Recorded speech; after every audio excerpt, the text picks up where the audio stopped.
Good morning, my beautiful peeps. How y'all doing today?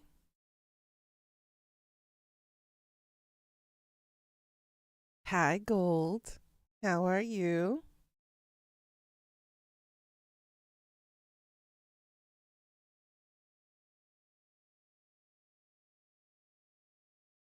Just finishing setting up.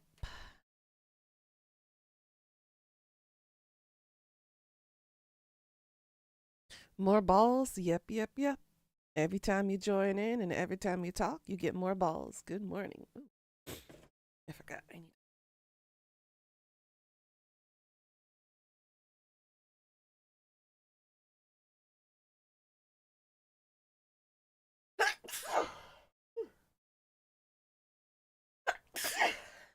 Here we go again. Ooh. Your hands are gonna be full of ball. I mean, how big are your hands? Ooh. I currently got Final Fantasy VII Rebirth installing now. Unfortunately, I won't have time to play it today because I got a long ass day at work, and I won't be arriving until about 8:30. No, 9:30 tonight. So I gotta leave for work around noon, and then I'll be home around 9 p.m. Go to bed. So it seems like I might be able to test out Rebirth tomorrow to see if my computer is capable of it. But it's gonna take my computer roughly 4 hours to install it today, which makes me really sad. I did not stay up last night for it so I can leave it overnight to install. I was just exhausted. I could not stay up. Hey monster, how you doing today? But it is what it is. Hopefully my computer will be able to work well with me tomorrow and let me be able to play my Sephiroth content. Because if that's the case and I'm able to play it, then for stream after the holidays next week, I will go ahead and start off with Final Fantasy VII Crisis Core and then work my way up to Rebirth. Because I love me some Sephiroth content. And I don't really know too much about Rebirth. I'm doing this blind because I don't want any spoilers from anybody about it. I'm familiar with the original Final Fantasy VII, but I'm also familiar with the fact that they changed the the remake basically changed the story a little bit, so the content is a little different.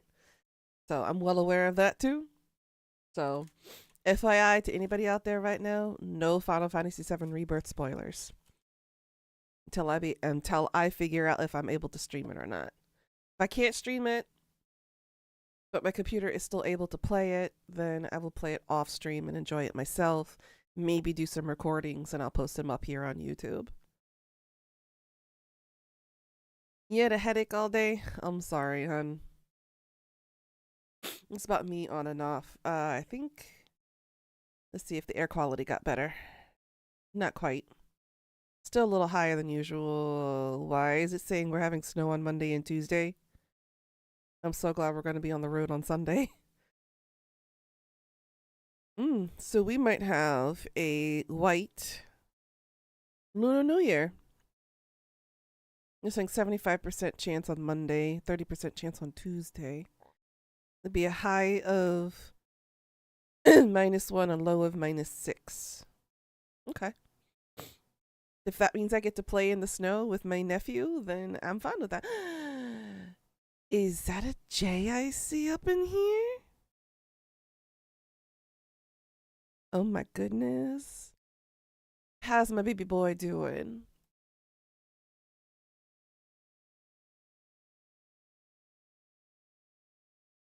That is a J. Oh, how you doing, sweetie? How's you and your boy doing? You guys good? I'm suffering from side effects of the terrible air quality, but I'm alive.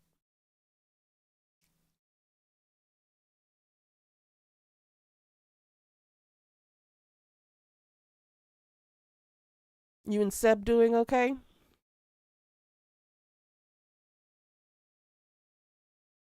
Nom, nom, nom, nom, nom, nom. Sorry, this peanut butter stuff is damn good.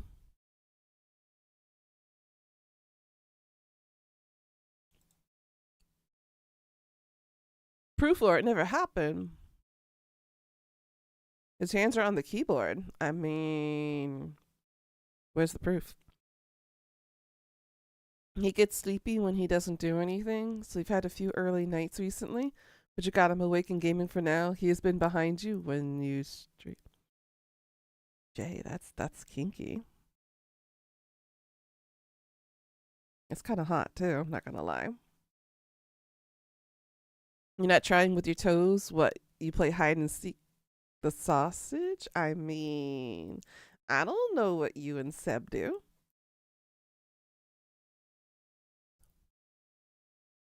Monster can back me up. I behaved. I wasn't there for streams. I don't know what happened behind the scenes. I didn't know it was that kind of stream, Jay. He did not behave. I figured Jay's lying through his teeth. The lies, the deceit, and the betrayal in this one. What did I just get Gmail for? Final Fantasy VII Rebirth is available. I know it is, bitch. I'm downloading it now. Jeez. Taunting me. It's got 3.5 more hours. Pika, how you doing, girl? Yes, I did cause some chaos in Drox's server, but I'm okay with it.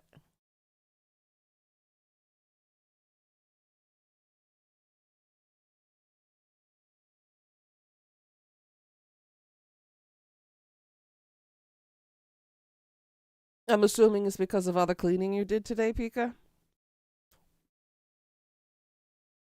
I did not lie. Thank you very much. You're innocent, Jay. If you're innocent, then I am the Archangel Gabriel come to life. Not gonna happen.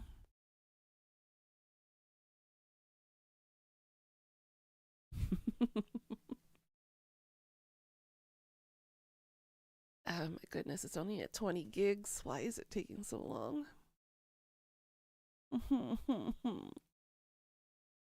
I knew you were an angel. I mean, gold. We gotta keep that between us. Don't tell Drax that. That's between me and you. Sudden cramps went straight into your back. Ugh. I hate it when that happens. I'm like, how do our PMS affect our back? How does PMS affect everything? Oh, wait, it's because of hormones. And a lot of those naysayers out there, they're like, oh, it's just an excuse for you to be a bitch. You try being a female for one day on day 2 of your period, and we'll see what you mean by that afterwards. You're going to retract that statement, and you're probably going to eat it up and swallow it. Because they don't even know what it's like. Even rated, you ended stream, but you rated?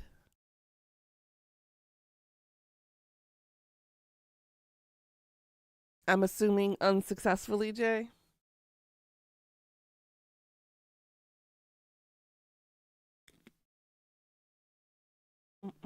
This is so good.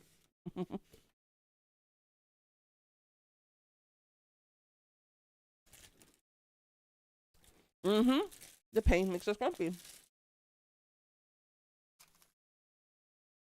remember the one day I snapped my husband's head off. He's like, you should smile. And I'm like, come again? I'm in so much pain right now, and you have the audacity to say I need to smile? I laid it on him so hard, he's never questioned it again.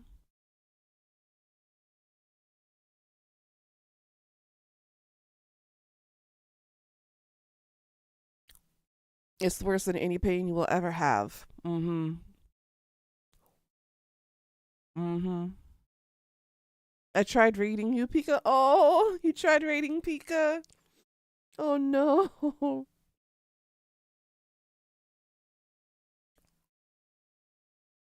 It's okay. Better luck next time.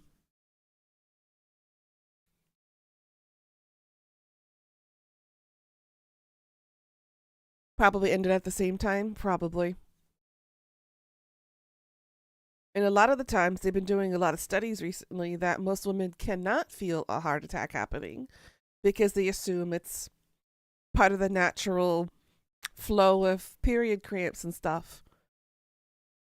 Our heart attacks don't feel as bad or as hard or as difficult as what we go through for 30, 40, 50 years of our life. So a mild heart attack can feel like a period cramp, and we don't even know it's a heart attack. So there's your info for you. That's the science talking, not an opinion.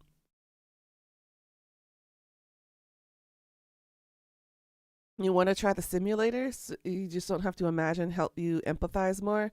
It's not necessarily about needing to empathize, it's understanding the science behind it and how it affects every single woman in the world differently. Some have a higher pain threshold, so the cramps don't affect them as much, whereas others have a very low threshold. But you also have to think of endometriosis. You have to think of certain types of cancers that affect that area. You have to also, what's affected is their lifestyle, their food choices, um, the stress levels. All of that just can affect. There's so many outlier factors that can affect it. The science is really scary. And the science is fairly new for this because most of the studies, ironically, were done by men for men. And I'm like, how does that work?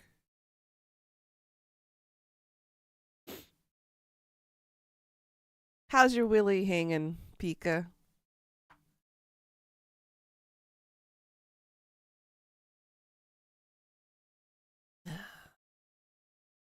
Three more hours and 5 minutes, it says.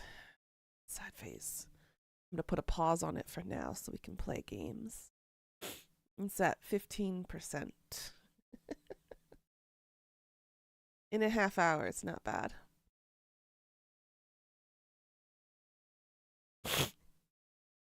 Mm-hmm. Even the medication designed for men, and I'm like, how does that work? You don't experience the same symptoms as we do. You're not experiencing the same pain as we do because you don't have a uterus and you don't have ovaries that are crying and screaming at you. But how does this work?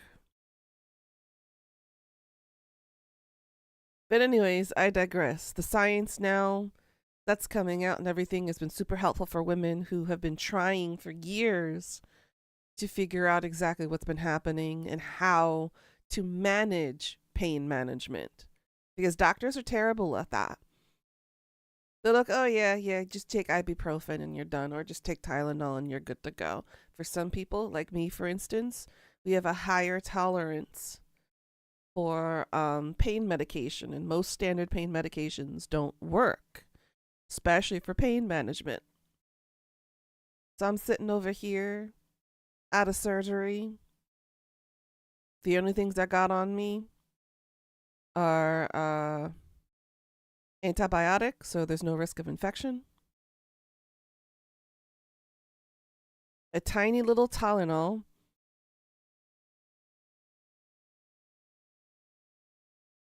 and an antihistamine for allergy or allergic problems. Those are the only three things I had after surgery. And this is after the colon cancer. So, your willy is sitting on your desk, girl.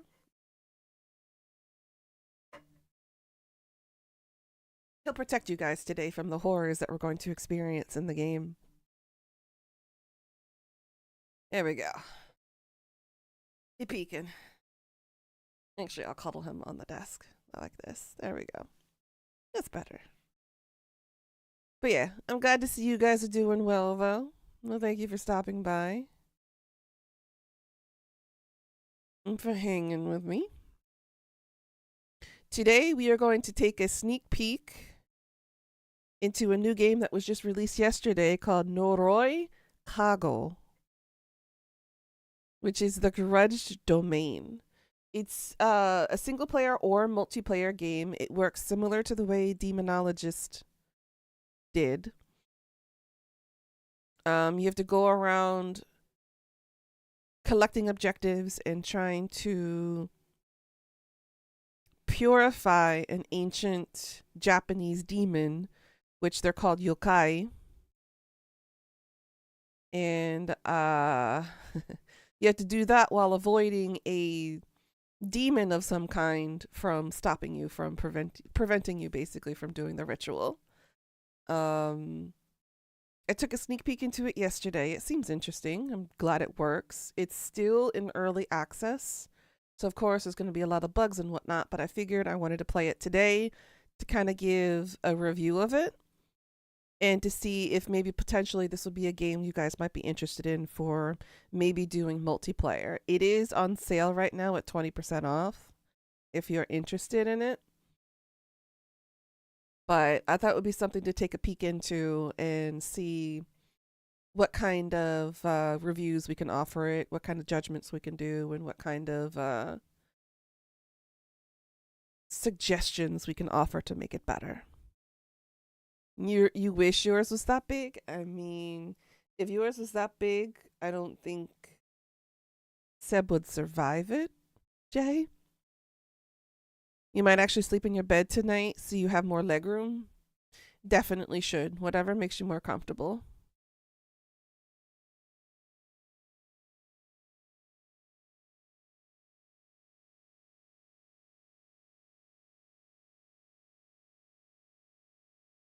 But yeah, let's take a sneak peek into this. I'll show you guys what this new game is all about. And then I'll probably hop over onto some Labyrinthine and do some dailies. Or we can just do some more talking. Which I'm fine with talking regardless through a game.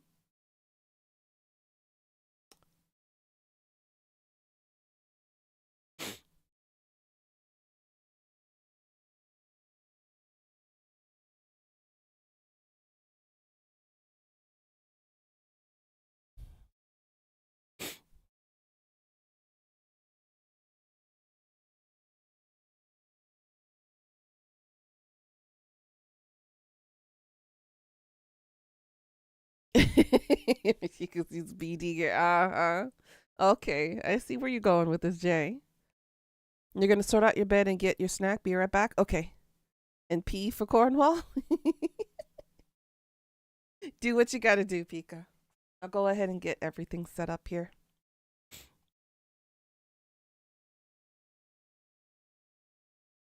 Because I gotta do the game capture. I think I got all the audio and everything working okay yesterday. You have some friends that want to show you some? Ooh. Definitely hit them up on that offer. I highly suggest it. The Noroi Kago. Are you gonna work? Yeah. Okay, I need to increase the audio just a little bit.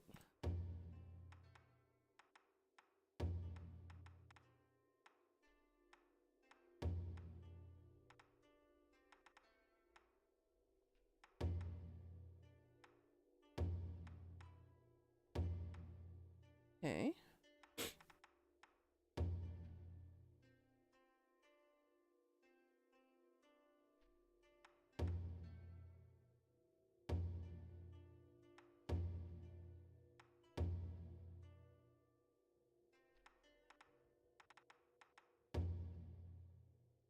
So, here's where we start. So you have 4 characters to start off with, and it is a game is still in development.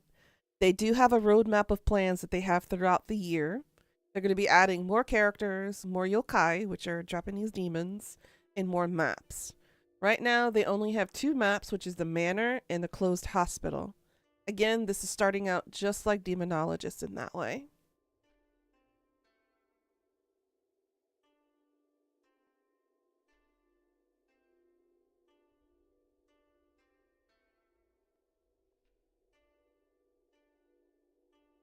So first we have the businessman. Then we have the civil servant. Then we have the chef. And we have the plumber. And each character has their own specific specializations that make them unique and potentially helpful in a lobby. So then we have the manor. Then you have the yokai Gyuki, a cruel and ferocious yokai that has the head of a cow and the body of a spider, and usually lives at the bottom of the sea. It appears from the sea without warning to attack fishermen and anglers in port towns. It chases humans who are stunned by its mountain-sized appearance and destroys their homes before finally eating them alive. To make worse, its true form is the living gas that resides within its body and has the ability to change the cells of living creatures. It is unknown how it appeared within the Kakurio barrier, but its abilities match well with the curse's nature of corroding people and turning them into yokai, and it seems to thoroughly enjoy tormenting its trapped and suffering victims by spreading evil miasma. Yokai Watch is stepping up. You know it, Gold. This game sounds fun. It is.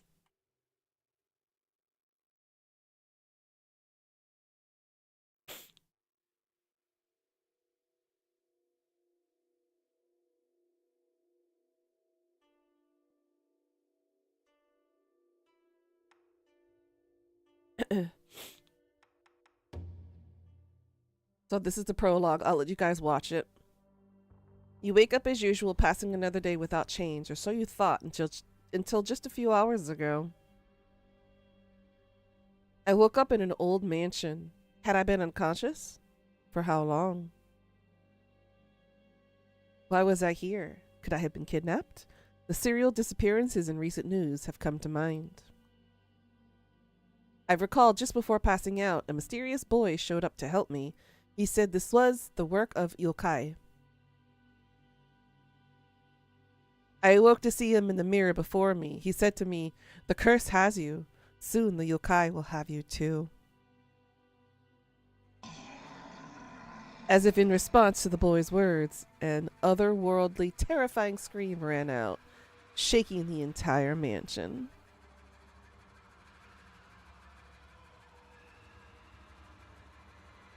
So your goal is to break the six locks on the barrier at the door before the end of the game.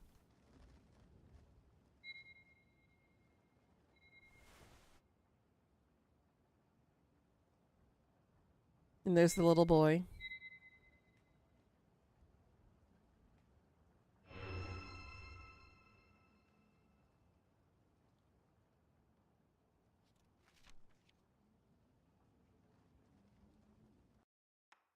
Okay. And that's where the game starts, essentially.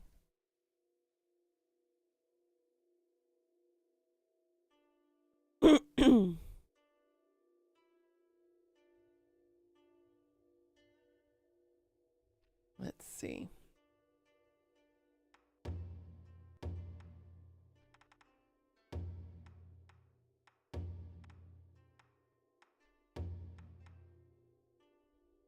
Yukume. I want to try Hyakume and see what this is like.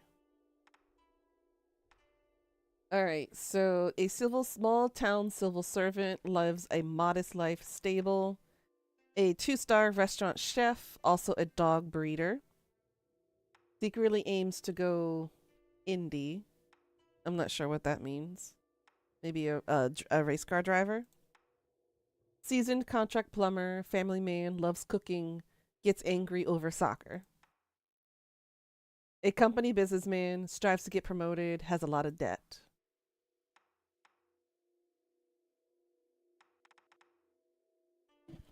Thank you for the hydrate.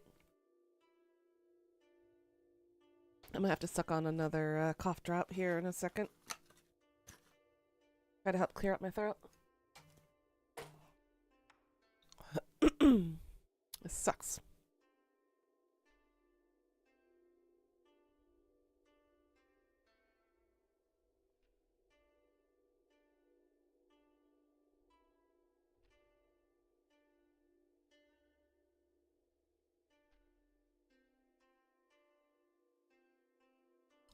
Alright, guys.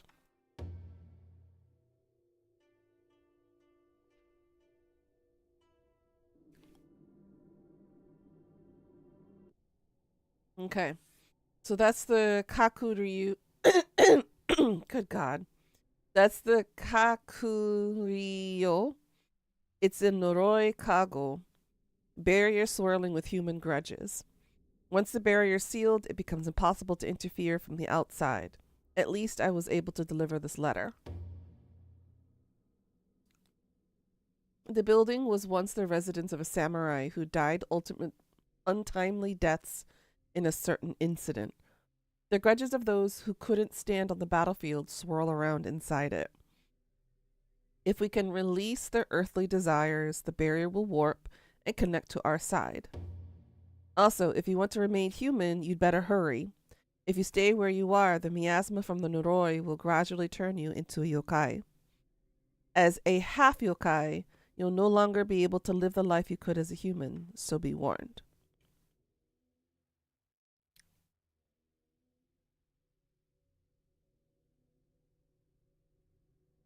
Okay.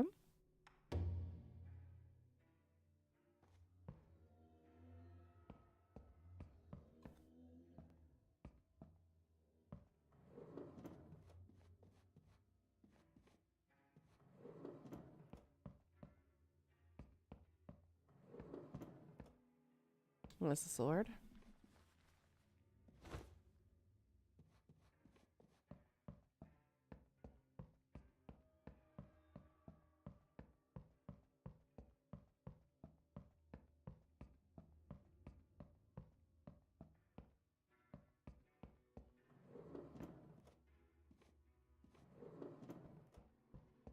Jesus, where is the well? There's the gate. Ah, there it is. Oh, there's the demon. I need you to hurry up, buddy. Get out of my way. Oh, shit.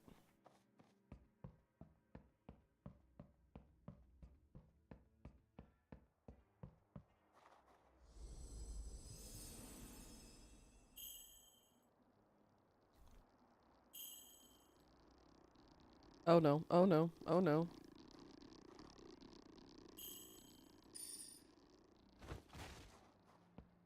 Okay, give me a samurai outfit.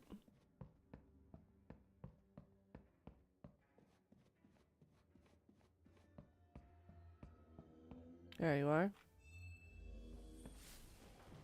And that will purify one of the locks on the doors. You have to do 6 of them.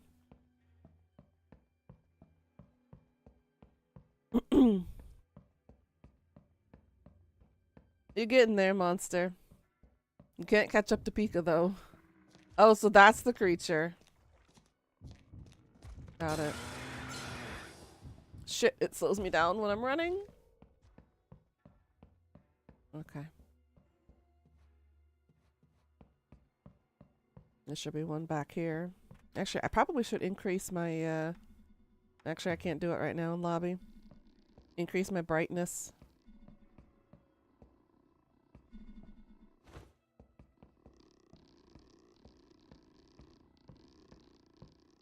Shit, I need to hide.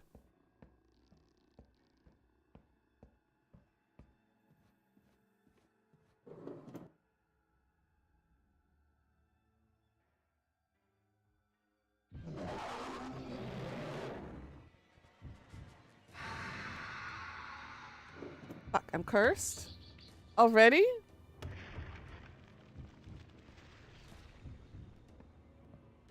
Shit.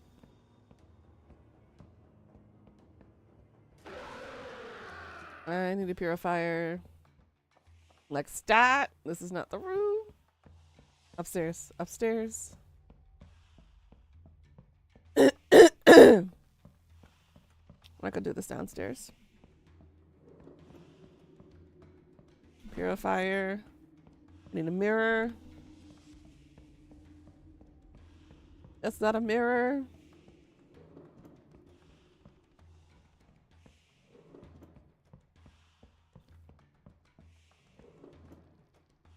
Where's a mirror? God damn it. Get away from me.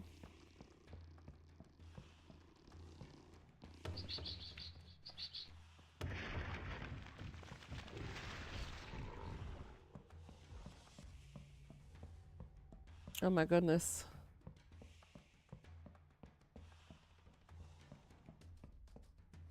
There you are.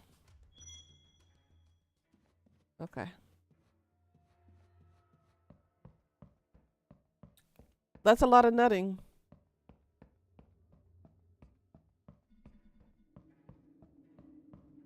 That's fine. You gotta do what you gotta do, monster. I know adulting sucks. Oh, hello there.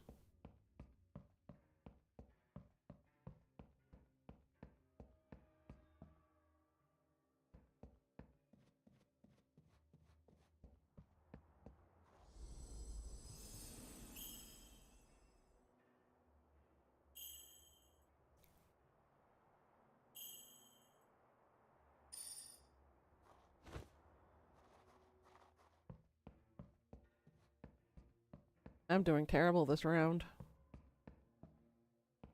Okay, so there's a mirror there. There's a mirror here.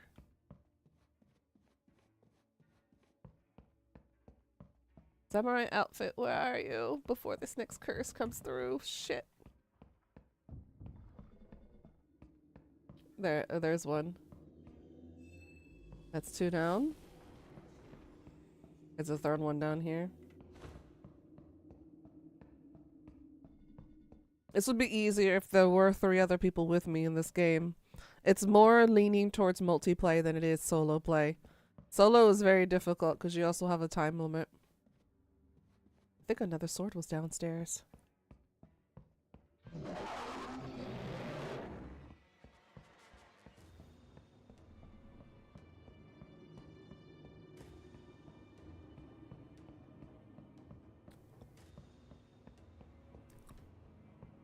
You need a massage, not spanking? I can agree with that. Okay, good. That's done now. Hi. Oh god, I'm in the corner. I'm gonna die. Ooh, that was close.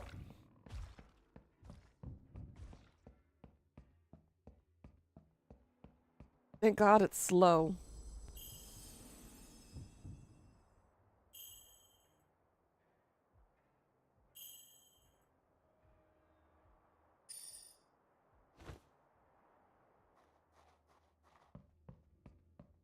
Alright, there was another outfit over here somewhere. Mirror.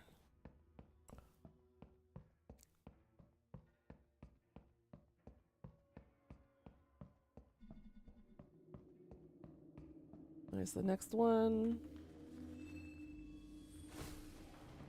We're gonna grab that in case.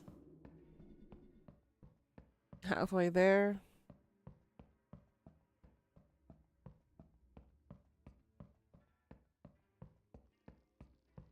Yeah, so we have 3 more locks.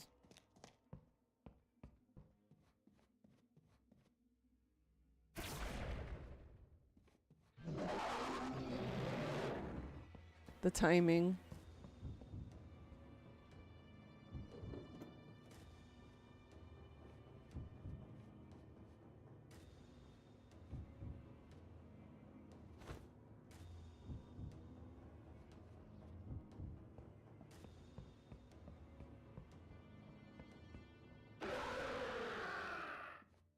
Okay. Now we need to find 3 more. Oh, son of a bitch. Stay stunned. At least in this chance, you can fight back.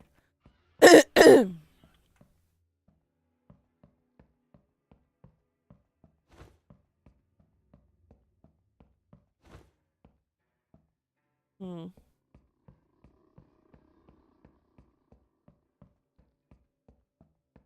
What the hell are the other swords?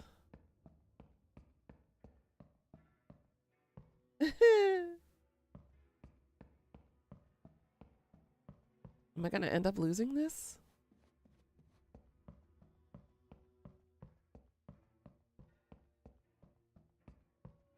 Back downstairs it is, I think. could have sworn there was a second sword down here. The second samurai, but not a sword. Yeah.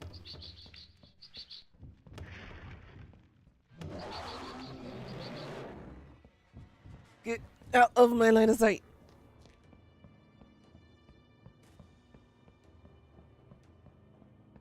At least I know where the samurai outfits are, but I can't find the swords.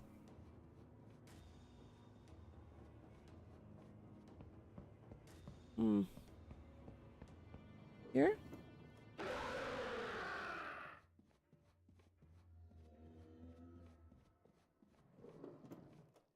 Yep, there's one.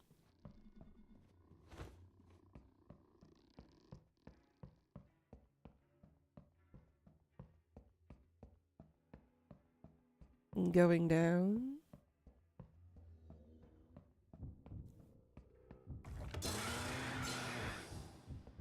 It's my damn luck. I run into him. Get out of line of sight. Thank you.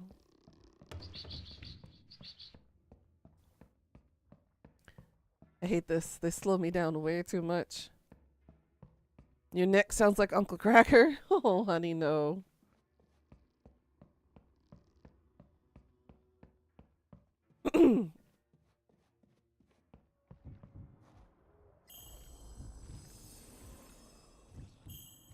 You do not see me. I am not here. I never was here.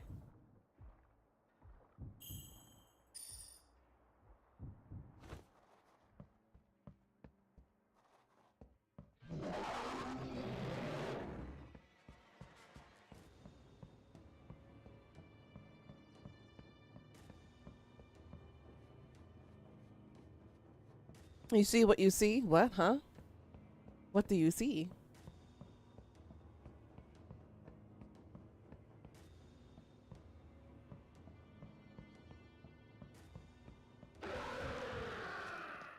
Okay.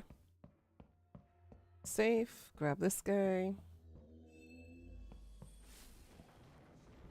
Alright, now I need 2 more. Can do this. Okay, so there's one samurai here.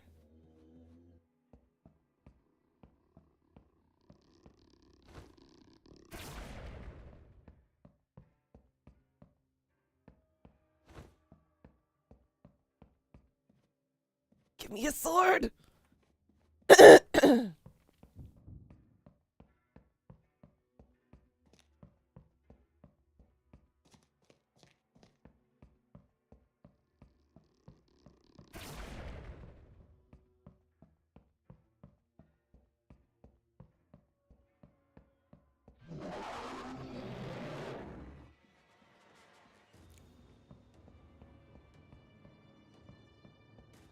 I need a sword. Where is the sword? Boo. Give me the sandal.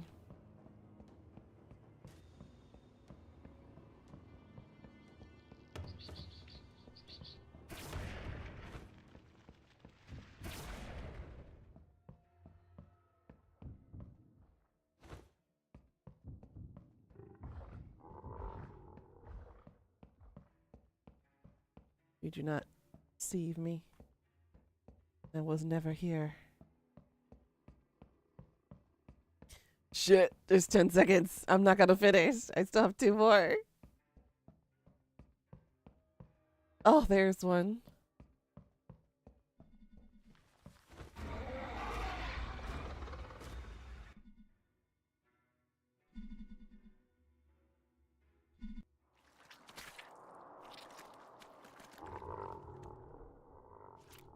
Oh, that's gross.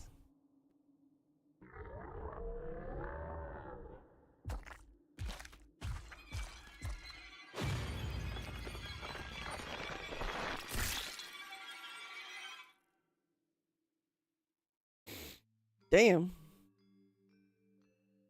Well fought. Looks like you're getting used to the clogs. Mm. A scenario for the local official has been unlocked in this. Ooh.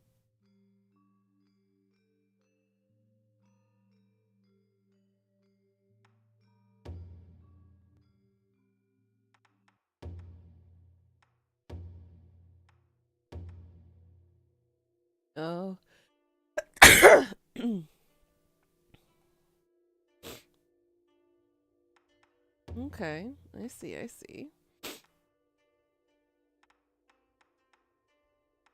What do they mean by scenario?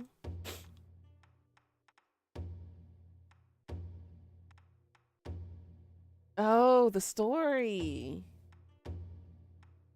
Oh, okay. So what do you guys think of this so far? What's your take on it from what you've seen?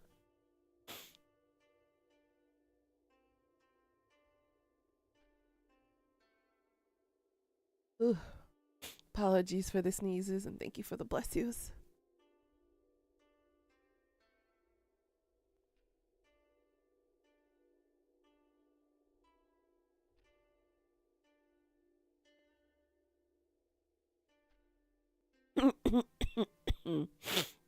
Now,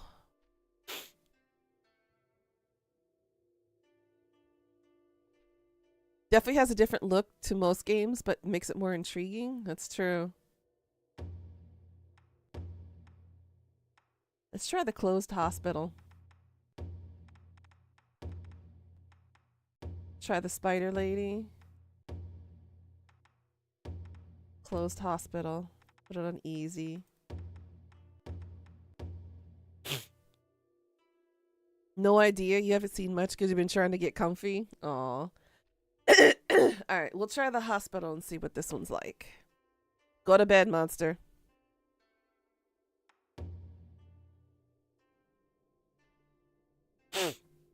Playing a stage multiple times will unlock its story.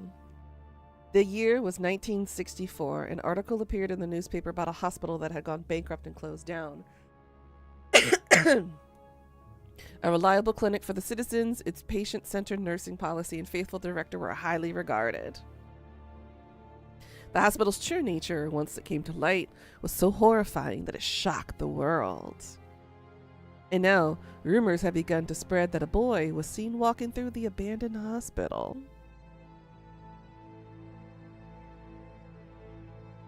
Some claim they saw the ghost of a crying woman or heard a baby crying, but these accounts remain unproven. You wake up in that abandoned hospital. What on earth happened?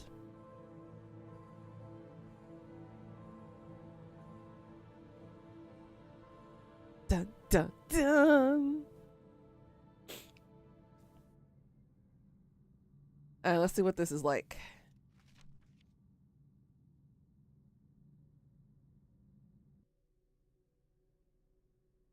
I don't think Pika is going to let anyone catch up. Never. She's a master ball handler. That Kakuryu you're in is a place where medical workers, doctors who should have protected people's lives, have gone mad. It's an abandoned hospital that's degraded over the years. Countless people have died as slaves to their madness. The source of this intense desires that distort the spirit world is the grief of mothers and children torn apart. If you identify that pain and heal, you'll be able to see the light of salvation. If you get too close to a yokai, you'll be infected with this evil power, become half yokai, and won't be able to live and won't be able to. I think they meant lift the curse.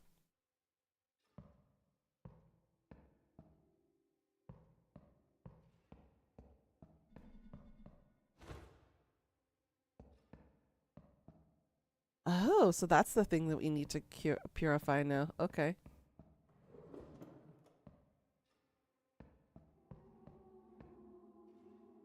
Ah. Okay, so they are the ones we must purify. Understood.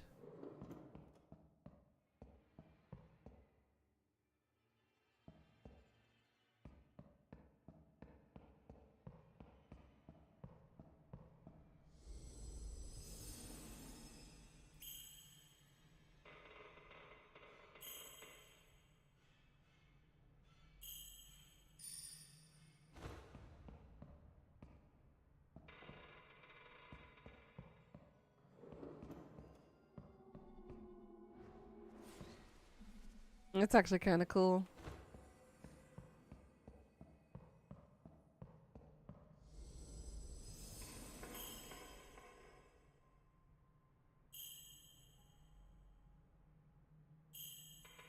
So speed is of the essence in this game. Okay,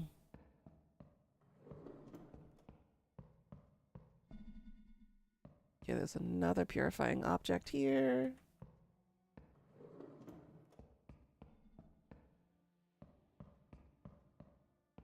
Up in the miasma. Shit.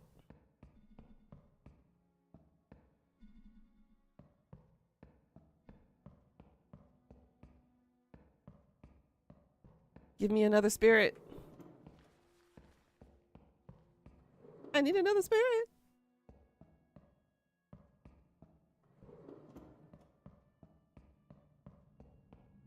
Oh my goodness.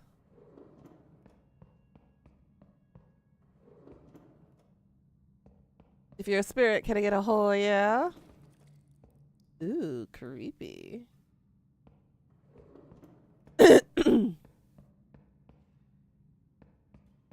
Where are they? Fudge.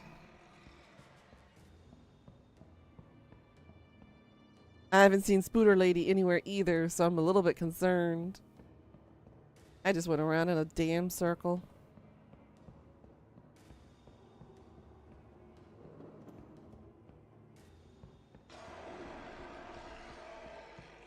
Okay, good. That's done. Oh my god. Where is... Okay, there's one. Damn.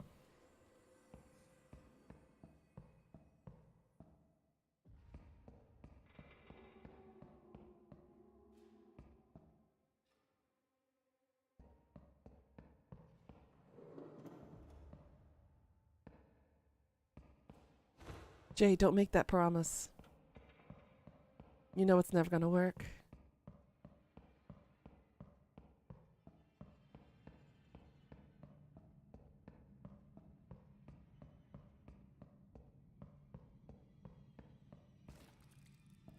Ooh, creepy. Ooh, I'm so scared. Not. God damn it. Where is everything?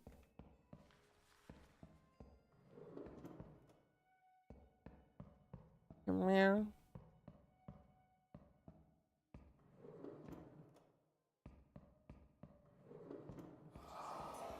Oh, hi. Do you want the red toilet paper or the blue toilet paper? There's one.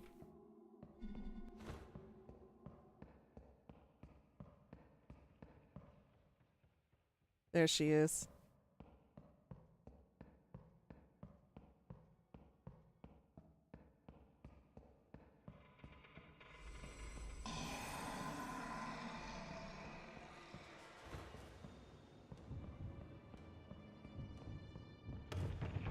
Oh, damn, I ran right into her. I was doing so well.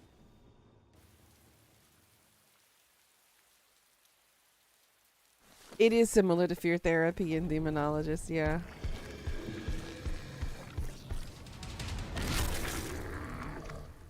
Num num num num num num.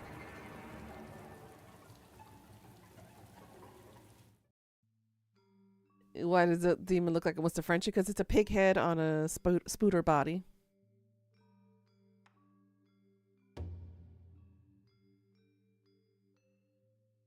How I did terrible. Only 8 points. And you can't really outrun it, can you? Yes. She went deep with that tongue? I mean, with me, who wouldn't? So what do you guys think? Is this something that we could maybe potentially collab with for multiplayer? Maybe one day? Again, it's still early access, so it's quick, it's short. You only got 2 maps, 4 characters, but it is a good start. Yeah, it could be fun to play, couldn't it?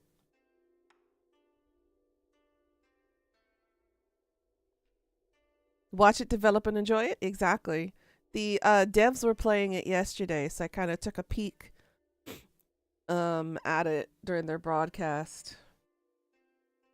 They handled it a lot better than I did, that's for sure. They survived a lot longer than I did. But I like it. Alright, let's try the slow guy in the hospital. We'll do one more map and then we'll switch over to a different game.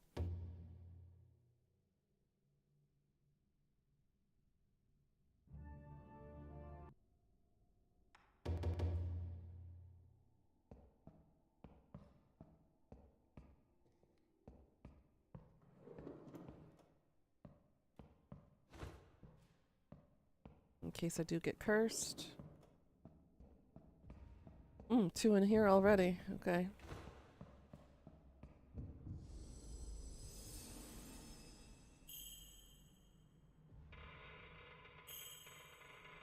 Two tied up bottoms are better than one. It depends on what you plan to do with the 2 bottoms.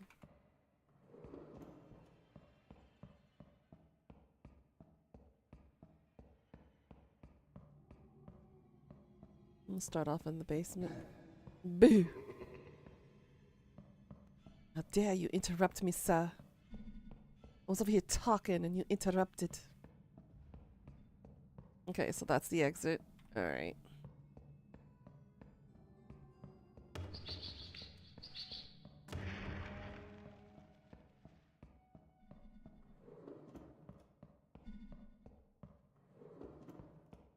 That's 3 we've seen.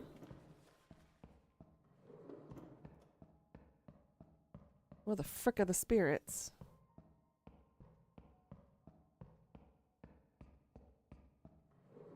There's one. Boo.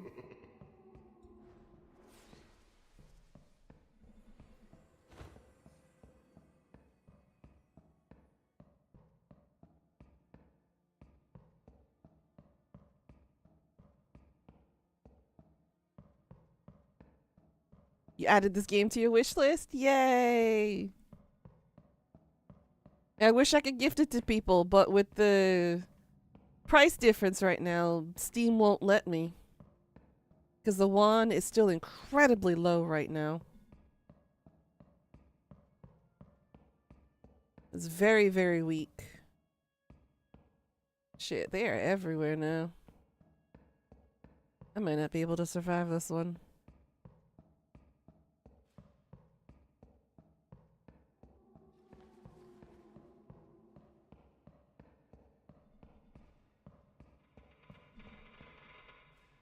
I'll put it in the purifier in case. I need the stunning.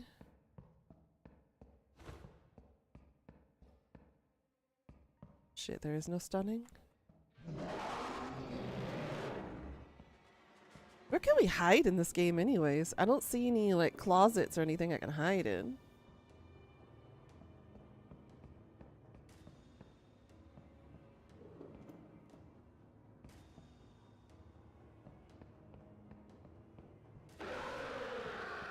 Okay, it's done now.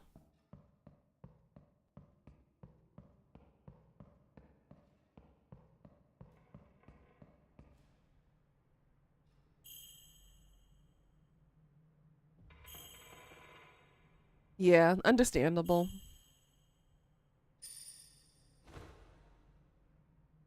Seb! Welcome on in, sweetie. How have you been?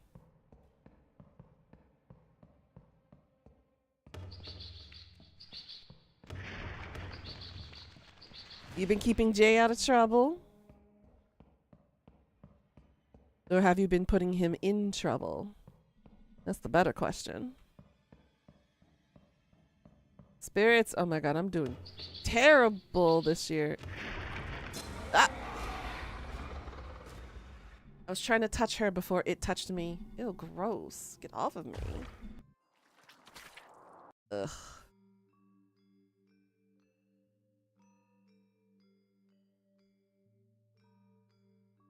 I only got one. One. That was bad. Depends on what we call trouble. I mean, if you put Jay in any kind of precarious position, that's trouble.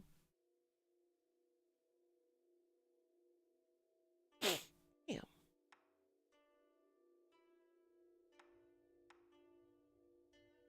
I want to try this one more time. I want to get this. But I thought you liked those kinds of group scenes, Jay. Then yes, Jay is very much trouble. Yeah, that's what I thought.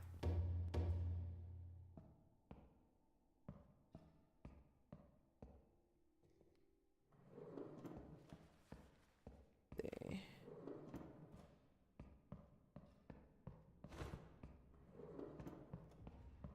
Down.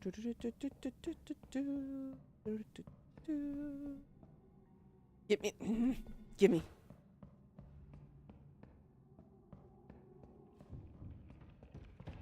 Oh, hi. We'll go the other way then. I need to purify. Oh shit, this is a dead end.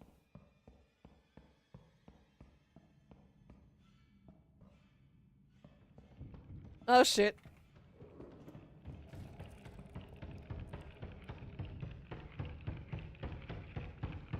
I already lose before I begin? Okay, good. Ew, she left her miasma behind. Gross. I smell it coming off the elevator. Like, gross. What the fudge do I get over there? Why are all these dead ends?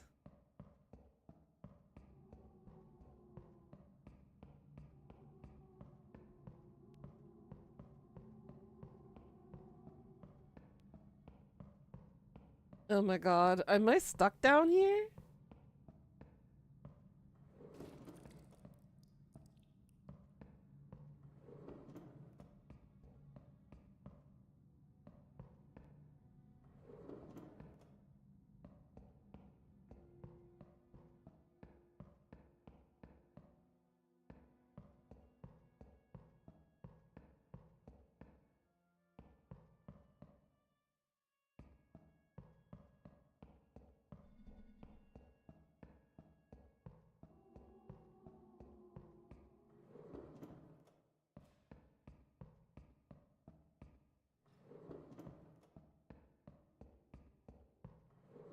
Good lord, there's too many rooms.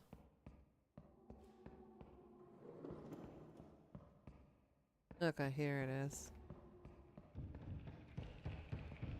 Of course, she has to be right by the purifier.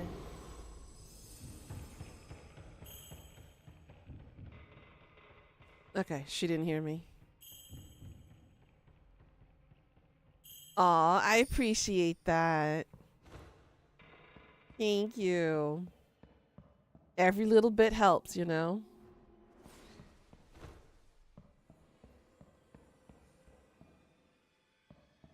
Oh yeah, I'm definitely not gonna make this one.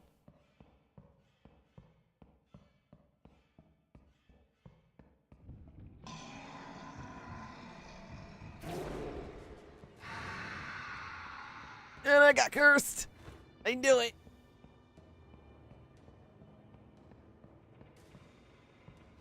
Where do I purify a mirror? Mirror, mirror, mirror, mirror. Were there any mirrors in the hospital?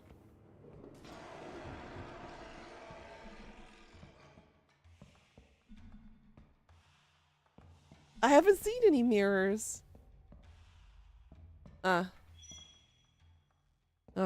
Woohoo. Grab. Spooter, really? Really? Really? Really? Oh, because I stunned you? You're mad because of that?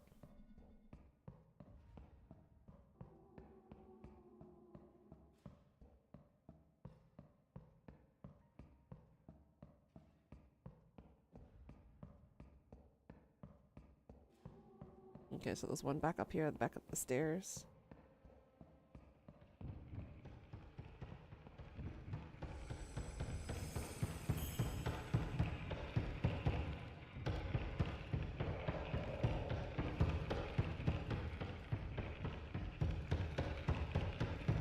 God damn it, bitch!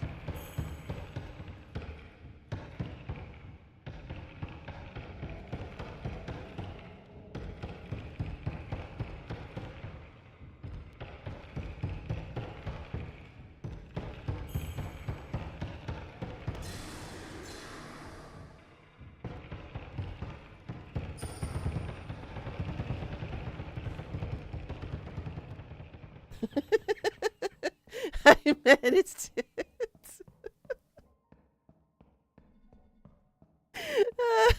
I was like, she's not gonna get the better of me. I'm gonna get this job done. Ah, that was so frustrating.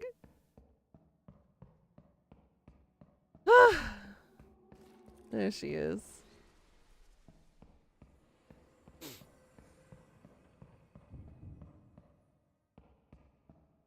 She's leaving her poopy miasma everywhere.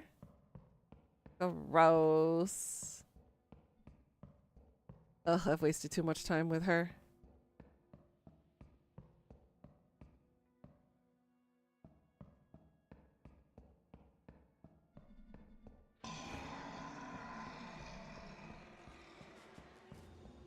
As long as I'm not cursed, I'm okay.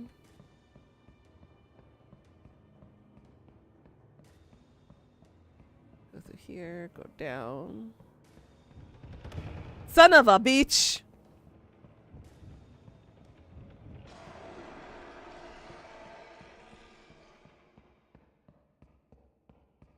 Leave me be. This is putting you on edge? Why? Why is it putting you on edge?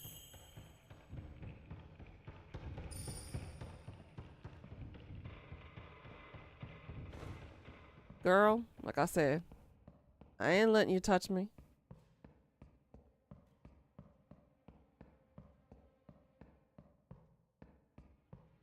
Why, am I playing too hard? Is that what I'm doing, Jay? You're gonna be a little warrior at this point anyone joins you? I mean, isn't that the whole point? I gotta carry, you know?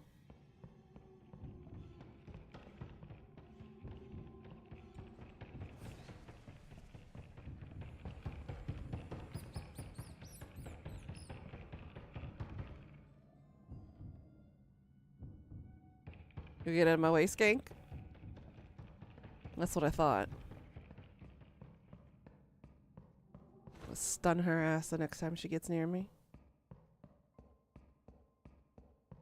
And I have 3 more. I'm halfway done.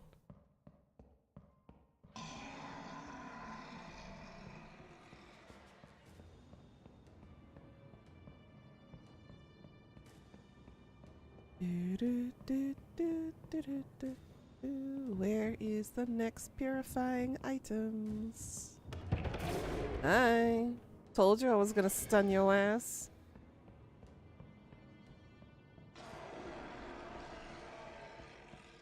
Tee-hee. You must have hated that.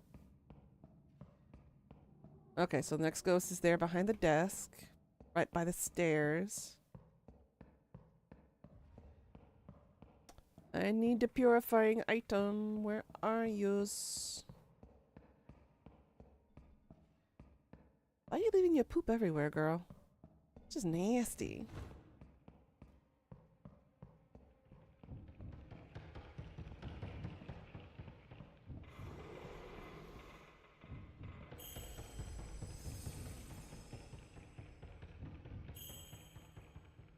Yeah, go away. So do you pick up the red ones, cleanse them, and then stun the demon? Yeah, essentially. You can only carry 1 item at a time, unfortunately, so...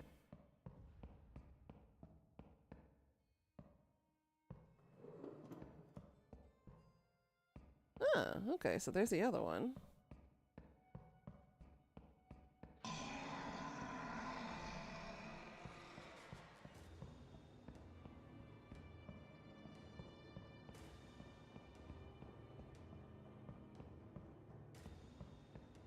The lady was by the second set of stairs. Trying to remember exactly where she was.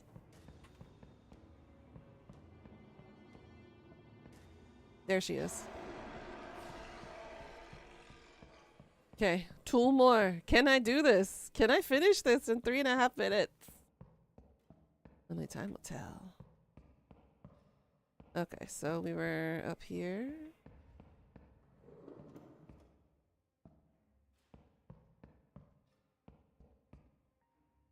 Time. Ooh, excusez-moi.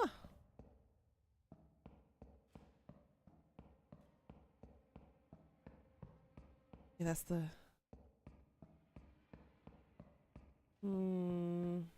God, this place is so big. It's so hard to keep track of where everything is. Giving you RE6 meets Demonologist vibes? It kind of does, doesn't it?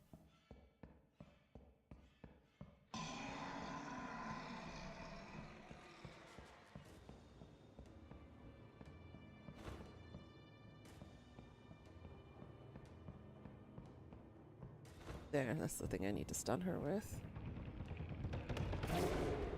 Damn!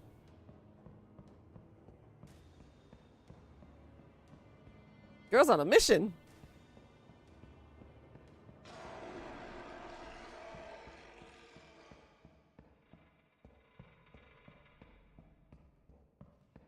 Where? Shit, there was somewhere on these stairs.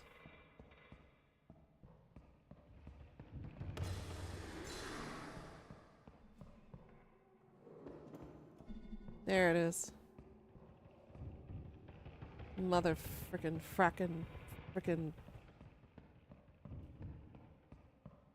girl, I don't have time to play with you.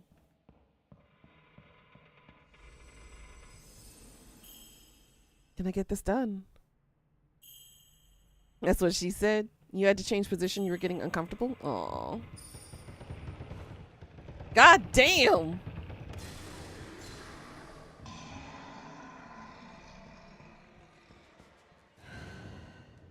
I'm cursed. Son of a bitch. Good God, she's fast.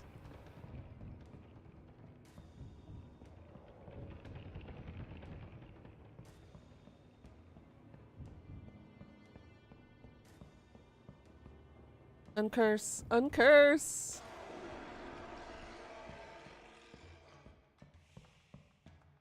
Fuck.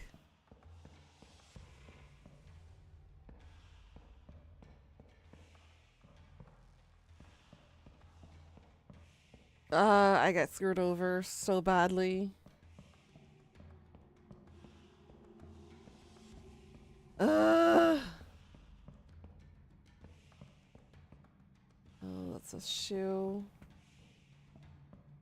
No!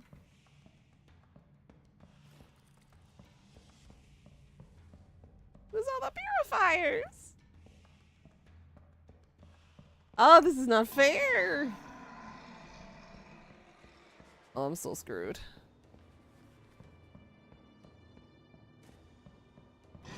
Yep, she got me.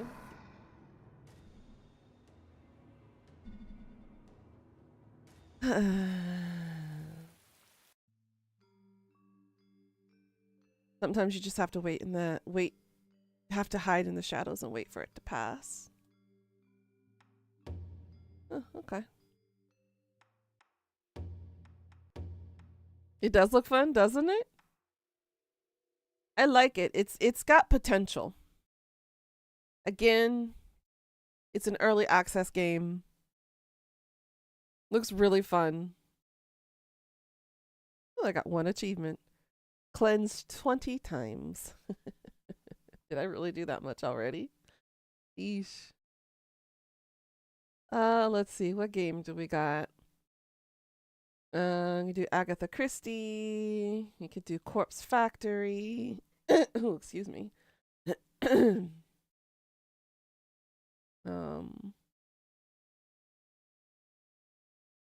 Let's see. Labyrinthine.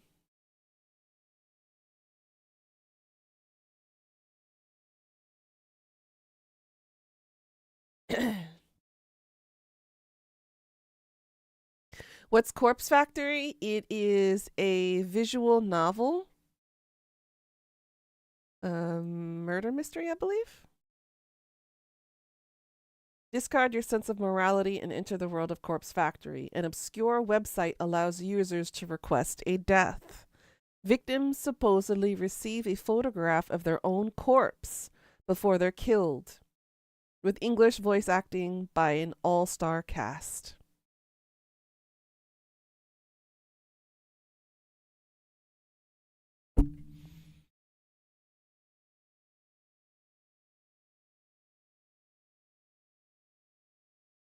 You heard corpse party for some reason?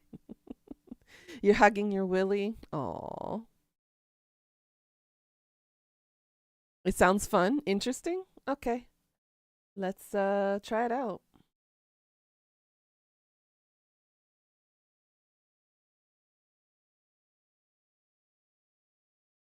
All right, let's see here. Da, da, da, da, da, da. Change my game tag. Do, do, do, do, do, do, do, do, do.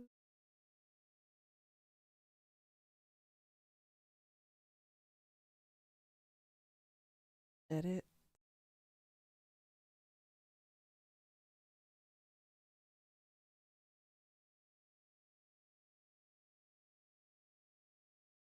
There is a corpse party game.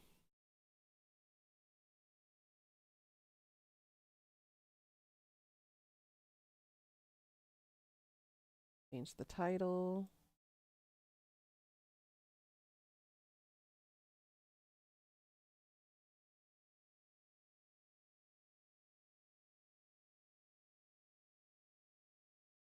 There we go. Okay, Corpse Factory it is. They used to talk about it when they were like 14. Oh my goodness.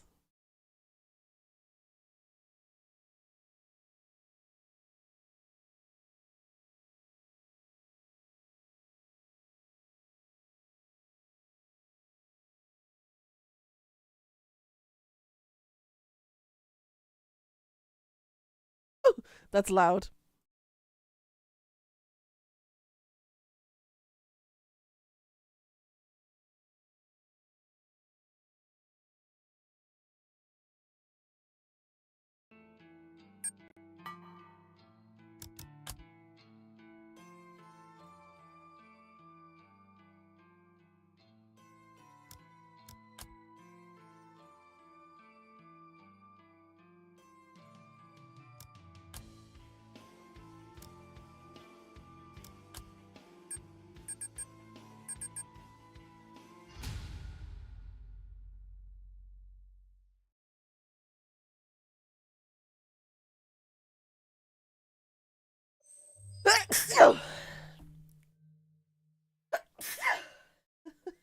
Damn, that hurts. June 12th, Friday morning. I know these bitches have been talking about me behind my back. Thank you, Death, and good morning. Hope you're doing well. Thank you for the bless you, Pika. They flash those fake smiles when I walk past. They wave half-heartedly and say things like, "Oh, hi, Emmy," or "You're the only brave one enough to pull off that look." Thank you for the bless yous. They're all two-faced lying assholes. I hate each and every one of them. Amano, Sachiko, Kurosawa. Just look at them. Everything about them is fake. Fake lips, fake nails, fake smiles, fake personalities. Sounds like you're talking about the Kardashians. Look, I'll be the first to admit that I'm a fake bitch too. But even I know I'm not as bad as them. I'm not horrible to every person I meet. Just the ones I don't like. Ugh. It's not fair that I have to work with them. I just wanted a part-time job, something breezy and casual. How was I supposed to know that these delinquents would obsess over torturing me? I'm gonna turn the music down a little bit. It's a little loud in my ears. There we go. Just have ambiance. Amano is unbearable, but probably the least terrible of the three. She's a year younger than me and acts like she's some famous pop idol. But she's a dropout, just like me, working in this dead-end part-time job so her parents don't kick her out of their house. She spends her evenings singing at underground bars and hanging out with shady talent agents who swear they could promote her and make her the next big pop star. She gets taken advantage of from time to time again, but never seems to learn her lesson.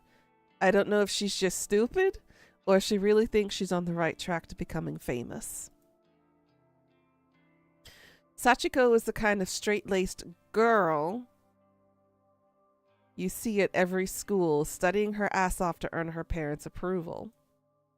Type of girl that always has the best grades but never really has any friends. Now, my question is, why is the word girl highlighted? It's very interesting, don't you think? Hey, Tony, what's up? How's it going? She's the kind of girl that graduates, then the reality of the real world knocks her on her ass, and she realizes she's actually has no clue of what she's doing, just like the rest of us. Just got out of work, heading home now. Nice. So she settles for the first crappy job she can find, and then suddenly it's 3 years later and she's still slaving away for asshole managers just to make ends meet. Welcome to the rest of us.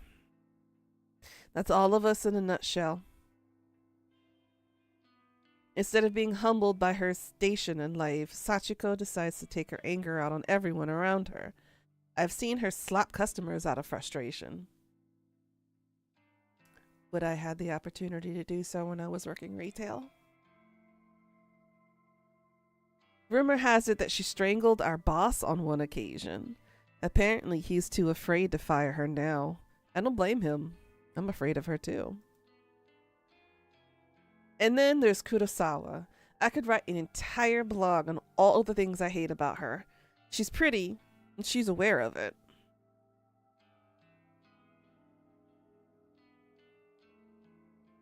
She seems to have a new sugar daddy every few weeks. Some poor old fool that she strings along and milks dry. She must be nearing 30, but all her friends are still in senior high school. It's more than a little weird. They hang out around the train station, bullying homeless people and shoplifting from the convenience store. I'm pretty certain that she's done time once or twice. Kurosawa is an all-around terrible person. She makes Amano and Sachiko look like saints in comparison. Honestly, I couldn't ask for a worse group of co-workers. Finally, there's me. Emi Katsuno, university dropout, part-time cashier, and up to my ears in debt. I live in a small apartment in a bad neighborhood just to keep my head above water. My apartment building is filled with deadbeats, loan sharks, junkies, perverts, you name it. By some miracle, I managed to snatch up the best apartment in the worst building. Although the place is nice, the rent is questionably low. I'm fully expecting the landlord to wander in one day and demand more money. Or murder me. I'm constantly worried about money, worried about my safety, worried about what the hell I'm supposed to be doing with my life. Again, relatable. As if that wasn't bad enough, I have to work 4 days a week with the 3 worst girls I have ever met in my life. Okay, bro, why did you come undone? Thank you. I was like, what's poking at me? Today is no different from any other day. Okay, you reached through 30K. Go to bed, monster. Amano greets me at the door, her disgustingly puffy and pouty lips pulled back in a half snarl, half smile. I could smell the sickly sweet scent of too much lip gloss from 10 feet away. That's a hell of a description for somebody.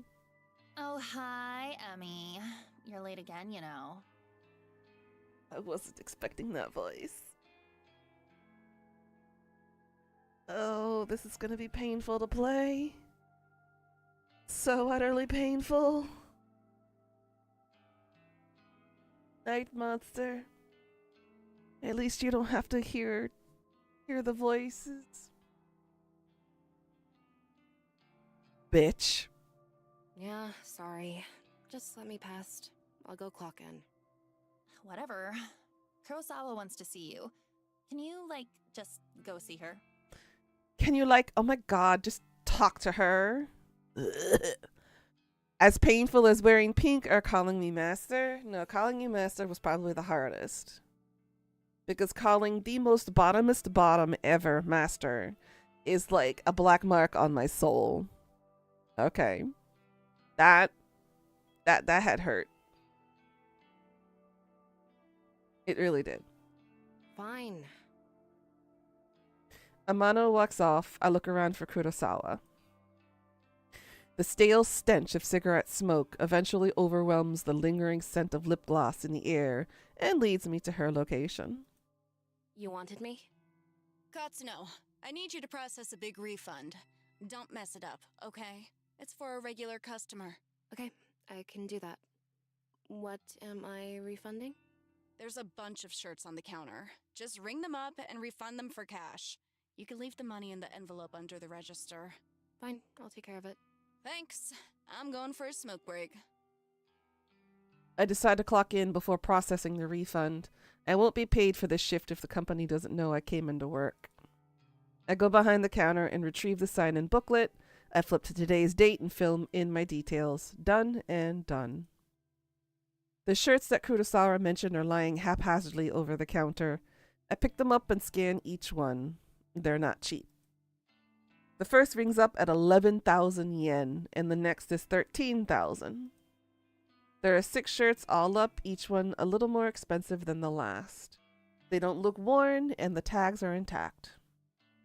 I'm supposed to ask for a receipt or proof of purchase before making a refund, but the customer is obviously not here.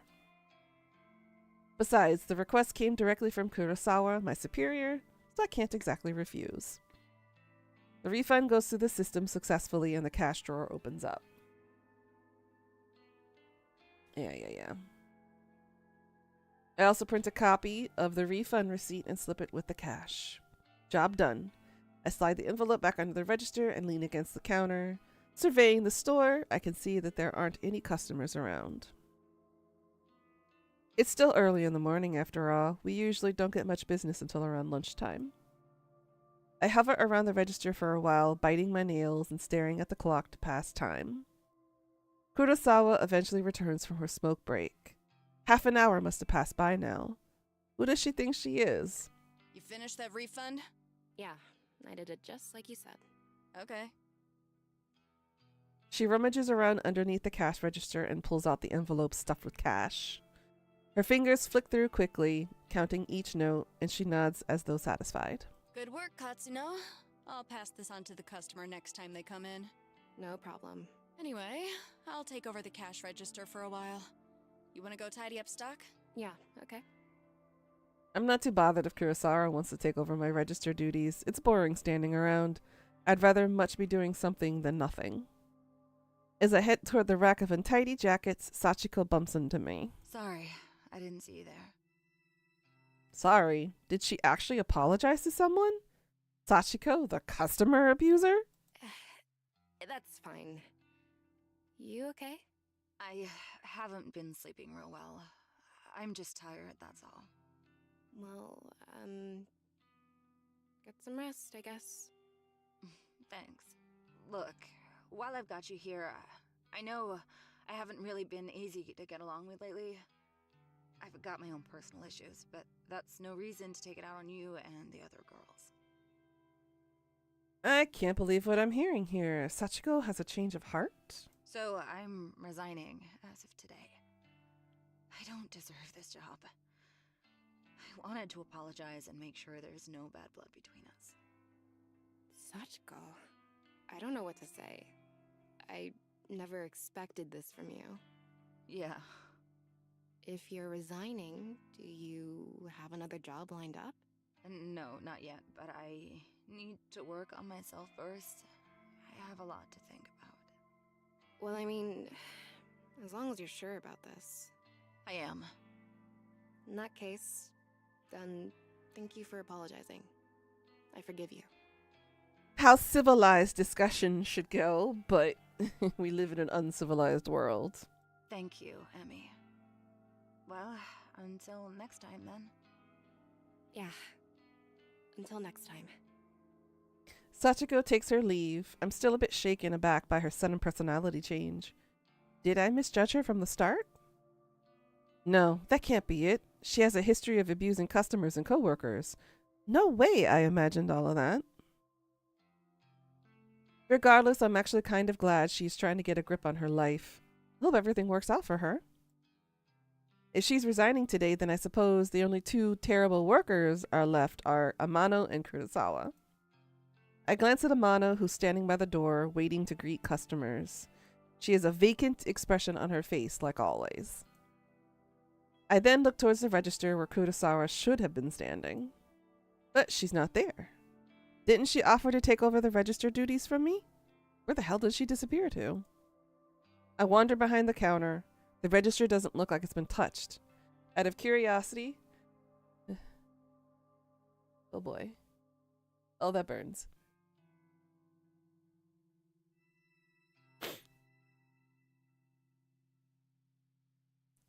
Are you gonna come? Christ. Okay. Out of curiosity, I slide my hand around under the register. And the cash stuffed envelope is gone. No sign of it. I was about to sneeze and it burned because it didn't come out. Ugh. Wah. Jesus. Let me hydrate some more.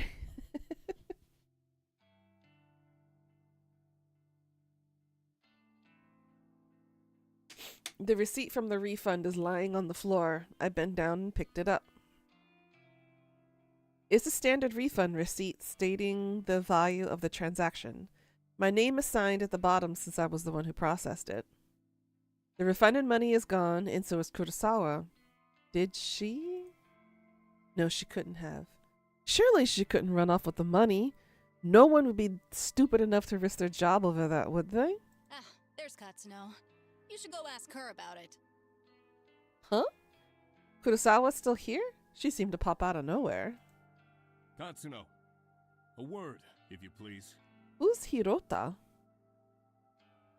Is that, HR? Ah, manager. Ah, Hirota, the manager of the store. He normally spends his time in the office out back, so it's kind of unusual to see him here. What could he want with me?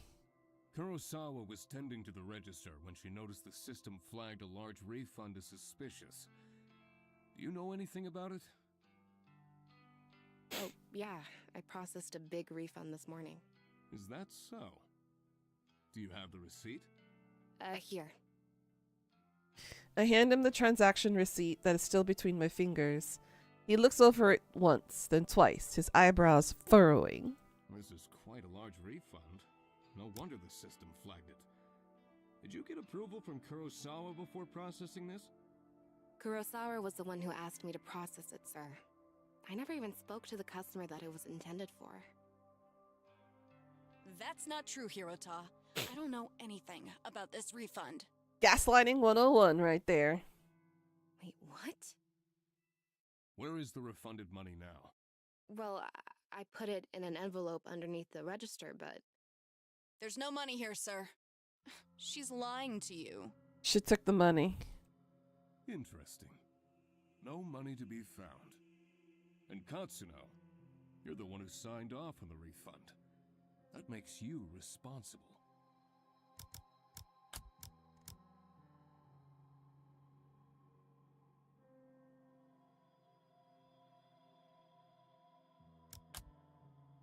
Yeah, I did sign it, but... You're going to have to tell the truth, Katsuno. Did you take the money? Don't make me get the police involved. Wait, hang on. Do you think I stole it? Kurosawa asked me to process the refund and leave the cash in an envelope. This is why CCTV footages are very important. Nonsense. That's simply irresponsible. It's not safe to leave cash out of the register. But I feel my stomach beginning to sink. What exactly is happening here? Confess at once, Katsuno. I didn't steal the damn money! If anyone stole it, it was that bitch Kurosawa! Enough! We're not going to stand here and argue about this like bickering school children. Are they sure about that? Because it seems like we are. Sachiko!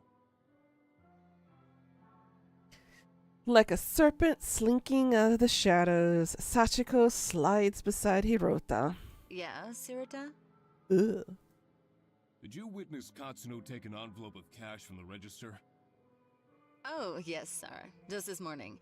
She acted like she was processing a refund, then pocketed the cash. I meant to bring it to your attention sooner, but... Sachiko, that bitch! She hasn't changed at all. She just sold me out. I managed to catch a glimpse of Kurosawa smirking at Sachiko. They nod in unison and giggle. Are they in this together? Are they throwing me under the bus so they can steal some cash? I can't believe it. I'm so freaking angry. There you have it. A witness to your crime.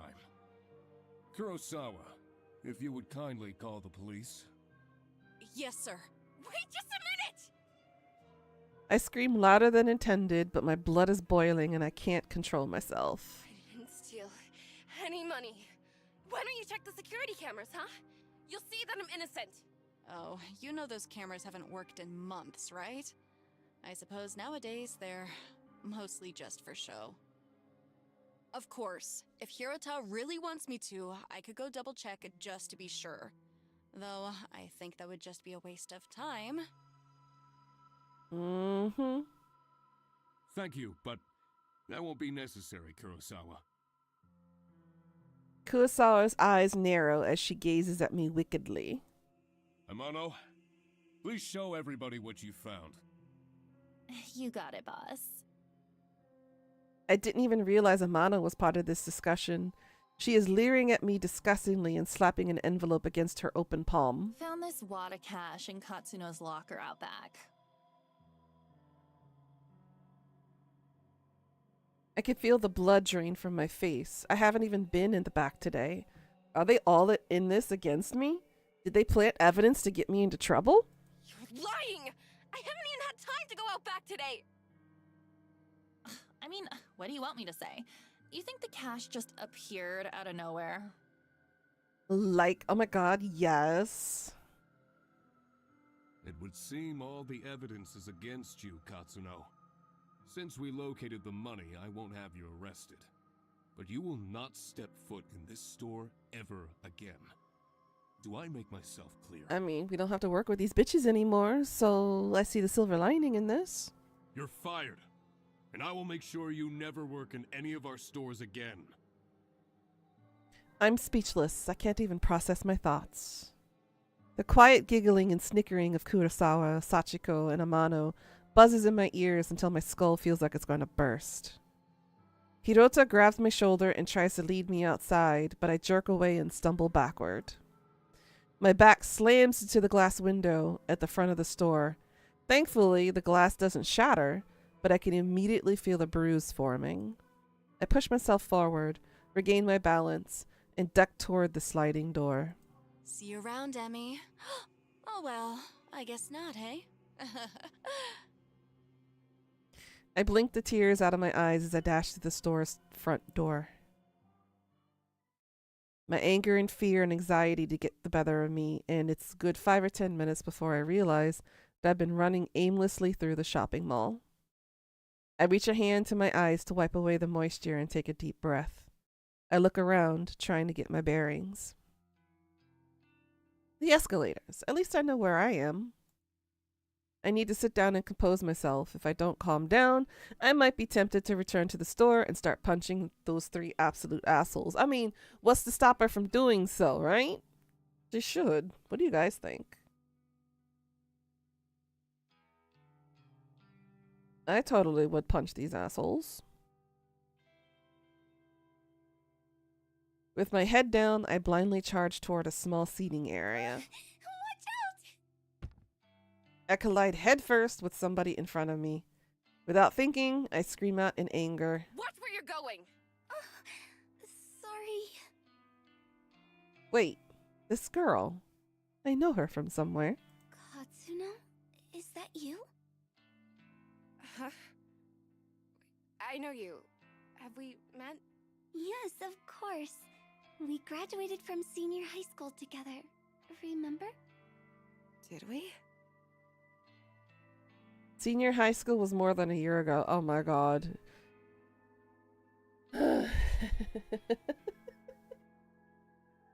For me, high school was almost 20 years ago. 19 years this year. Jesus. Feels like a different lifetime. How does she expect me to remember that? It's only been a year. How do you forget in a year? Maybe. Yeah, you're Sato, right? Aoi Sato? That's me. You do remember. Well, kinda. Sorry. I've had a crappy day. I just got fired, so I'm not thinking straight. You got fired. I'm really sorry.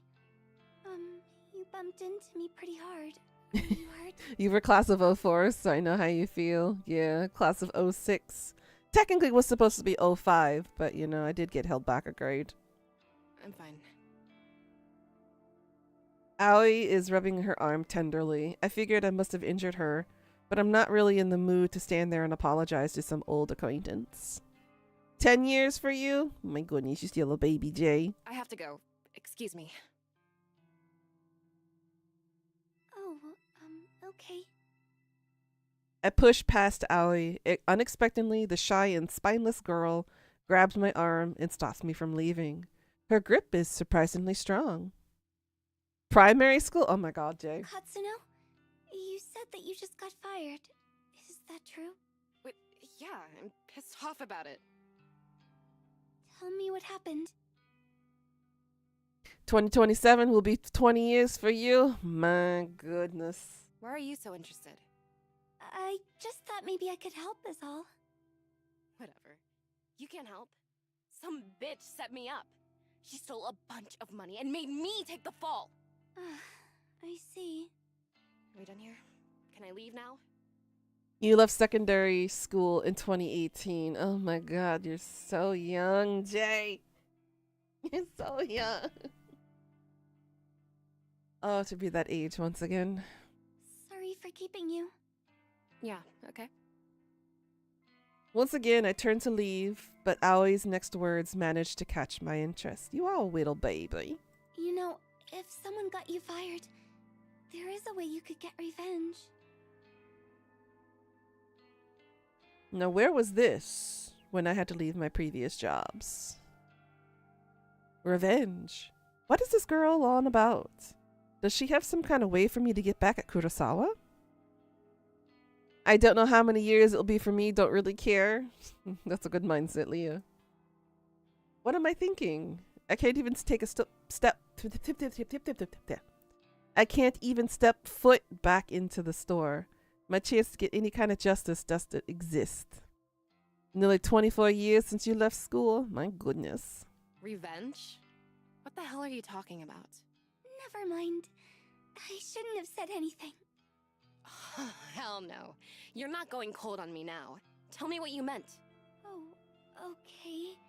But let's talk quietly. There may be a way for you to get back at whoever got you fired. Have you heard the rumors of Corpse Girl's website? Corpse Girl's website. Corpse Girl? Who is that? Sounds like some death metal band. You know what? If I ever make a death metal band, if I can actually talk English, I will definitely call it Corpse Girl or Corpse Girls.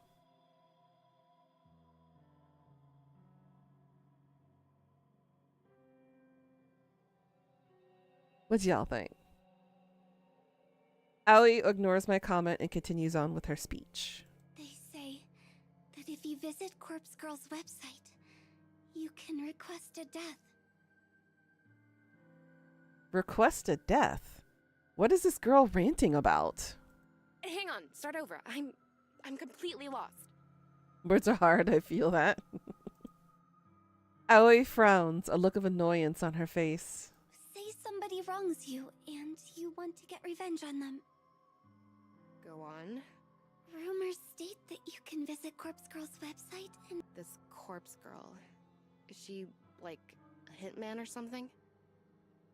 No one knows the truth, All I know is that her victims always receive a photo of their own corpse before they die.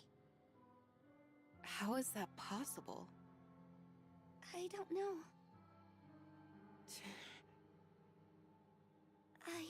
I've been wanting to use the website for some time. There's somebody that I'd be happier without. But I'm not brave enough to go through with it. No, this is beginning to sound like Death Note. If I had my hands on this, I think the world will be a better place. Just saying. Still, I want to know if the rumors are true. If you use the website, you could tell me if it works or not. This whole thing sounds sketchy. Risky. Are the police gonna come get me if I go on this website? I've got no idea. We're going to assume that this website came from the dark web. You might binge Death Note soon? Nice. It is like Death Note with the website, right? Well, thanks, I guess. Aoi doesn't make any further attempt to stop me when I turn on my heel and walk away. I don't know what to make of her suggestion. Can such a website even exist? The ability to request a death just sounds so unbelievable. And yet, I find myself unable to get the possibilities out of my head as I make my way toward the train station. Corpse Girl, a website tailored for revenge.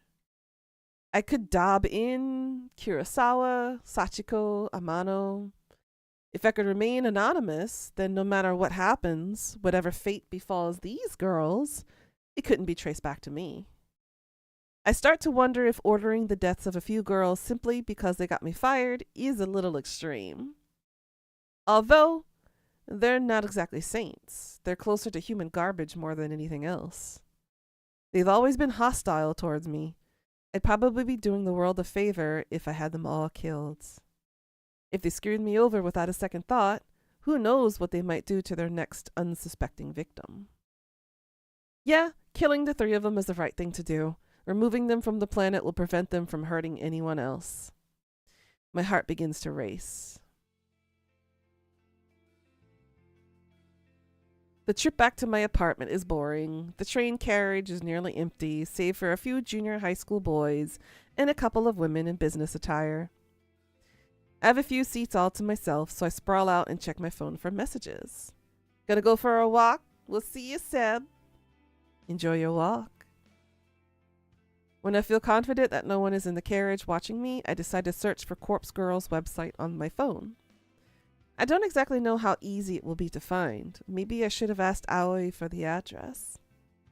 Okay, Jay, you two be careful now and don't do things I wouldn't do. Well, the quick search shouldn't be too hard. I begin to type. Corpse Girl's website. A few results pop up on my screen, but none seem relevant. There are links to funeral services and anime fan sites, but nothing really matches what I'm looking for. Maybe this was a bad idea. I should probably delete my search history. We won't. It's only 22:37. I mean, that's usually the perfect time to do crazy stuff. Maybe just one more search. Corpse Girl, request, death. My phone seems to lag for a few seconds as the search is submitted. Then, a fresh list of links appears. The top result catches my eye immediately. Corpse Girl, revenge at your fingertips. This must be it. I click the link and the website loads immediately.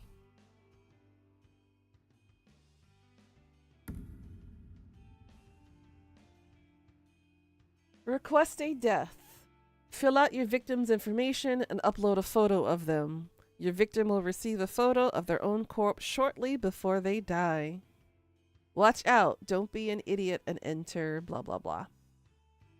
The website is simple. There's a freaky little dancing girl at the top of the screen who looks too happy to belong on such a site. The whole site is really basic. A small blurb of text offers instructions. Request a death. Fill out your victim's information and upload a photo of them. Your victim will receive a photo of their own corpse shortly before they die. Watch out. Don't be an idiot and enter your own information, or you will be cursed. Got it. What the hell? Is this site actually for real? I start to wonder if I should go through with this. There's very little useful information on the site. I mean, it does say request a death, but come on. Is someone actually going to go out and kill the person I choose? And how on earth can someone receive a photo of their own corpse before they're actually dead? It doesn't make any sense. Well, it's called photoshopping. My heart suddenly skips a beat and I nearly drop my phone when it buzzes at me. Thank God. It's just a text message. An unknown number. That's never a good thing. Wait a minute. There's a photo attachment. Who would be sending me a photo from an unknown number? My curiosity gets the better of me and I open the message. Oh, FYI, for those of y'all who are sensitive, trigger warnings. There's probably gore, there's probably blood, there's probably corpses. If you click on my link, this is an 18+ channel for a reason. Viewer discretion is advised. If you're very sensitive to any of this stuff, turn away now and watch something else. Okay? That's your one and only warning.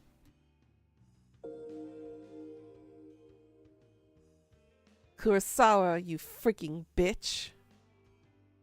I knew it. I knew she set me up, and Amano and Sachiko were in it too. They made me process a fake refund to get the cash out of the register so that my name would be on the transaction. And all for what? A bit of cash they have to split 3 ways? Kurosawa, I'll kill you! I'll kill you! By the way, any and all songs, any audio, whatever from these games, all rights reserved, belongs to them. They are the owner of this game and whatever content this game provides. Okay? The only content I own is my own commentary and my own playthrough and my playstyle. A few of the junior high school boys near looked at me with worried expressions, but I don't give a damn. I'm angry. I'm furious. Kurosawa is going to pay. I closed Kurosawa's message and returned to Corpse Girl's website. Well, she just haphazardly gave us a photo of her we can upload onto the website. How el stupido can you get, though? It's clear what has to be done. I'm going to request Kurosawa's death. I kind of agree with her thought process at the beginning. It's a little over the top to wish a death on somebody for getting you fired. It's a bit extreme. But she kind of does deserve something bad happening to her, just not death. I wouldn't wish death on anybody, right, Death? Although I don't think if I said sick, I don't think you would do it, would you? I don't know. Maybe. We'll have to talk about that later. Let's see, fix this. Fix this, there we go. Enter the victim's phone number and upload a photo of the victim. A lies, deceit, and betrayal? What do you mean by that? Not death, maybe spankings though? Gold, are you telling me that I deserve the spankings? Or is the people that I'm sicking death on deserve spankings? What you trying to say? You gotta be more specific than that.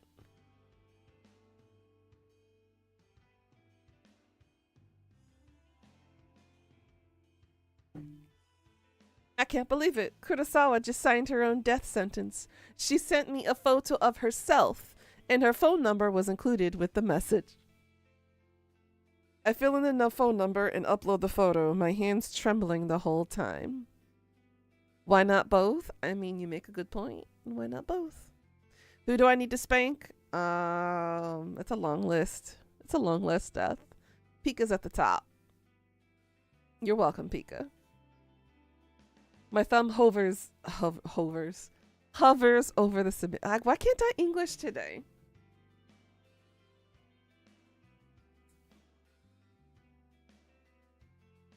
My thumb hovers over the submit button.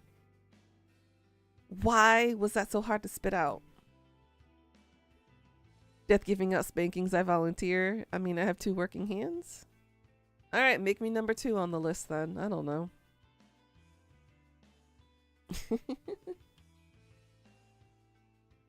I feel a chill down my spine.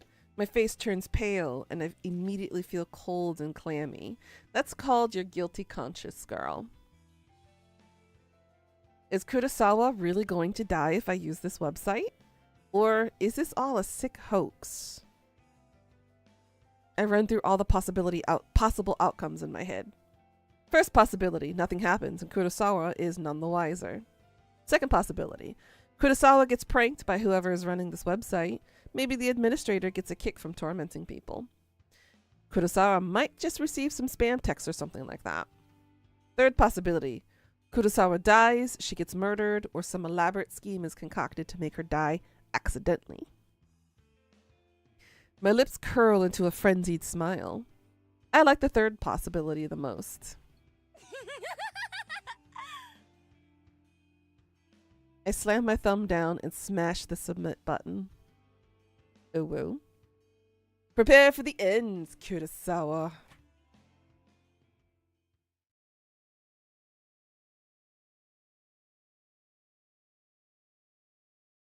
June 12th, Friday evening.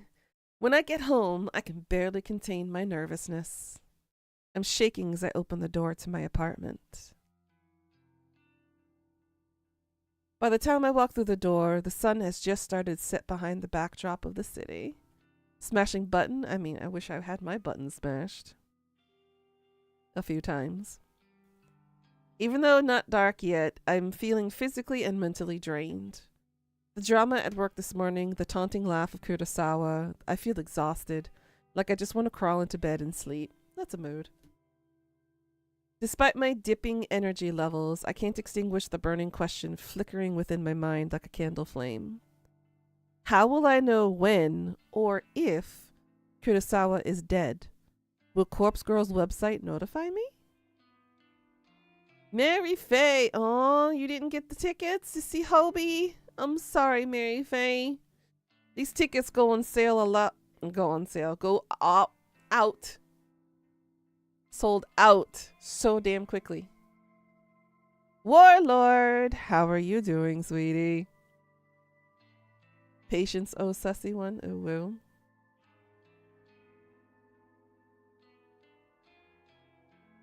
I'm sorry, Mary Faye. I wish you could see Hobie.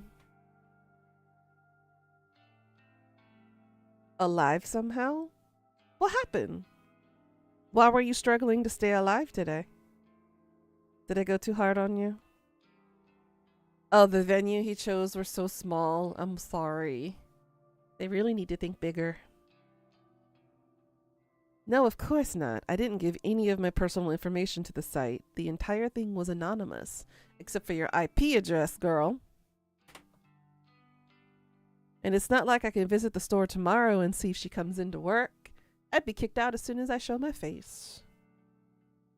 -15 without wind chill. Owie. Owie, owie, owie. That just gave me the chills. Let me put my robe on.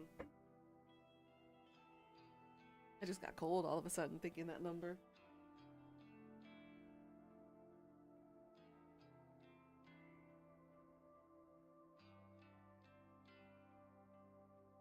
Let you be sad? I'm sorry.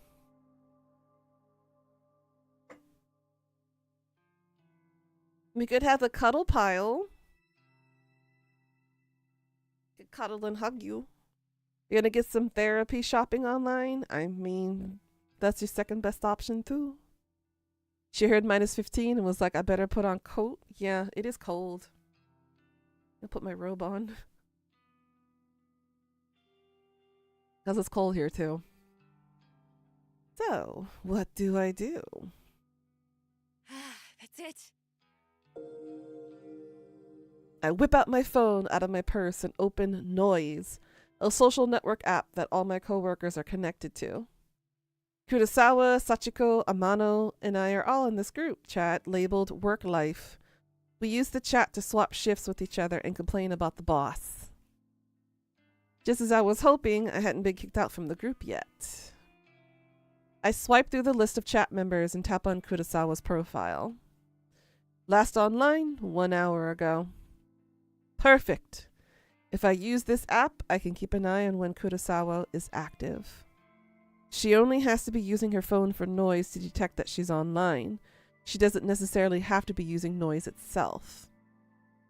It's the best way I could think of to monitor if she's still alive or not. He will do for now, at least. I wonder why Kurosawa sent me that photo of herself via a regular text message instead of through noise. Maybe she thought she could be busted for it if someone got to her noise profile? Who knows what that girl was thinking? Regardless, I'm thankful she made such a stupid mistake. I wouldn't have obtained her phone number if she had decided to message me through noise instead. After all, noise is strictly an online service. No need for phone numbers. Come to think of it, where did she get my phone number from? Well, no matter. It worked out in the end. I slump down on the couch in front of the TV and keep my phone firmly gripped in one hand, my knuckles whitening. I start to bite the fingernails on my other hand out of anxiety. In an attempt to distract myself, I switch the TV on and stream some stupid reality shows. The distraction hardly works, and I find myself instinctively glancing at my phone every couple of minutes, waiting for any kind of update on Kurosawa's online status. The evening passes slowly.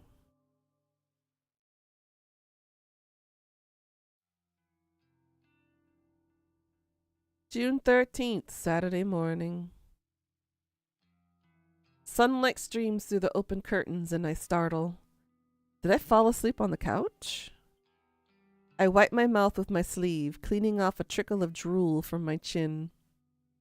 My phone is still in one hand, and I quickly check it. I tap the fingerprint-smeared screen, but it's not responding. The battery died. I must have fallen asleep and left the screen on all night. I race toward my charger and plug it in, anxiously waiting for just enough energy to turn the phone screen back on.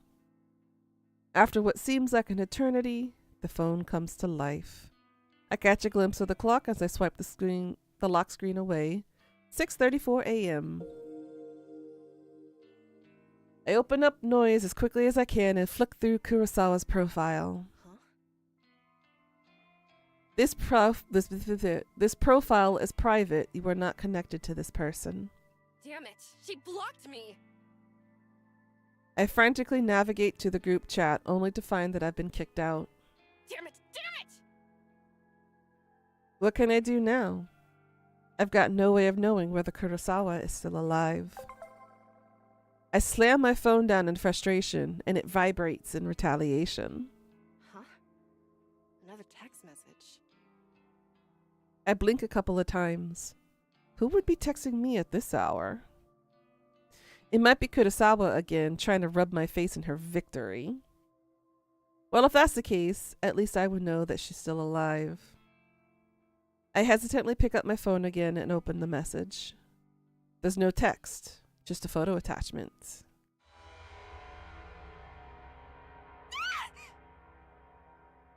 What the hell is this?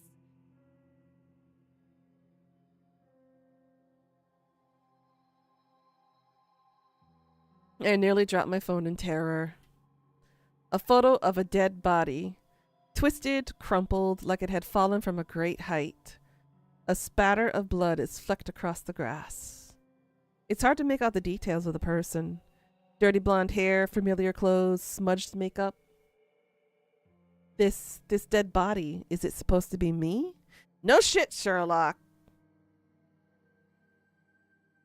There can be no mistaking it. Without a doubt, this is a picture of my own corpse. I shriek again, unable to process what I'm seeing. I'm so entranced by the battered corpse that it takes me a minute to notice the timestamp in the corner of the photo. It's today's date, but something is off. The time says 7:28 a.m. That's about an hour from now. I shiver involuntarily and feel the sickening sensation of bile rising in my throat. This photo. Is this a prediction of my death? Am I going to die within the hour? And then the truth hits me harder than my face hit the ground in this grisly photo. When you request a death on Corpse Girl's website, your victim receives a photo of their own corpse before they die. Before they die. I can't look at it anymore. I throw my phone to the side and curl up on the floor. Did Corpse Girl send this to me? And how? How did somebody get a photo of my corpse? A photo that is seemingly from the future. It's impossible. It has to be a hoax. Some trick, some psycho tormenting me. Yeah, that's all it is. Someone is messing with me. Probably Kurosawa. I get up off the floor and stumble around. I'm kind of lightheaded and unbalanced, and my stomach feels queasy, ready to launch its contents through my throat at any second. I blindly reach around for my phone and finally grasp it with near-frozen fingers. The phone number that sent the photo, it's an unknown number, but the digits don't match the number that Kurosawa texted me from yesterday. So it's unlikely this came from her. Bizarrely, the phone number is kind of weird. There are more digits than it should be possible. I try to count them, but stumble a few times in confusion. I eventually conclude that the number has 18 digits, way too many. In addition, the phone number seems to repeat digits a lot. 666-33, 666-22, 666-44, 666. The devil's numbers. It seems too strange to be real. Is it possible to fake a phone number? Something interesting catches my attention. Even though the caller ID doesn't recognize the number, it has data on the origin of the number. Tokyo, Japan, my very own city. Perhaps the sender of the photo can mask their number, but can't hide their location. This gives me an idea, and I decide to get to the bottom of the situation, despite my head throbbing and my stomach pleading to be emptied. I punch the phone number into the search engine along with the keyword Tokyo. One result. The link points to a popular discussion board, Noise Channel. It's an anonymous board where users can talk about almost anything. And, no big surprise, it's owned and operated by the very same company behind the Noise app I use on my phone. I tap the link and get taken to a discussion topic from less than a week ago. I quickly read through it. Topic: strange photo from unknown number. Hey, so today I got a strange gore photo from a number I don't have in my contacts. Not sure what the deal is. It was gross though. Wondering if any hackers can trace the number or something. It's blah blah blah. Seems like a Tokyo area. I'm in Osaka. K thanks in advance. Topic only has one reply. Strange photo from unknown number. You got this too? Was the gore photo a picture of yourself? I'm worried. I received a similar pic from the same number. Thinking about contacting the police. Not sure if I'm overreacting. And that's it. The end of the discussion. Neither poster followed up on the conversation. Damn it. That's all? That didn't give me anything to go on, except now I know at least 2 other people have received bloody photos of themselves. I wonder if those photos were as extreme as the one I received. What happened to these 2 posters? Why didn't they continue the discussion? I feel myself beginning to sweat. My body is going from cold to hot, and back again several times a minute. It feels like I have a fever, but I know it's just stress tearing me up. I check the time. It's 6:59 a.m. About half an hour until the time printed on the photo. I take a deep breath, and the doorbell buzzes. I freeze in place, unsure whether I should answer the door. In this sketchy apartment building, it's a risk to answer the door on any given day before even taking into consideration that some psycho just texted me a photo of my own corpse. I tiptoe toward the door on stiff legs and gaze through the peephole. There's no one there. I breathe a sigh of relief. Maybe I'm just on edge and the doorbell echoed from somebody else's apartment. Besides, I don't know if anyone who would visit me unannounced, especially this early in the morning.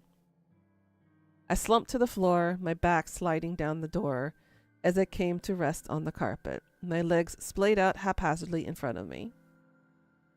I've had enough fear for one day. I have to just believe this whole thing is a hoax. It's probably karma for trying to get revenge on Kurosawa. Yeah, that's it. Karma.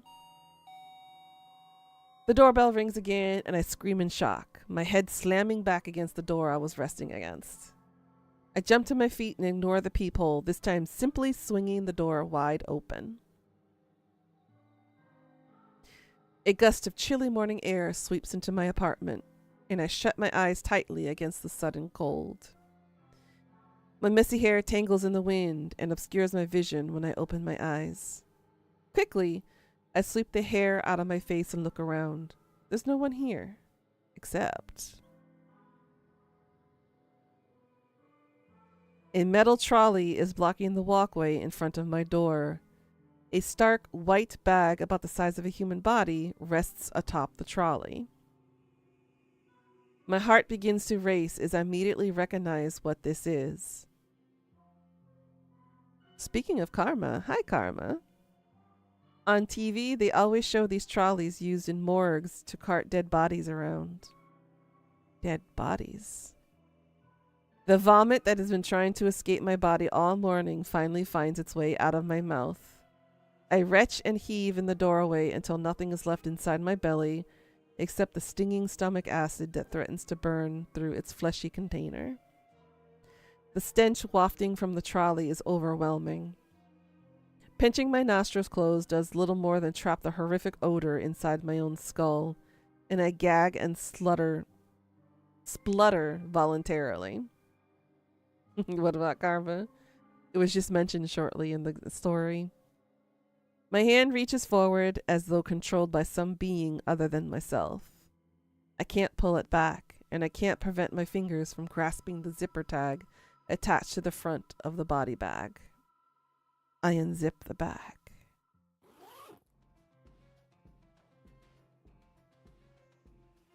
And there I am, a wretched corpse exposed to the day's first rays of sunlight. I stand here in the doorway as I lay there atop the trolley, simultaneously alive and dead, but more dead than alive in both bodies. The bruising on my face is horrific, and I reach a stiff finger to my own lips, my living lips, tracing the outline of the bruise I see before me. There's no pain where the bruise should be, and I breathe a sigh of relief. For why would there be any pain if I'm already dead? To feel pain would be absurd, and then I would really have to start worrying. I wonder how I died. Did I fall from a great height? Did somebody hit me with a car? Or did I collapse from some internal reason, perhaps from organ failure or some undiagnosed sickness? Maybe I didn't die, and the corpse in front of me is alive, living and breathing, just as I do while standing in front of myself. Maybe this is all a prank I pulled on myself, dying as a joke, but never really dying, always living until the point I actually die that is no longer a prank. My head is splitting. I can't think straight. All the thoughts of my mind are jumbled, the meanings behind unspoken words disappearing behind foggy clouds inside my shattered skull. To clear my head, I step around my corpse and stand by the walkway's railing. I'm on the 4th floor of the apartment building.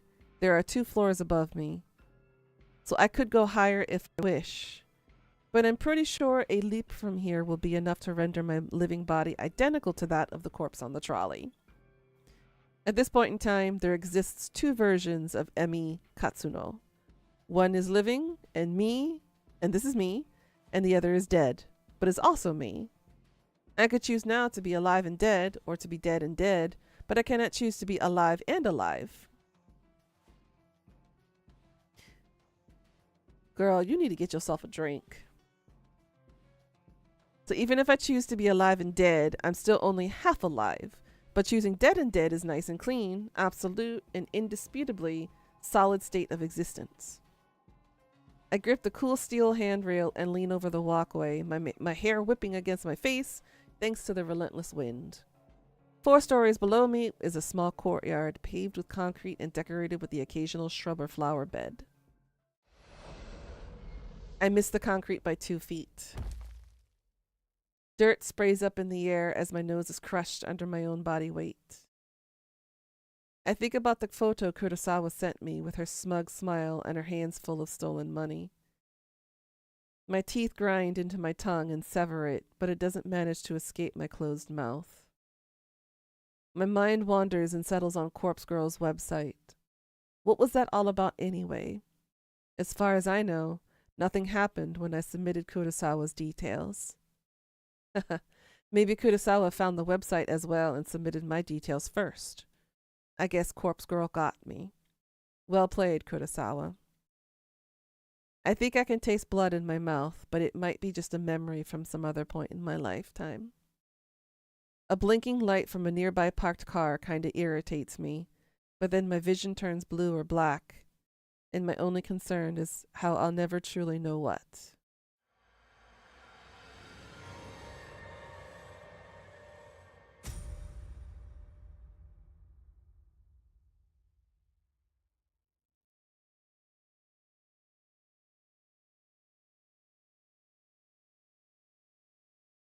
Well, damn.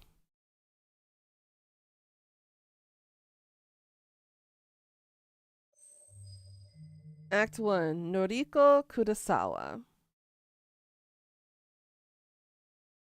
3 weeks earlier.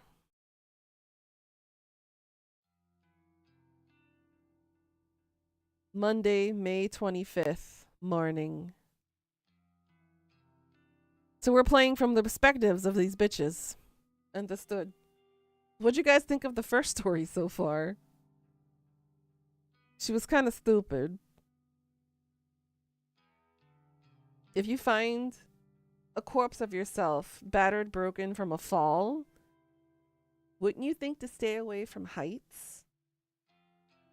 And not lean over a railing? Kind of stupid, not gonna lie.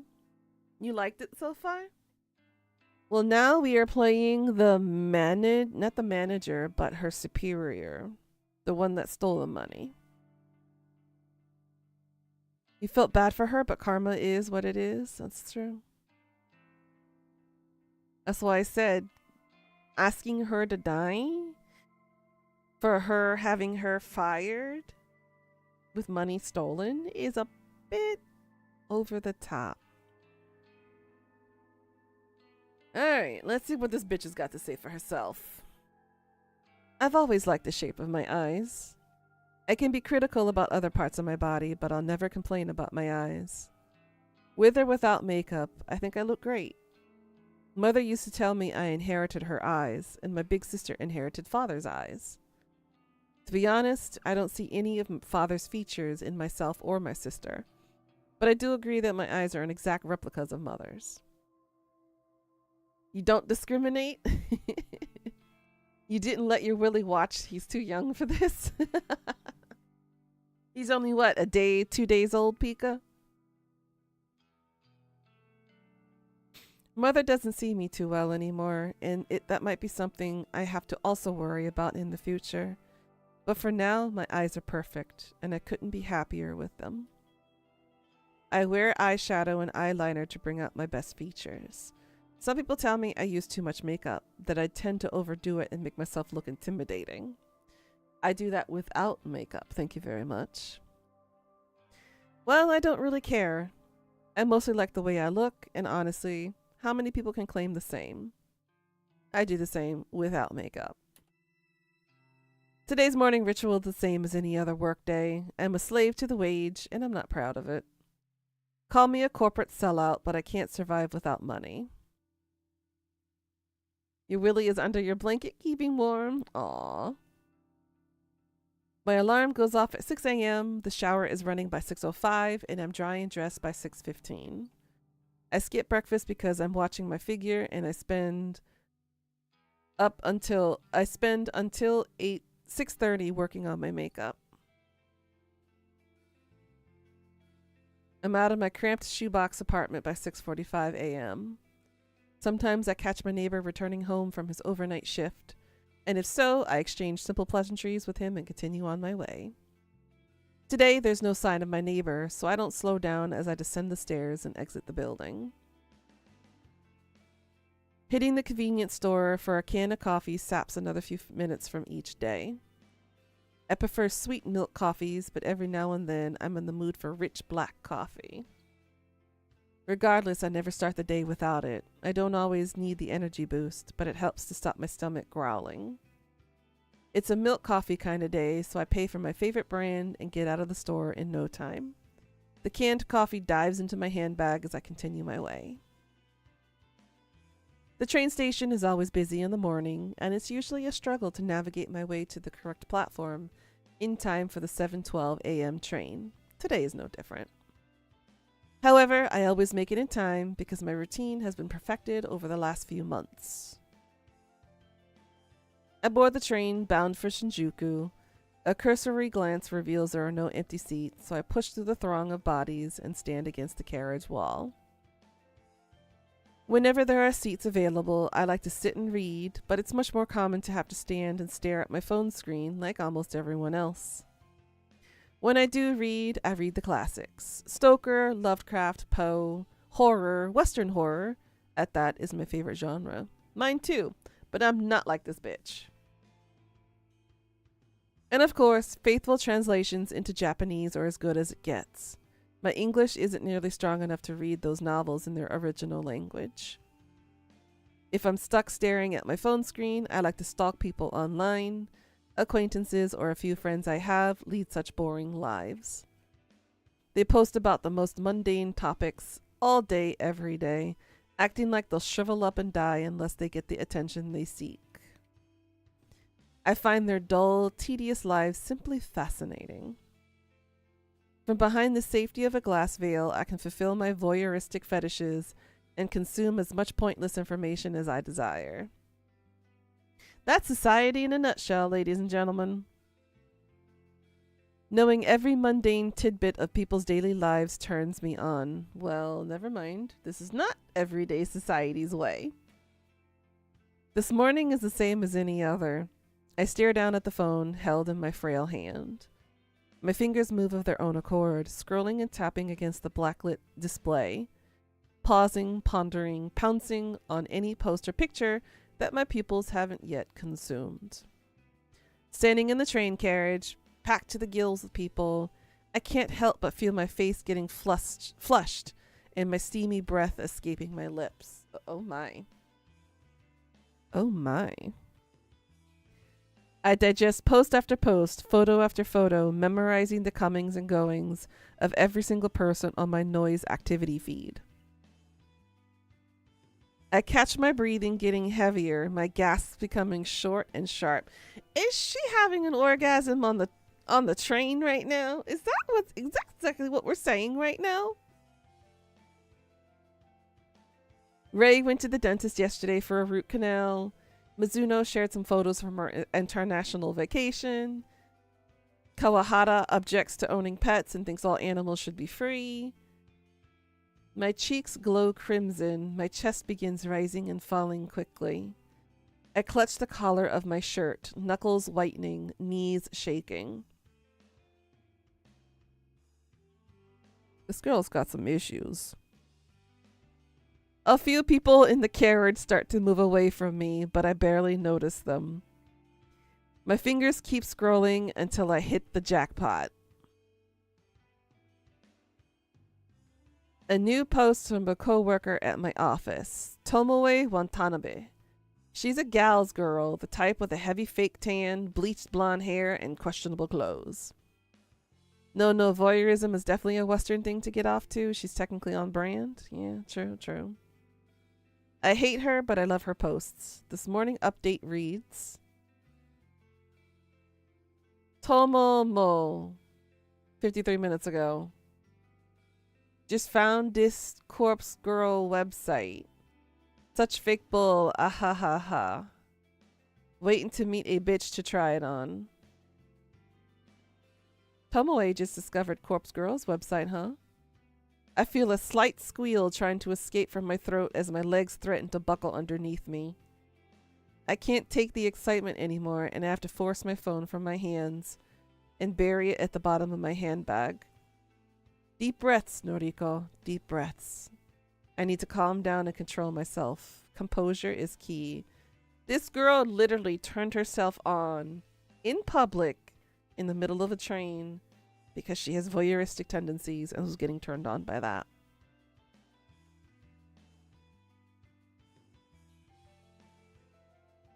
I'm concerned. I close my eyes and let a cool breath of air whistle through my slightly parted lips. Feeling a little calmer and no longer ready to explode, I analyze the information I just read. Tomoe wants to try out Corpse Girl's website. That's good. That's very, very good. Rumor has it that you can visit the website and request the death of somebody you know. How and if the victim dies isn't known to the public. Because of that, some people are pretty quick to dismiss the site as a hoax. Your concerned image going AFK and coming back to her and all of that. Yeah, I know. However, the most interesting part isn't how or if the victim dies, but rather what happens to the victim before they die. Supposedly, the victim will receive a photo of their own corpse. How this photo exists before the victim's life is snuffed out isn't public knowledge. But the thought of this phenomena occurring is utterly intriguing. Nevertheless, the site has been gaining popularity lately and is least in certain corners of the internet. Message boards like Noise Channel and other similar sites have picked up on the rumors and like to exaggerate the website's authenticity. The fact that someone like Tomoe, a rather dense, dim-witted individual, has discovered the website means that it's actually more well-known than I previously thought. It means that people are actually talking about it outside of the internet. Chances are good that Tomoe will want to try it out and request the death of someone in the office. A coworker. Me, perhaps. She hates my guts as much as I hate hers. Finally, something exciting is going to happen in our dull workplace. The next station is Shinjuku. The doors on the right side will open. Please change here for the Chuo line, the Shonan Shinjuku line, the Saikyo line. I'm sorry, but the pronunciation is terrible. Welcome back, Jay. How was the walk? As the automated announcement reads through the list of connecting train lines, I get ready to disembark. The train pulls to a stop, and I contort my body around the other passengers in an attempt to exit the train. Finally free of the tangled mass of flesh, I hasten my pace and navigate through the labyrinthine station. I take the exit closest to my office and settle into a slower walk.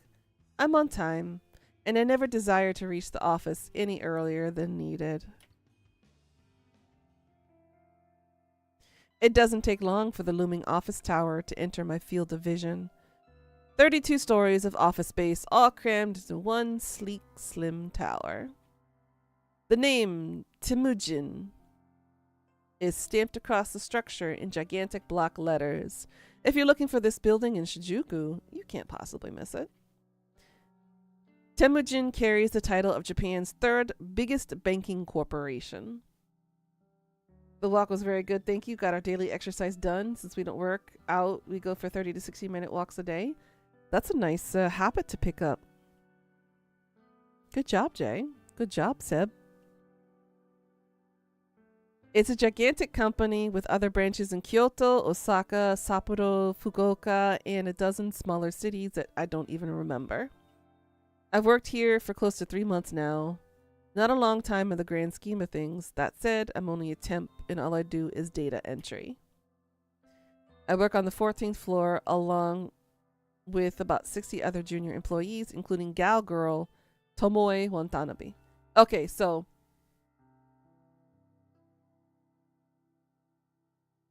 she's working at 2 locations? Or is this before she joined the other company? I'm confused.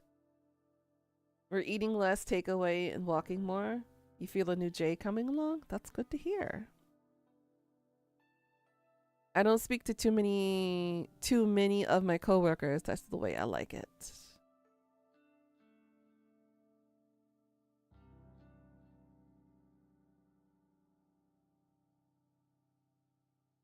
When I reach the building, I enter through the giant double sliding doors and find myself in the familiar lobby.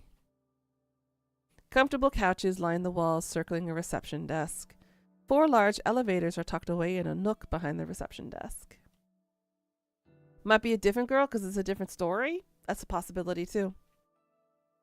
It's already busy this morning, though to be fair, this place is packed all the time. I avoid the crowds of sharply dressed business people, feeling a little out of place in my semi-formal shirt and skirt. Ducking into a newly opened elevator, I tap my employee ID card to the backlit panel and press the button for my floor. How expansive would you say it is to live in South Korea? Rent, costs, goods? Feel free not to answer this. That's a complicated question because the closer you are to Seoul, the more expensive it gets. The further on the outskirts, like when you go further south, it's cheaper, but it's still expensive. Rent is expensive. The cost of goods is also expensive. Anything that's imported is expensive. Resources are not as expansive as they are stateside or in the West. But depending on your job prospects, if you can make a decent amount of money, you'll be able to survive. But with the way things currently are right now on the political realm of things, I would not suggest living in South Korea. You can visit, you could be a tourist for a few months, but living conditions right now, especially for foreigners, think of it as a copy and paste of what's happening in America right now. It's happening in South Korea.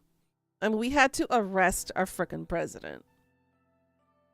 And Korea is in turmoil right now. Our economy is crashing. The won is at its all-time lowest in 15 years. We ain't doing so well right now. I'm a poor broke-ass bitch at the moment because the won is so freaking low.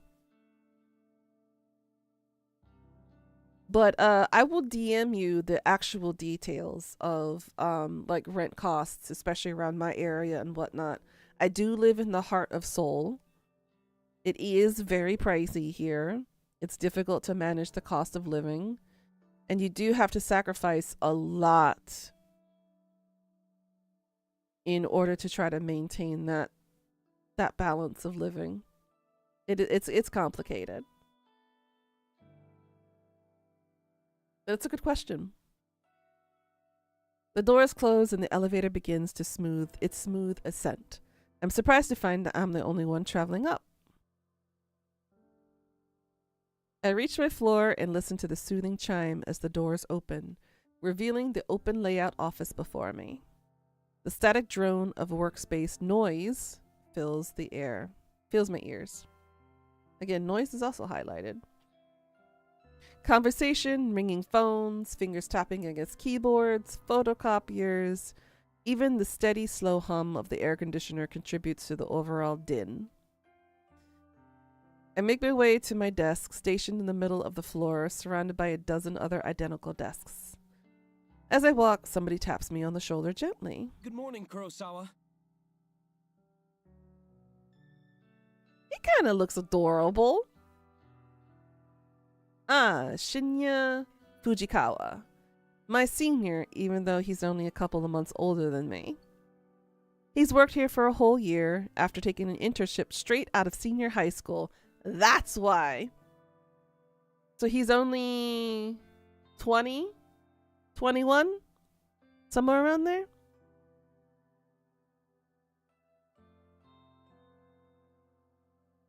He's not an intern anymore, though I'm not quite sure of his job title.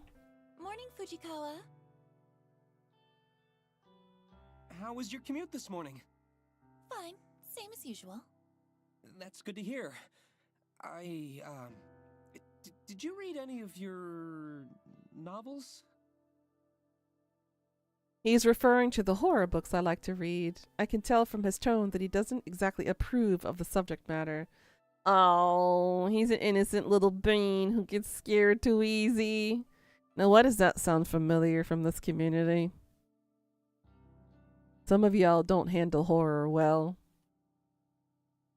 I've known Shinya since junior high. We go way back, but I wouldn't exactly call us friends. However, he is the one who landed the meat. You know what? I'm hydrating. I am tripping over my tongue way too much today for some reason.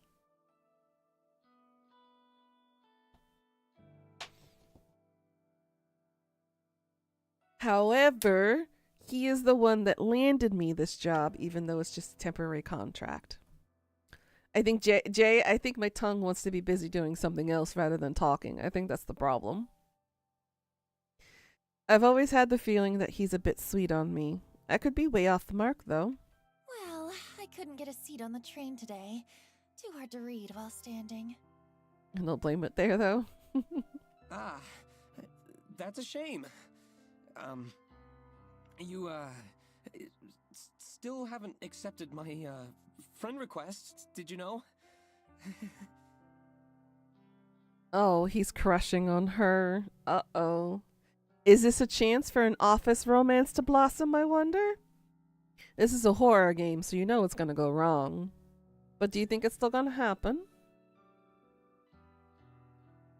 I have to fight the urge to roll my eyes. He's a nice guy, but we were connected on Noise once before and I had to delete him.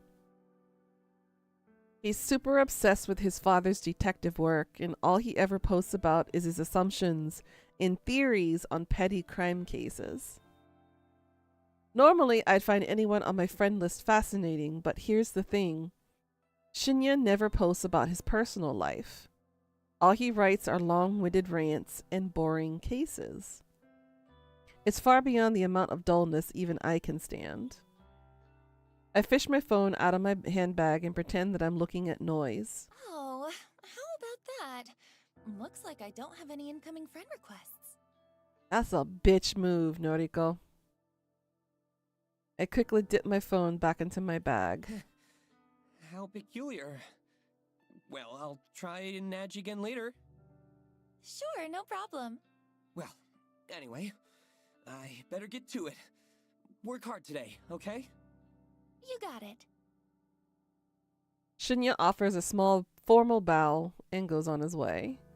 Before I can take a step toward my desk, a mocking voice whispers in my ear. Ugh. How long are you gonna lead on sweet little Shinya? So this is the infamous Tomoe. I shiver and find Tomoe Watanabe lurking right behind me, buzzing around my neck like a little irritating mosquito. Not gonna lie, I have to give props to the writer of this game for some tantalizing, tactful descriptions. I haven't seen this kind of writing, especially in a video game, in a long while.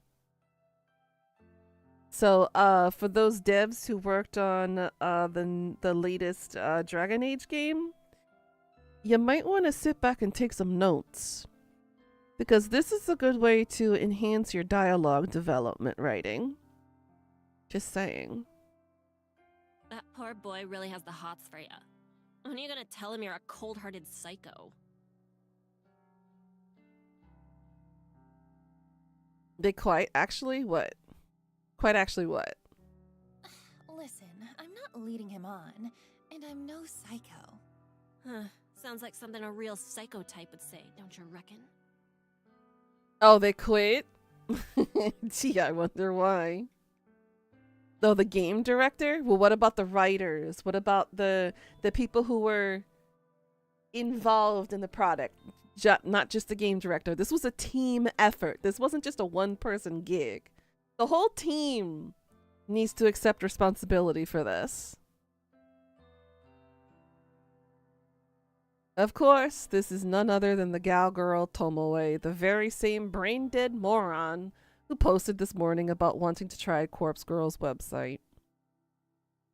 EA is considering closing the company?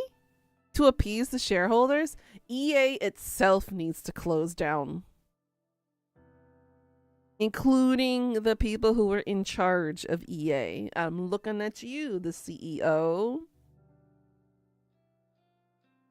People, I think, need to go back to school and relearn how to run a business and how to treat people like human beings.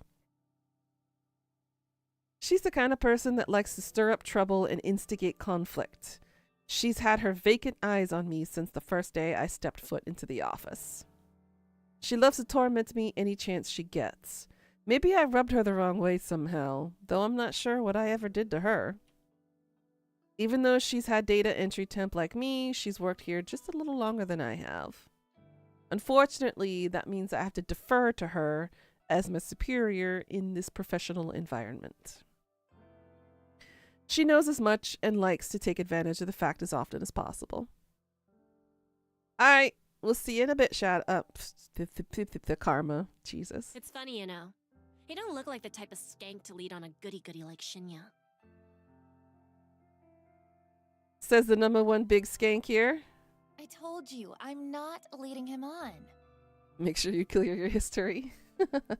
Well, if you're not interested, maybe I'll take him out this weekend and tongue him at the cinema.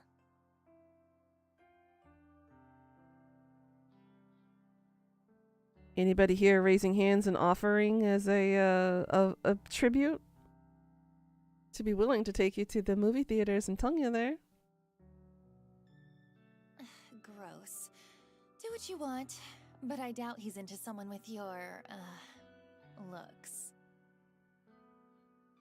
What's he look like? Oh yeah? We'll see. What would you know? You think he likes your flat chest, little Miss Gothic Lolita?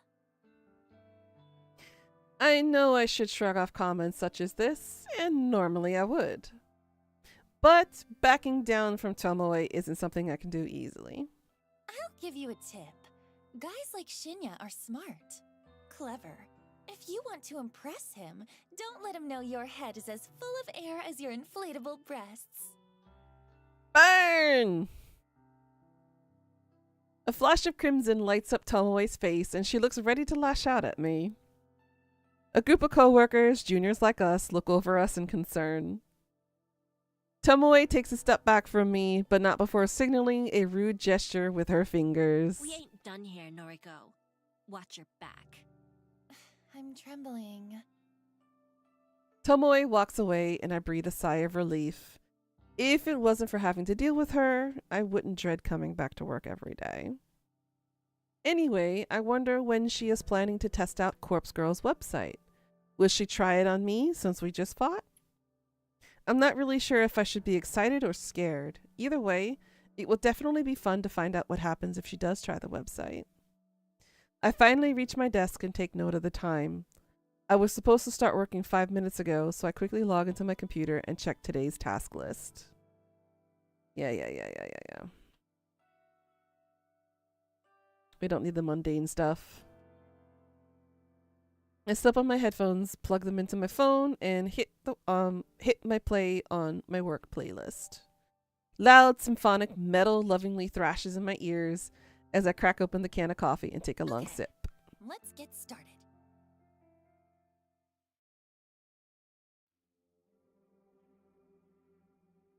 I return home to my quiet, cramped apartment after work. The place is eerily silent, a stark contrast to the bustling office where I spend my days. Throwing my handbag into the tiny coffee table, I pick up my laptop and sit on the couch.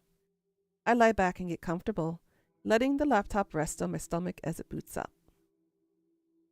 Remember quite a while ago when we started developing laptops, they used to tell us not to put or place the laptops on our stomach, on our chest, or on our crotch because it could potentially contain cancerous waves. Whatever happened to that information? Is that still true? I don't know. Uh-oh. We found the website again. Requested death. Welcome back, Karma. A cute dancing zombie girl is animated at the top of the page. A peculiar irregularity that always makes me giggle. I noticed that the page view counter at the bottom of the site is nearly the same as it was yesterday. There have been maybe 4 or 5 new visitors. I heave a sigh. Maybe the website isn't quite that well known after all. That begs the question, how did Tomoe discover it? Well, never mind that. My eyes scanned the website's content. Requested death. Big bold letters headline the site. The intention couldn't be clearer. The only thing I know is temporarily makes male steriles due to heat. Sometimes it happens with some underwear though, so yeah, it's got to be breathable. It's kind of the reason why most people go with standard cotton underwear, because cotton allows things to breathe. I honestly prefer silk though. Furthermore, information on the site is sparse. Brief instructions tell the user to fill the victim's phone number and upload a photo. Aside from that, there's not much else to mention. It doesn't even ask for a name. After scanning the site, I move my mouse to the browser's address bar and click. I type a / after the website's address and then add the word admin. I hit the enter key. A login page presents itself with an empty username and password fields waiting to be filled in. My fingers tap dance around with the keyboard, and within moments I'm presented with a brand new page. A blinking slab of text greets me. 1 new request. A crooked smile cracks my stony expression. Finally. Somebody has requested a death. You don't like it being warm anyways? You always keep cool? What's supposed to be? Somebody has asked me, Corpse Girl, to kill a victim.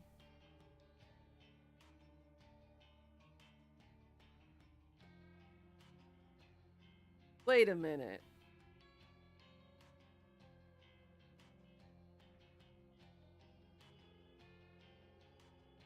She's Corpse Girl?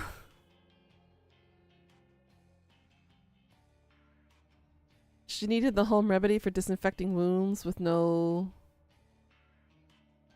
Ah. Yeah, garlic or coconut oil works. Yeah. This is where things get exciting. I giggle and feel my cheeks flush red. This is the first request I've had for a week. I've been logging in every evening, fingers crossed that somebody has elected a new victim for me. Today my wish has come true.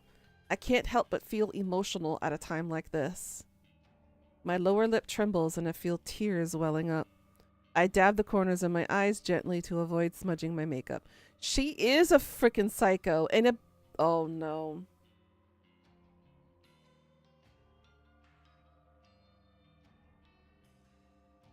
Don't tell me the victim that she's got to kill this time is Shinya. Oh, I just had a bad thought. As I hover my mouse cursor over the view request button, a familiar and pleasant tingling sensation surges in my chest, my stomach, my thighs. I shiver with anticipation, my hot and steamy breath beginning to fog up the laptop screen. I click the button. Request details. Today, 2:47 p.m. local time. Victim's phone number, blah, blah, blah. Downloading image attachment. Alright, let's do a vote here. How many of y'all think it's going to be Noriko being requested to kill herself? Or do you think it's actually going to be Shinya? Our mysterious former intern who got us the job. Do you think it's going to be Noriko herself? Or do you think it's actually going to be Shinya? Or maybe you think it's Tomoe. Death Note, but instead of a notebook, it's a web browser? Yep. I'm thinking Shinya. Alright, let's see. Oh.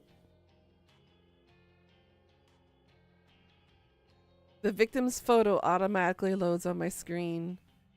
The person in front of me is a total stranger. Never mind. All bets are off. But that's okay. It doesn't change the task set out before me. A woman, rather plain, in her early 30s.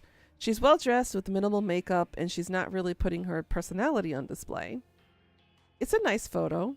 Better quality than some of the images I've received in the past. In fact, the photo looks like a corporate ID picture. I wonder if it was downloaded from a company database or some website. Well, the source of the photo doesn't matter. The simple fact of the matter is that somebody has made a request for this person to die. It falls to me to fulfill the request. And as Corpse Girl, I take requests very, very seriously. I have the victim's photo, and now I have her phone number. All I need to do is select a way for her to meet her untimely demise. I've previously thought about including an extra field on my website, an option for the user to choose the way they want their victim to die. After all, it would reduce the amount of strain on my creativity if the method was decided for me. But after careful consideration, I decided against it. Some people are sick, twisted. The cause of death could be far beyond my means and impossible to achieve. Therefore, allowing the user to define the cause of death just isn't feasible. Instead, I'll stick to my current modus operandi. Everything depends on the quality of the victim's photo. If it's detailed and the victim's features are easily distinguishable, then I can rather be creative with the cause of death. Perhaps the victim's face suffers grotesque burns, or she has an iron stake thrust through her skull. However, if the victim's photo is low quality and doesn't provide enough detail to identify the subject, I have to resort to the default cause of death. A terrible, unlucky fall from a great height. Maybe she slips, or maybe someone stumbles into her and sends her tumbling over a rail. The end result will be the same: a swift, crushing death from on high. The victim will end up face down on the concrete, completely unrecognizable, save for her clothes and accessories.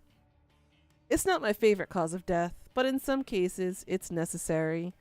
Regardless, it's still a valid way to fulfill the request. For now, it's time to get started. I can barely contain my excitement. I squirm against the couch, crossing and uncrossing my legs in a vain attempt to dissipate the heat rising through my body. Taking a deep breath, I try to calm my nerves and get to work. The victim will receive a photo of her own corpse, time-stamped with the date of her death. It's Corpse Girl's signature move, my calling card, if you will. Seeing an image of one's disfigured corpse is sure to strike fear into one's heart. And that's precisely the reason I take this step, to make the victim panic and act rashly. Yeah, just like the last one.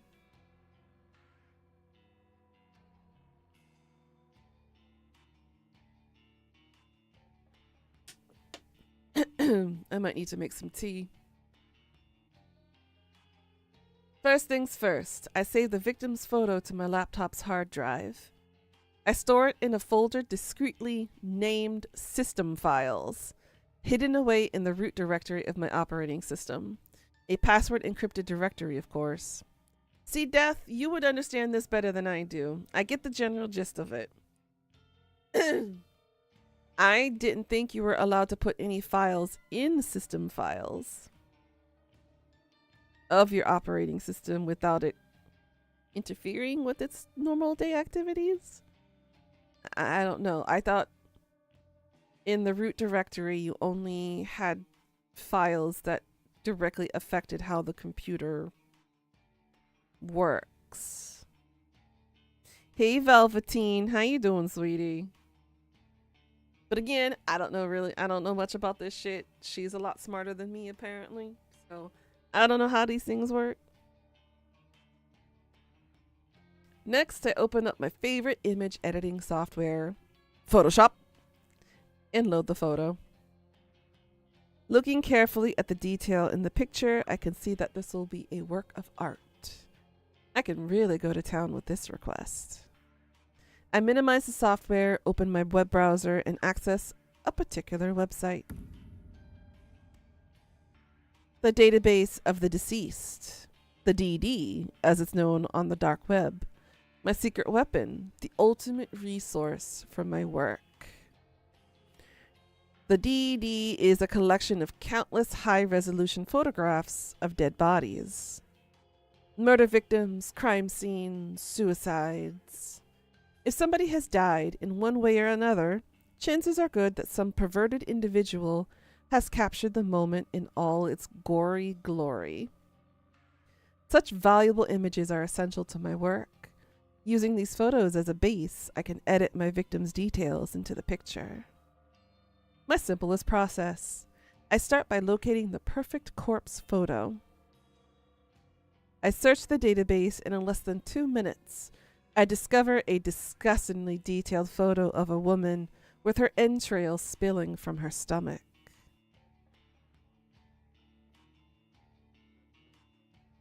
You can directly put files in the system, but you can make a second system file that has no functions. Got it.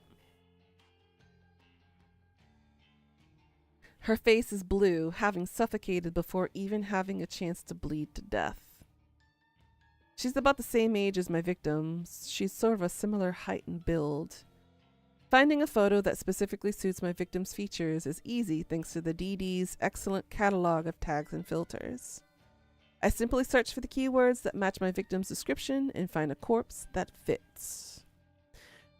You know, this is actually an interesting perspective because we've never really had a chance to play from a killer's perspective in a game. So this actually goes into her mindset, and now we can psychologically and analytically understand her choices and her decision making as to how and why she is killing these people this way. So, key note. It's not some quick job that even a child can do. It's a painstakingly crafted work of art that would fool even the keenest eye. An hour passes, then 2, then 3. Before I know it, midnight has come and gone, but the work is nearing completion. All that remains is to add the final touches. Yeah, that one doesn't count either. Because that's not psychological. I like to add specific distinguishable details to the image. A personal item or accessory, clothes, makeup, you name it, I can edit it in. With personal details added, I adjust the lighting and color palette. Just slightly enough to make the photo truly unique.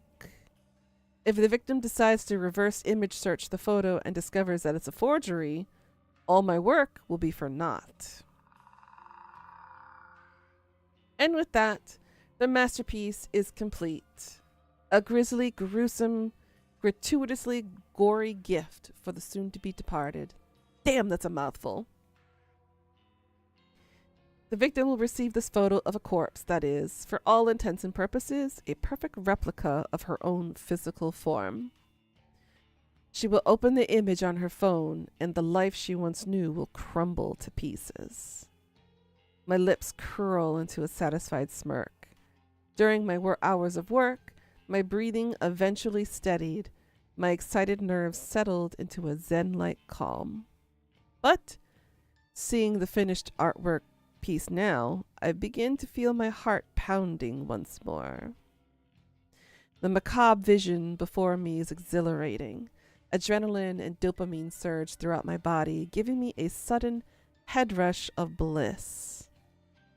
To say that I'm attracted to the sight of blood and guts would be misleading. No, I'm not into that at all.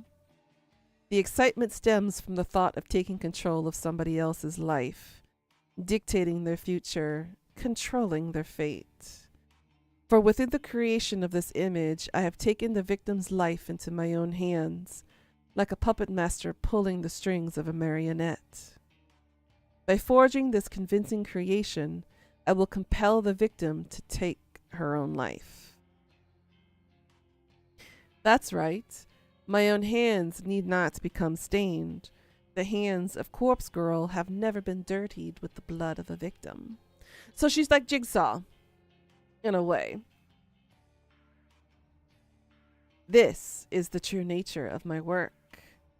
Carefully crafting corpse photos in such a way to convince the victim that their fate is already sealed, that no matter what they do, they cannot escape the death that awaits them. So she has a tyrant personality type, got it? Yeah, just like Trump, just like Elon Musk, just like Putin, just like Kim Jong-un. They're all the same. And the date stamped on the photo is the icing on the cake, the ultimate driving force behind the victim choosing to end their own life.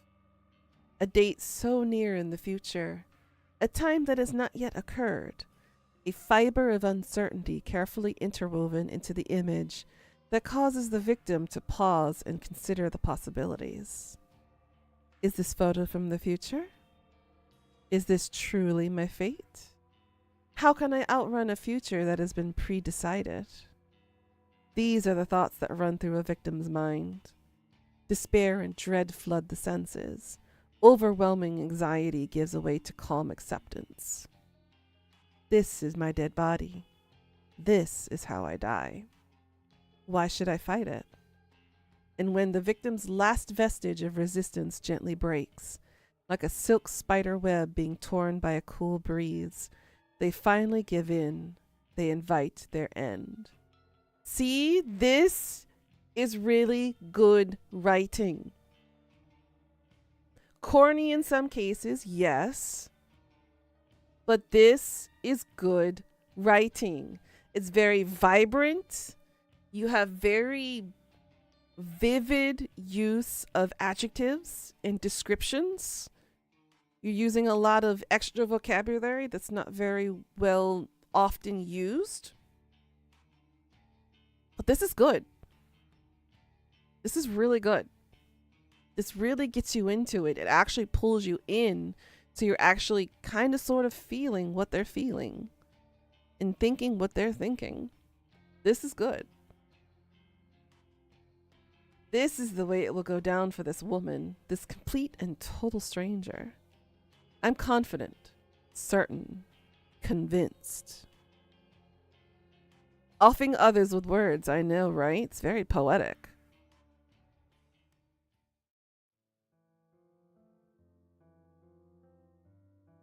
The location of her other hand is suspicious. I'm concerned. It was a sudden spark of inspiration that guided me to begin fabricating corpse photos about a year ago. I can never quite recall exactly what it was that spawned the idea. Sometimes I get close to remembering, but the recollection dances at the edge of my mind and slips back into the darkness.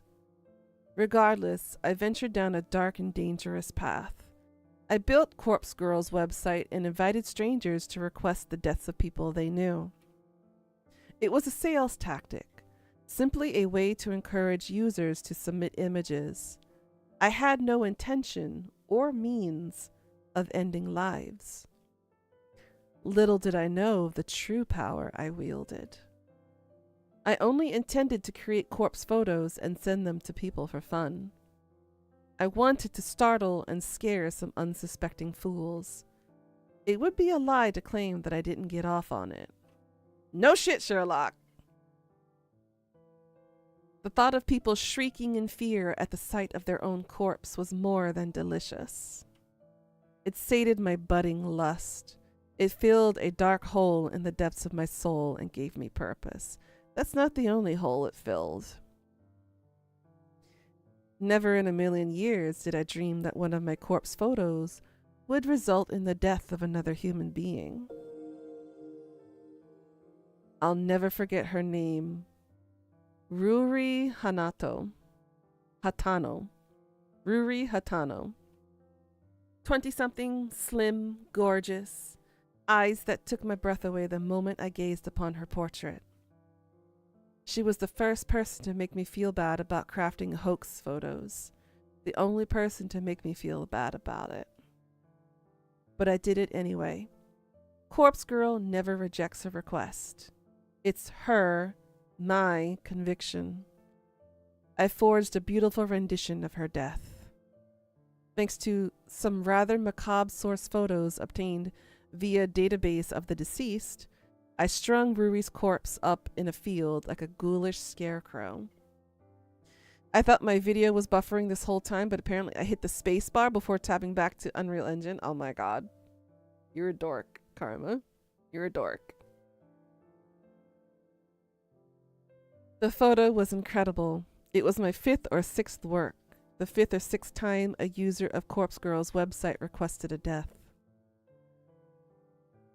Ruri Hatano died just hours after receiving the photo. I don't know why. I don't know if she killed herself or if someone murdered her. It's an honest mistake. It's an adorable, honest mistake. But I know one thing. Ruri Hatano's body, her real body, was found in a field, hanging like a scarecrow, surrounded by crows. Her eyes had been gouged out of her skull, and her stiff fingers clutched her phone tightly. According to the news report, her phone displayed a familiar image, the very image I created of her corpse. When I first learned of Ruri's death, I was overcome with varying emotions. I felt sick, elated, disgusted, overjoyed, depressed, aroused. This, ladies and gentlemen, is what we call a psychopath. Had I somehow caused her death? Was Corpse Girl responsible for taking a life? Even though my hands weren't stained with blood, I still felt responsible. A lurid truth descended upon me at that moment. Corpse Girl held the power to end lives, and the more I dwelled on that fact, the more obvious it became to me. I began to feel that power pulsing through my veins, thrumming in my blood as my heart pumped and pounded within my chest. I can't explain how the power works, and I don't know why I have it, but somehow, the corpse photos I create can compel a victim to end their own life, or compel someone else to end it for them. Ruri died in the way that I envisioned. Her dead body matched the fake corpse photo I painstakingly crafted. And I didn't even have to leave the safety and comfort of my apartment to ensure her death. Corpse Girl's power is real, extraordinary, and I vowed to exercise that power as frequently as possible.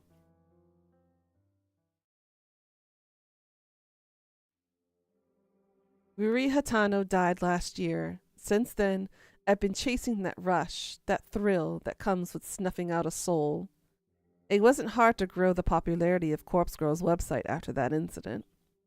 Particularly dark corners of the internet gobbled up the news with enthusiasm, and the site saw an influx of new visitors. So do I, Karma.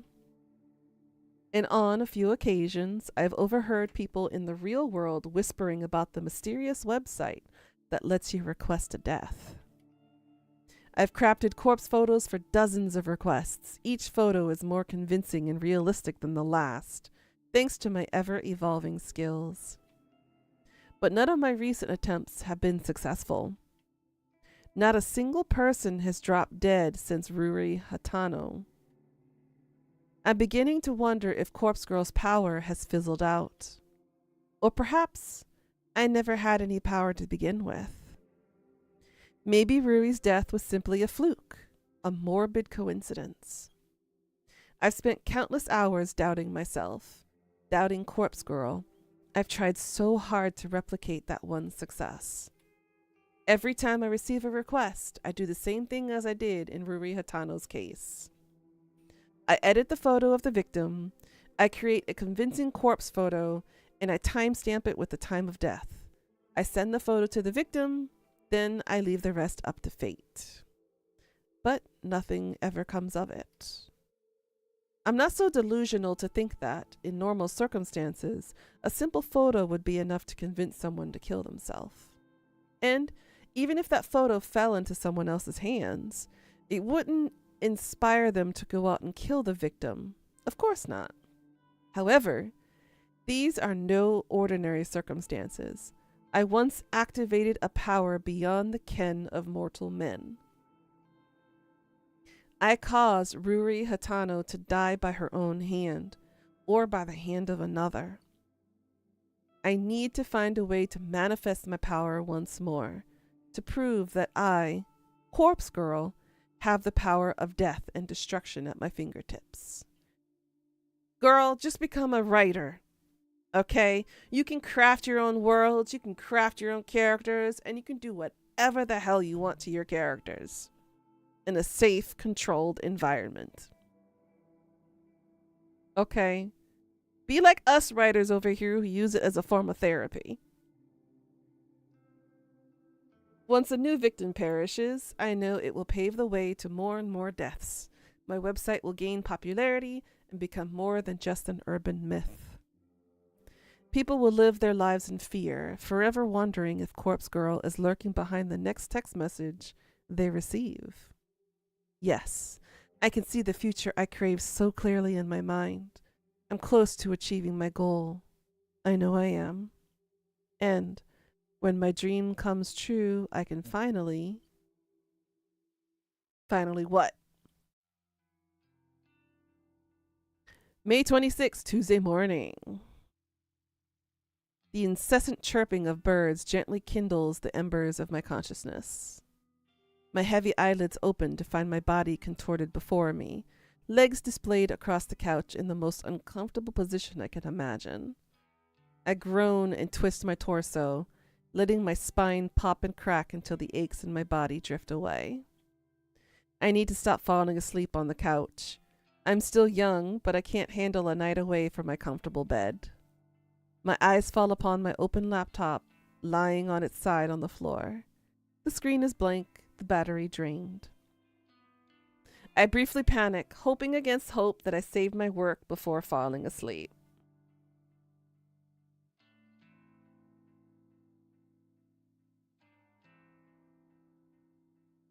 I stumble to my feet and pick up the laptop, then charge toward the power outlet.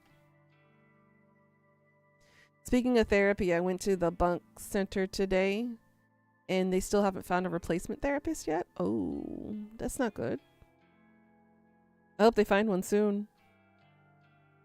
I plug it in and boot it up, revitalizing the mechanical beast and feeling a wave of relief as the whirring of the internal fans signified the breath of life.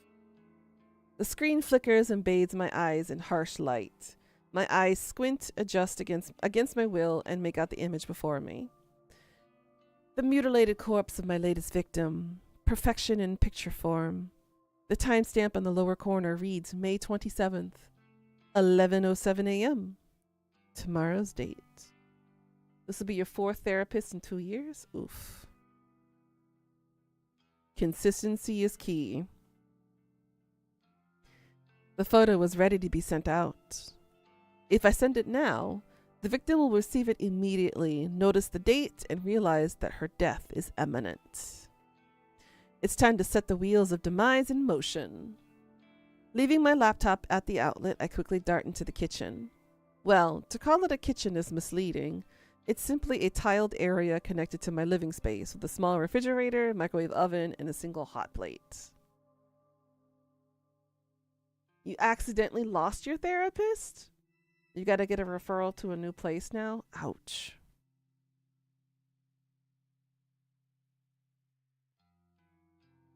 Let's see. Blah, blah, blah, blah, blah, blah, blah. So she has burner phones. Got it. It's a scratched up pink model from 2010 or so, a relic from the time not so long ago, but it may as well be forgotten. Let's see. blah, blah, blah, blah, blah. Yep, see, burners. In this shady line of work, these kinds of phones are referred to as burners. Cheap disposable devices that are discarded as soon as their purpose is fulfilled. Acquire them by rather unsavory means, but that's neither here nor there. I use these phones to send out the photos I make. By doing this, I avoid using my personal phone and thus prevent anything from being traced back to me. When a photo has been sent, I keep the burner phone for 24 hours, just in case the victim sends a reply. I know I get a good laugh out of that. Of course, I don't keep the phone on my person. I store it in an old shed out in the back of my apartment building. When 24 hours have passed, I remove the phone's SIM card, snap it in half, and discard it with the combustible trash. The phone itself gets smashed and trashed in the dumpsters outside a convenience store. I also delete the photos off my hard drive and clear my internet history. Obviously, I don't even use my own internet connection at home. I leech off my gullible neighbor's Wi-Fi. He's under the impression that I can't afford my own internet connection. Whether or not I convinced him of such is irrelevant. So he's happy to share his connection with me. Should the police ever track my actions, they'll only be led straight to my neighbor.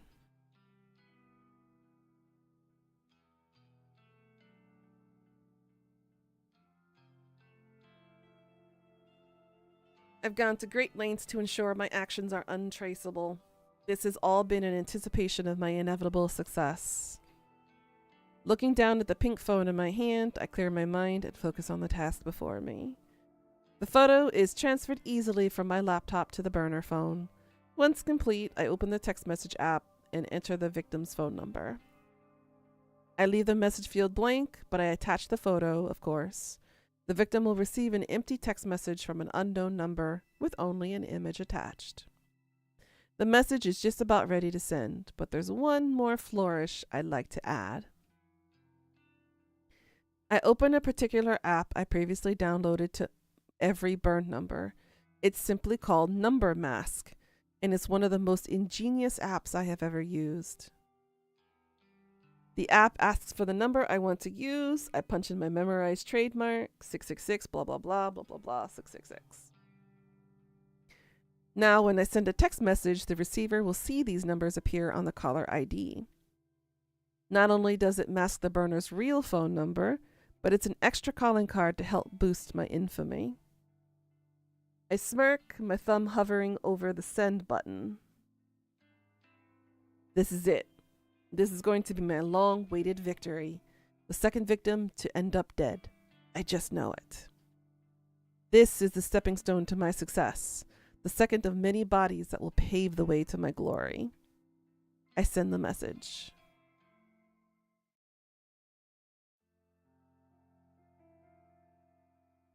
I arrive at work on time, just the usual. My handbag is heavy with the weight of several cans of coffee, hopefully enough to help me power through the day after having such a late night. I can't help but yawn loudly as I wait for the elevator in the lobby. Just before the elevator doors open, my phone starts to ring. I step aside and answer the call. Hey. Hi, Noriko. Good morning. Did I call at a bad time? Aoi again? Not at all. I'm just about to go into the office. Oh, should I call back later?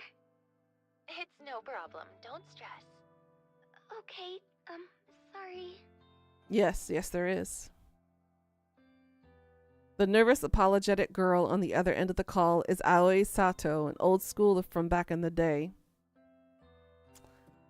Interesting. So Aoi is the connection between everybody right now.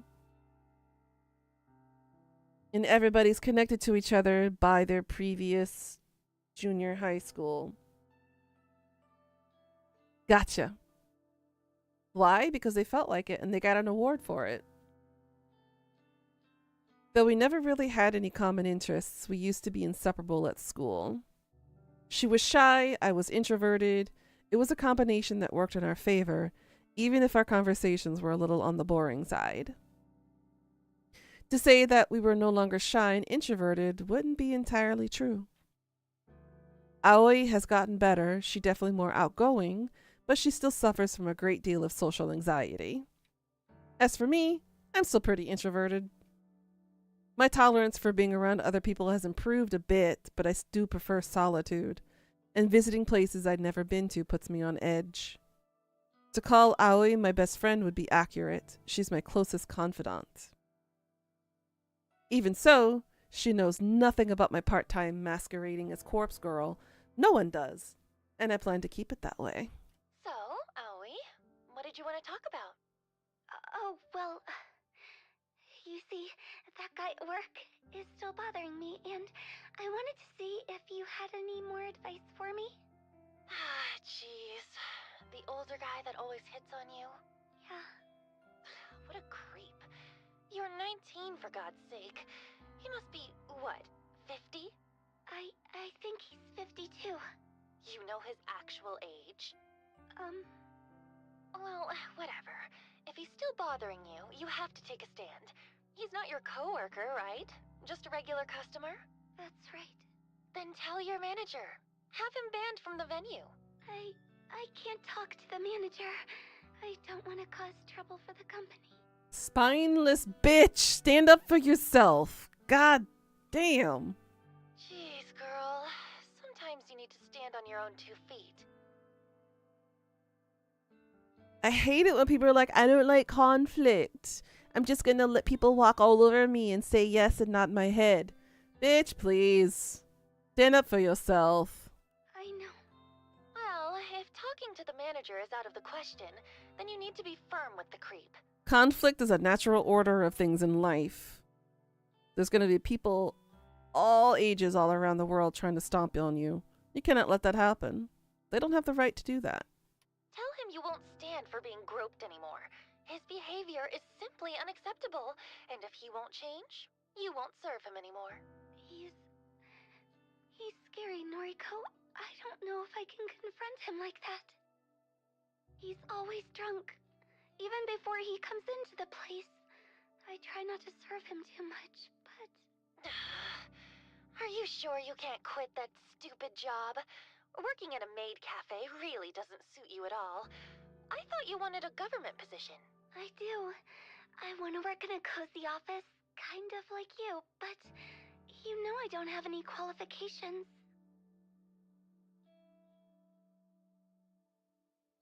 Yeah. Why don't I see if there's anything open here? Maybe Shinya can help out. He got me this job, remember? Shinya. Maybe. He was always a nice guy, right? He's super nice. Stick in the mud, but a nice one. Noriko, don't be mean. Yeah. You want me to ask? Yes, please. If it's no trouble. It's no trouble. I'll talk to Shinya. Then maybe you can quit that crappy job and come work with me. Oh, that really does sound wonderful. Thank you, Noriko. I'd be so lost without you. Don't be silly. You're amazing, Aoi. Leave this to me. Thank you. End the call and heave a sigh. Having to go and ask Shinya about a job is actually a pain in the ass. But I never admit that to Aoi. I want to help the poor girl, I really do. I'd do nearly anything for her. The elevator arrives at the lobby and I step inside as soon as the doors open. Good morning, Kurosawa. Okay, Jay, this is Shinya. He's freshly out of high school. He'd been working here for a year. He got us this job. So he's somewhat our superior, but we don't know his position. We went to high school together. That's about it. And he's crushing on her. I feel Aoi isn't as spineless as she lets on. Same, especially since she's connected to the first story. Isn't he so innocent and corruptible looking? Fujikawa. Good morning. Shinya takes me by surprise as I exit the elevator. Has he been waiting here for me? I wanted to catch you before we sit down to work. I sent you another friend request. Can you make sure you got it this time?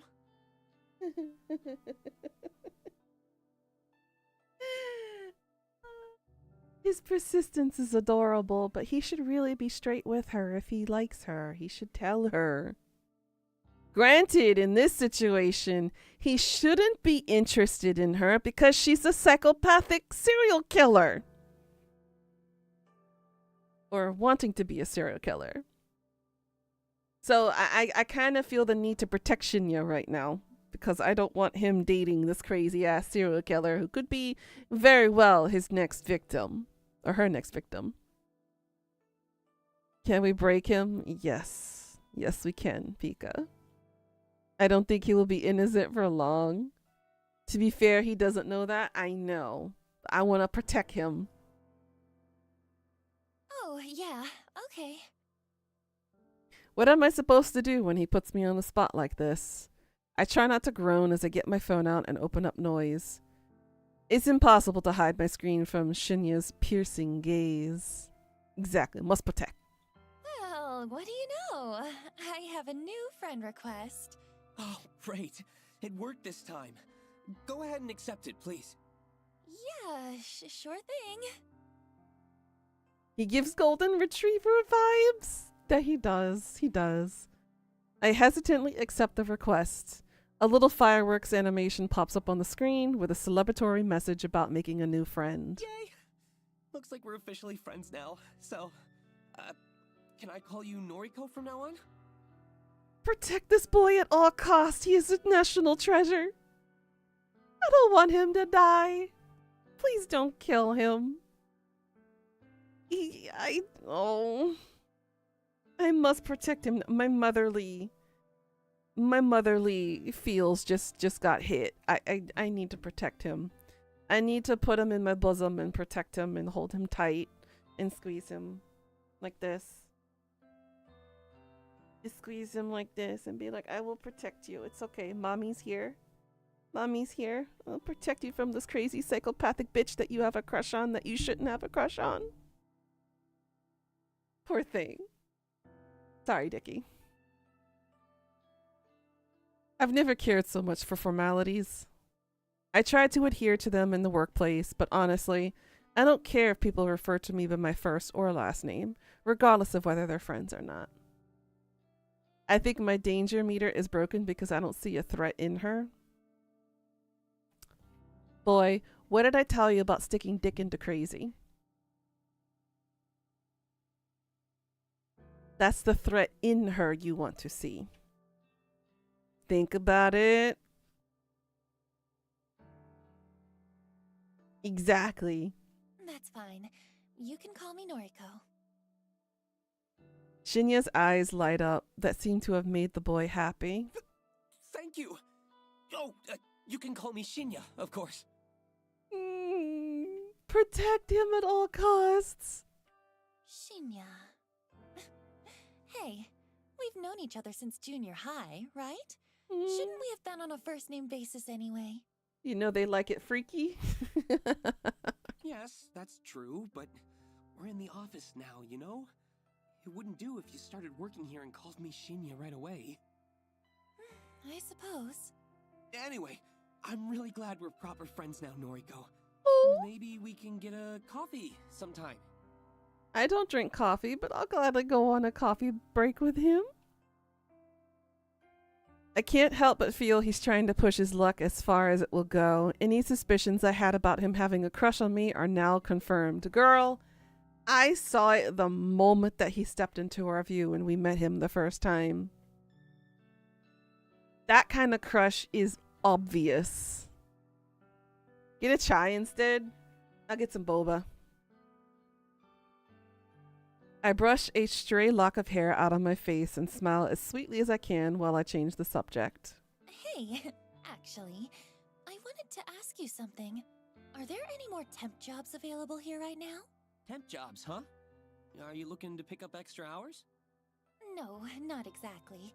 I'm asking for a friend who needs a new job. A friend of Noriko's. Well, let's see. No, he might know Aoi. They all went to school together. We pretty much always have data entry roles up for grabs. Unless your friend wants something more interesting? Do they have any particular qualifications? Not really. Data entry is more than fine. Actually, you already know who I'm talking about. Remember Aoi Sato? Aoi Sato. Yes, I think I do remember her. That really shy girl from our school days, correct? That's her, yeah. Wow. I never knew you were still in touch with school friends, Noriko. Welcome back, Warlord. How you doing?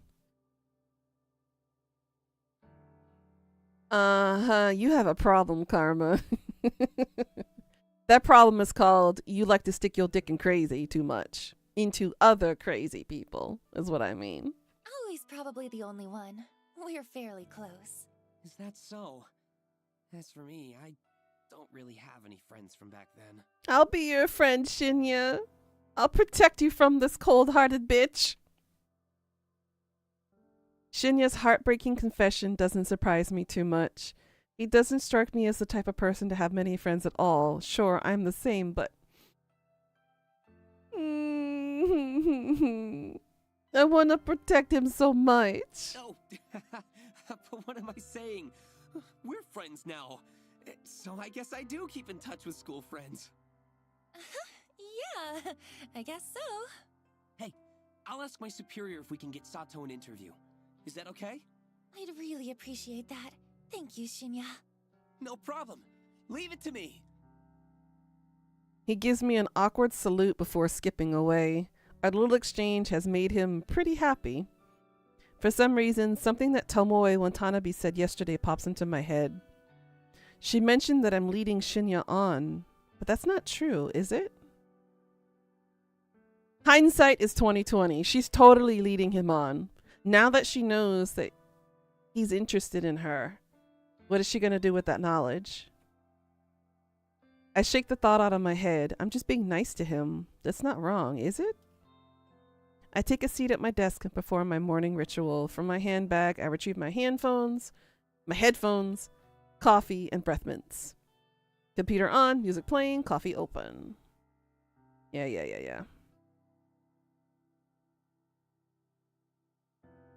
So, I see that you're connected with Shinya on Noise now, huh? This bitch. My walk to the train station is interrupted by a familiar, grating voice. Sounds like both of you are getting on pretty well. How did you... Oh, of course. Tomoe and I are friends on Noise. She would have seen the notification when I accepted Shinra's request. It's actually kind of strange that Tomoe and I are connected through the app. On top of psychopathic, she's also sociopathic. Indeed, she is. We added each other on my first day of work before I learned how much of an intolerable excuse for a human being she is. We simply never deleted each other, even after all these months. Her posts are entertaining anyway. And since I rarely ever post anything myself, she probably forgot we were connected at all. Until today. Now look, don't get me wrong, you hear?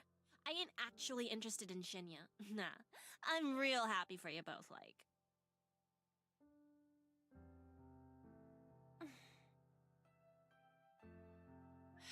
But what I can't stand is a skank like yourself getting some while I'm over here all dry like a desert.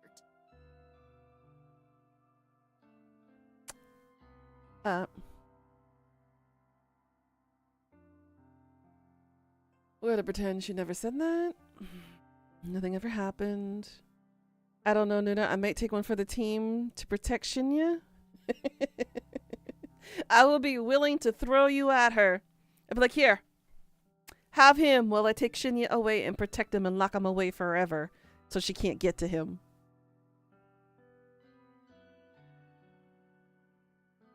Actually, with that in mind, Karma, you could take Tomoe too.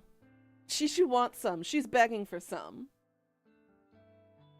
Tomoe here, she's complaining she's dry like a desert. Take her. What the hell are you talking about? Although she might need some lube, so you might need to buy some extra lube bottles just in case. It pisses me off that guys just sluts like you, and you barely have to put in any work. Says the one who's dressed like a slut. Too flashy for your taste? Meanwhile, Nice girls like me gotta put in so much effort to even get noticed. She might need lube. You think all of this is just natural? I put so much effort into how I look, you know? And guys like Shinya don't even bat an eyebrow at me. Isn't it supposed to be bat an eyelash? You can't bat your brow.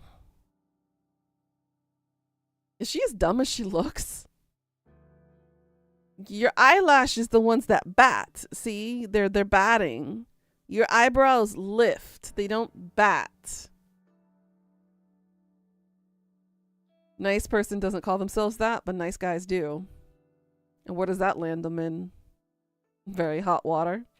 You mean bat an eyelid, right? Eyelid, eyelash, you get the idea. Whatever, it don't matter. I'm sick of skanks like you getting everything for nothing.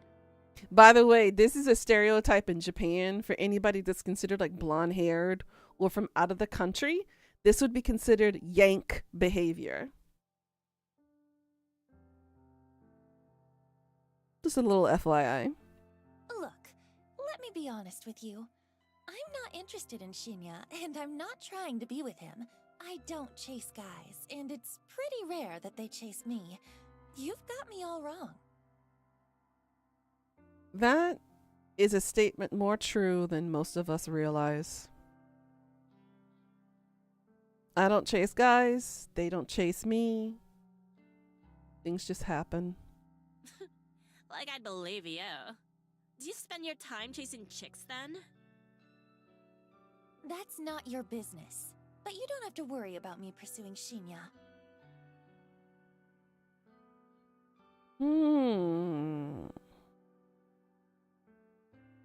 A plot bunny just popped up in my head.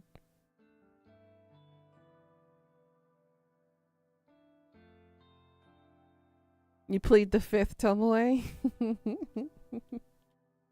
So let me get this straight. She is the literal version of a serial killer. Because remember, people like John Wayne Gacy killed homosexual males because he was so far in denial about being homosexual himself.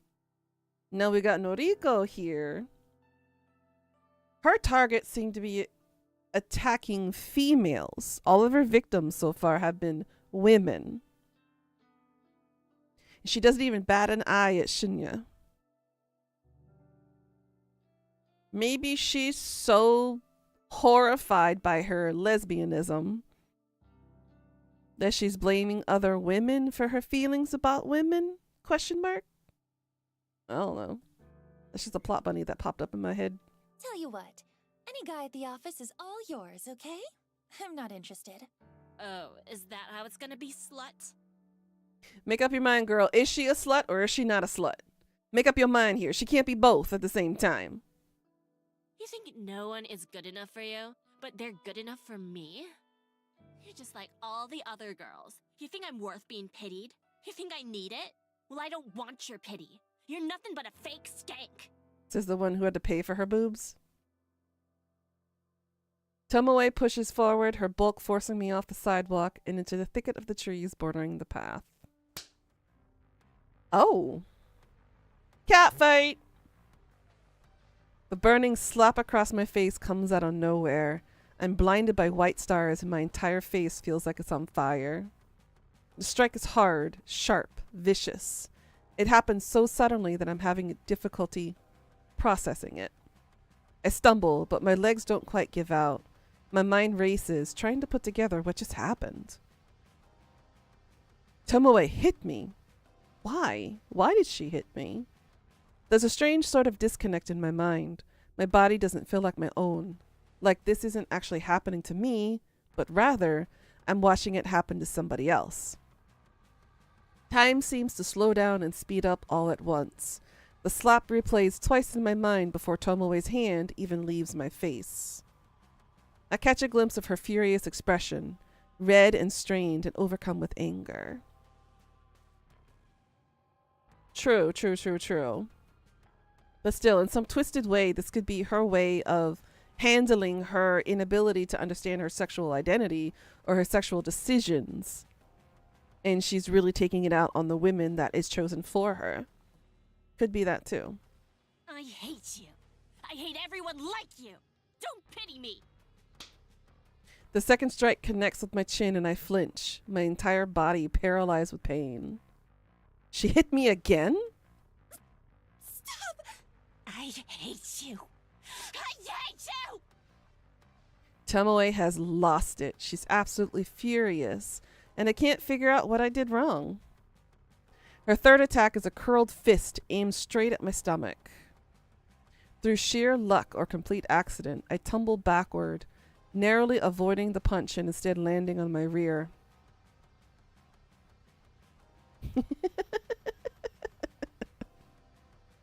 The pavement is rough and hard, but I'm sure it feels like a lot better than taking a fist to the gut. Tomoe screams and rushes at me, but I scramble to my feet and grab her by the wrists. She flails wildly, her eyes looking like they'll pop out of her skull at any given second. Her breathing is harsh and ragged, and tears of rage have caused a flood of clotted makeup to run down her face. Calm down! Calm down! She struggles against me, slowly giving in as my tight grip prevents her from attacking me further. She begins to sob softly. I hate you! I hate everything about you! Is this a one-sided conflict here where Tomoe wants Noriko to notice her, but is incapable of telling her to notice her? I wonder. It's not necessarily hate that she's describing to Noriko. She hates the fact that Noriko is not noticing her? Maybe?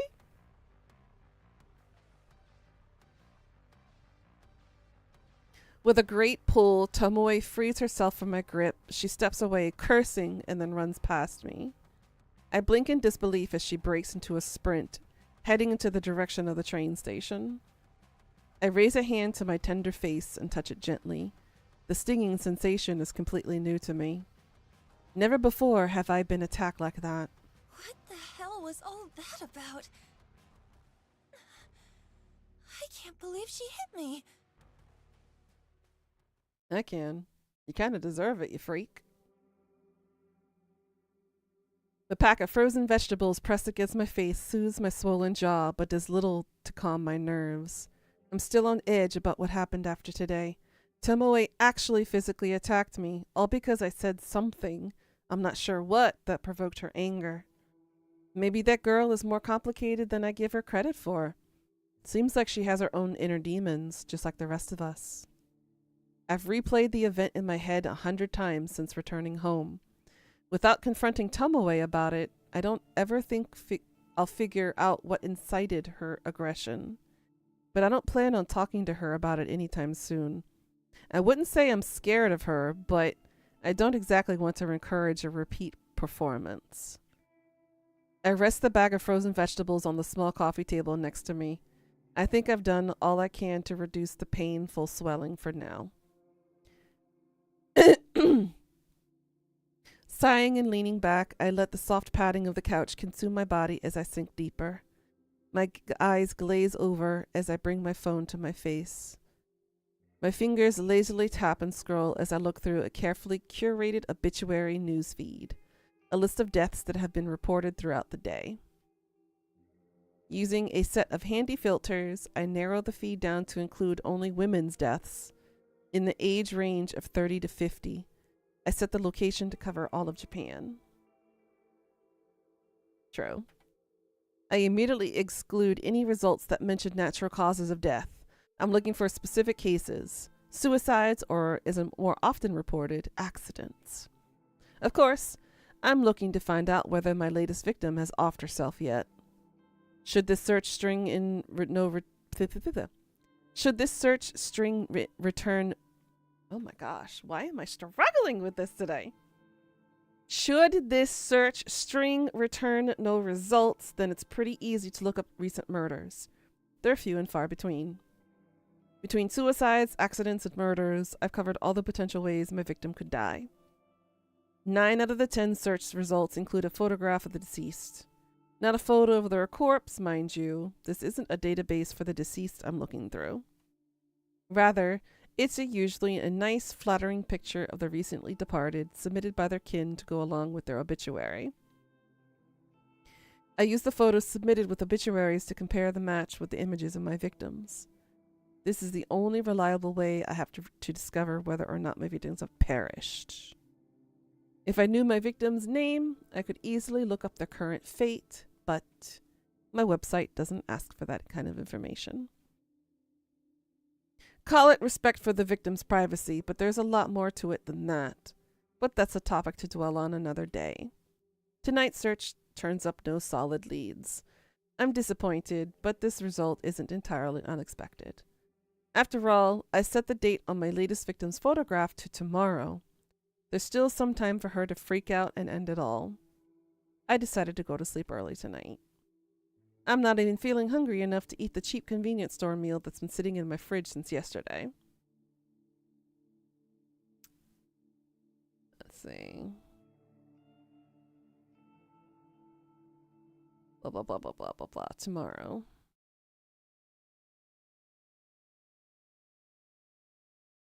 She's dreading seeing Tomoe again. To be fair, I don't know what she did to get slapped either. May 27th, Wednesday morning. My typing is hesitant and distracted this morning. My fingers falter, misstep, and tap backspace repetitively. This is no good. I can't focus on work while I'm staring at the top of Tomoe's head, popping up from behind a monitor a few desks away. Even my work playlist isn't inspiring me to pulverize the keyboard today. Normally, a blast of pure volume and a shot of caffeine is enough to carry me to the greatest heights of productivity. I press a finger to my pursed lips, trying hard to regain my focus. I absent-mindedly notice that I missed the edge of my top lip when applying lipstick this morning. Damn, I'm really out of all sorts today. At least I managed to apply some extra blush to cover up the faint bruising on my face. I might have overdone it a little, but it's better than looking like I stepped out of a boxing ring. Good morning, Noriko. Boy, have I got some neat news for you. Protect him at all costs. I'm so absorbed in my own thoughts that I barely register Shinya standing in the front of my desk. Noriko? Excuse me? Noriko? Are you in there? Huh? My eyes fixate on Shinya's goofy smile. I quickly remove my headphones. Fujikawa, Shinya. Sorry. Hi. Are you okay? Yeah, I'm fine. Tired is all. Oh, I hear you. I was up late last night. I bet he was. A date with his hand, one might say. Boy, I must have been up past 10. Just could not put down this new crime thriller I've been reading. I stand corrected. Oh, yeah, right. I was up late reading too. Your horror novels, right? Don't they leave you feeling a little scared before you go to sleep? We need this innocent bean. No, not really. It's all fiction, so it's pretty easy to distinguish from reality. Maybe that's what floats his boat. I mean, I don't know. I'm feeling all Mother Goosey right now. I want to protect him. I want to just... That doesn't work. I was about to say I want to hold him and then sit on him to make sure he doesn't get away, but that kind of came out wrong. I don't want to sit on him as in sit on him. I'm like Mother Hen or like a goose protecting her babies. You know, putting the eggs all underneath and sitting on the eggs. He's the egg. I want to sit on him. Watch him be the killer? Maybe he's the one who submitted the picture? It's a good question. Is that so? Wow, that's not like my book at all. The crimes in this story are all based on real cases. My jaw hits the floor every time I turn the page. Yeah. Anyway, let me tell you this. Your friend Sato can take a data entry opening starting from Monday. Imagine that. You're having thoughts about the plot now, right? She doesn't even need to interview. That's how much the boss trusts me. I'm genuinely impressed with Shinya's ability to score Aoi a job. Say what you want about the guy, but the bigwigs obviously have faith in him. Wow, Shinya. I don't know what to say. Thank you. Thank you so much. Don't thank me yet. Sato is going to be worked to the bone. I hope she's prepared for it. I don't think that's the bone she wants to work on. Trust me, anything will be better than her current job. Really, thank you, Shinya. You came through for us here. Well, I'm just happy to help. Hey, Noriko, can I ask you something? Don't ask her out.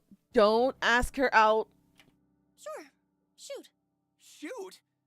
Oh, right. An expression. Don't. For the love of everything that's holy and cute and adorable and that needs to be protected, don't ask her out. Sorry, I just remembered this case in the novel I'm reading, where a police officer shoots at a perp only to... Hey, you, wanted to ask me something? Right. Oh. Are you friends with Watanabe? I'm acting like a mother here. I need to stop. I blink a couple of times. Tomoe? You're on a first-name basis with her. Then you must be great friends. I mean, I wouldn't say... Listen, would you mind putting in a good word for me with What? No! I'm kind of interested in taking her out sometime. But I could never ask her myself. Now I want to throttle him. I want to throttle the living hell out of him and be like, don't you have better taste than that?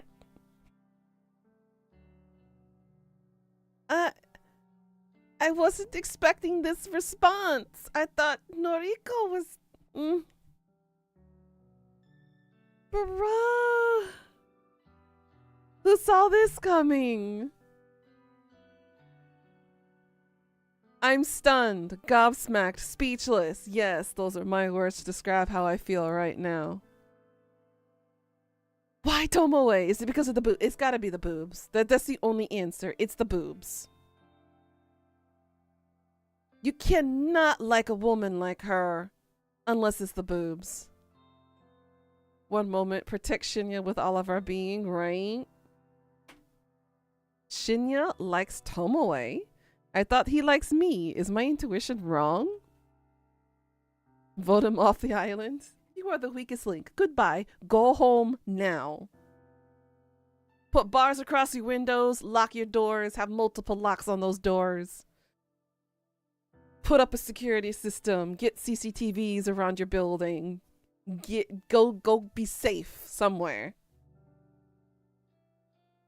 I wonder if the clues have been in front of me this whole time. What else had I been seeing?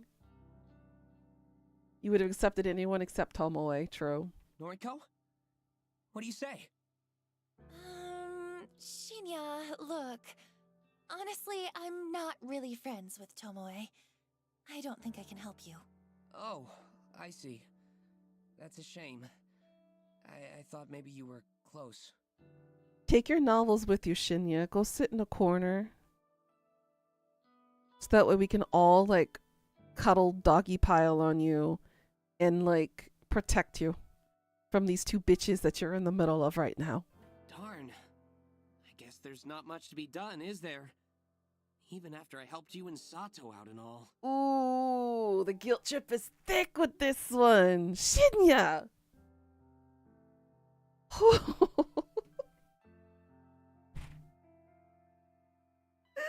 He's like, I scratched your back. You mind if you scratch mine? Damn. I feel bad for him. I want to hug him and squeeze him and call him George and protect him. I just want to hold him. Like, it's okay, Shinya. You need better taste in women. He's definitely not spineless. He's just rose-colored glasses, y'all. Rose-colored glasses are dangerous. You can't say he got no balls, though. One is bigger and inflated than the other one, that's for sure. Is he seriously trying to guilt me? I have to hand it to him. I didn't think he had it in him. Well, I suppose you can just tell Sato to start work on Monday morning. Guess I'll see you around the office then. Oh, honey, honey, my heart hurts for you. Shinya leaves and I bury my face in my hands. Has this world gone mad all of a sudden? Shinya likes Tomoe, not me. It's not that I'm disappointed. Hell, I don't even have feelings for the guy. For him just to be interested in someone vapid like her just blows my mind. Like I said, there's a flavor for everybody, and what everybody likes is different, and whatever floats their boat, floats their boat. Tomoe, I guess, is a guy who's very infatuated with her big boobs. So, I guess all the more power to him to want to experience those boobs. To add insult to literal injury, Tomoe assaulted me yesterday. She has a vicious, violent side to her that Shinya doesn't know about. Same to you, Noriko. He could be a real danger if he pursues her. I'm completely unable to process what I should do. Shinya scored Aoi a job, and I'm truly thankful. Do I feel like I owe him one? Should I ask Tomoe out for him or warn him about her? I need to clear my head. I decide to step away from my desk and visit the restroom.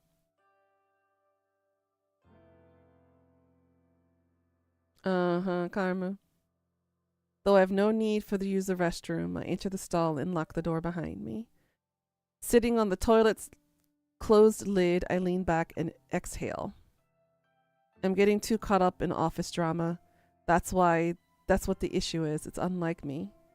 I'm supposed to be stoic, unflinching. It's my ideology, my entire identity. My emotions are better locked away than stitched on my sleeve. I'm Corpse Girl, for crying out loud. My purpose is bigger than all of this. I'm destined for greatness. The day will come when people will fear my name. Right? I shake the doubts from my mind and pat my cheeks. I'm doing all of this for the right reasons. I know I am. If I start doubting myself now, I'll never see my mission through. An unfamiliar jingle rings out through the restroom, echoing off the walls. It sounds like a phone alert, but where did it come from? It takes me a few seconds to realize that I have my own phone in my hands and it's vibrating incessantly. I must have grabbed it subconsciously from my desk when I stood up. The screen is lit up and a message reads, "One new article matches your custom filter. D3D body lol." Wait, what? The auto news feed I set up last night, it actually located something? I hurriedly unlocked my screen and opened a certain app. The same app I was trawling through last night looking for obituaries. A little unread mail icon sits at the top of the screen, blinking and practically shouting for my attention. I hit the icon and read the information presented to me.